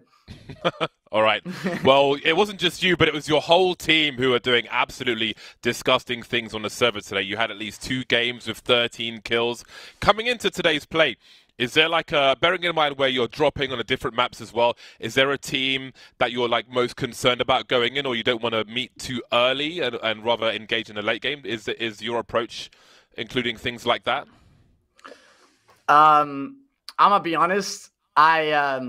I have the best teammates in the world. There's no doubt about it. They're the best players in the world. And I go into a lobby and I don't think about, oh, there's teams neighboring us. I think about, oh no, there's teams neighboring us. Please don't kill them, Max and Del, because my teammates are that good and I absolutely love them. On the subject of your teammates, you had some recent changes. So in February, in January, Badoli left the team and you picked up Max Strafe. Talk about that change in the roster and what Max Strafe brings to the team. Well, we initially played with Max, obviously, back during the summer times in 2020. And we were able to get rank 1 in Europe on ALGS points. We won the championship. And then Strafey got picked up by Navi. And during that time, we always, I always kept contact with Strafey and Del did as well. And then things just aligned when Yuki left for Alliance. And then we picked up Badoli. We had a really good run with Badoli, and things just aligned with picking up Strafey again because his contract with Navi ended. And then we knew we had to strike because our synergy with Max was absolutely unrivaled back then. And he's a perfect player. He fills the role on the team perfectly. He can give out game-winning calls. He will clutch. He will get openings. He will do everything and rarely make mistakes. All right, so as somebody from the UK, I've got to say that in FPS games, one of the things the UK is renowned for is having the most toxic players on average. So how did you find a good, strong player like Sir Del to be alongside you? Del is the most cute and like good-hearted person. He is.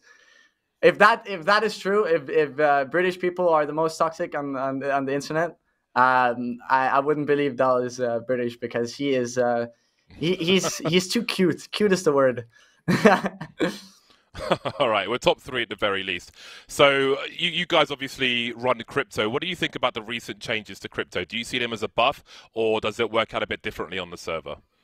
There are some certain things. I consider it more like a quality of life update. He's not necessarily stronger now. In certain aspects, he's kind of more annoying now because it requires a bit more finesse with holding the drone, like getting the drone out and stuff like that. But overall, I guess it's a benefit because you can now see the map while you're in the drone and you can see the HP of the drone, which is nice. But there's some stuff that is like the update is kind of it would have been fine if no update basically.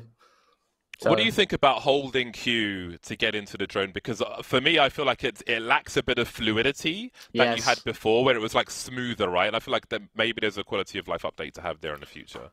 Yeah. That's basically it. That's okay. About the holding the Q down. All right, so we've seen a broad number of characters, legends, being used in EMEA. Some of the guys in North America find it strange that there are so many Bangalores in Europe, but we saw a rare Octane yesterday. Today we saw Empire running Maggie. Do you think Maggie is viable? Did you run into the Maggie and the drill during these lobbies? We didn't actually run into the lobby, but I had front row's ticket to watch them grief an enemy team, and we got a couple of kills from that, so that was pretty nice. Overall, I think the Bangalore pick, and especially the Maggie pick, is kind of troll. I don't think it's that good. I can understand why people would think so, but it's just I feel like you can get more value out of other characters. So yeah. All right, so you guys are currently 3rd in the overall leaderboard. Obviously, if you finish in the top 10, then you guys are going to be heading towards Sweden. It's been a long time since we had a LAN and Apex Legends. You guys looking forward to hopefully making it there? Well, there are some obvious complications because our teammate Max is from Ukraine and is currently under very poor circumstances with the war going on.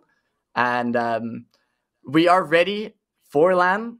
We're aiming for the top 1, obviously.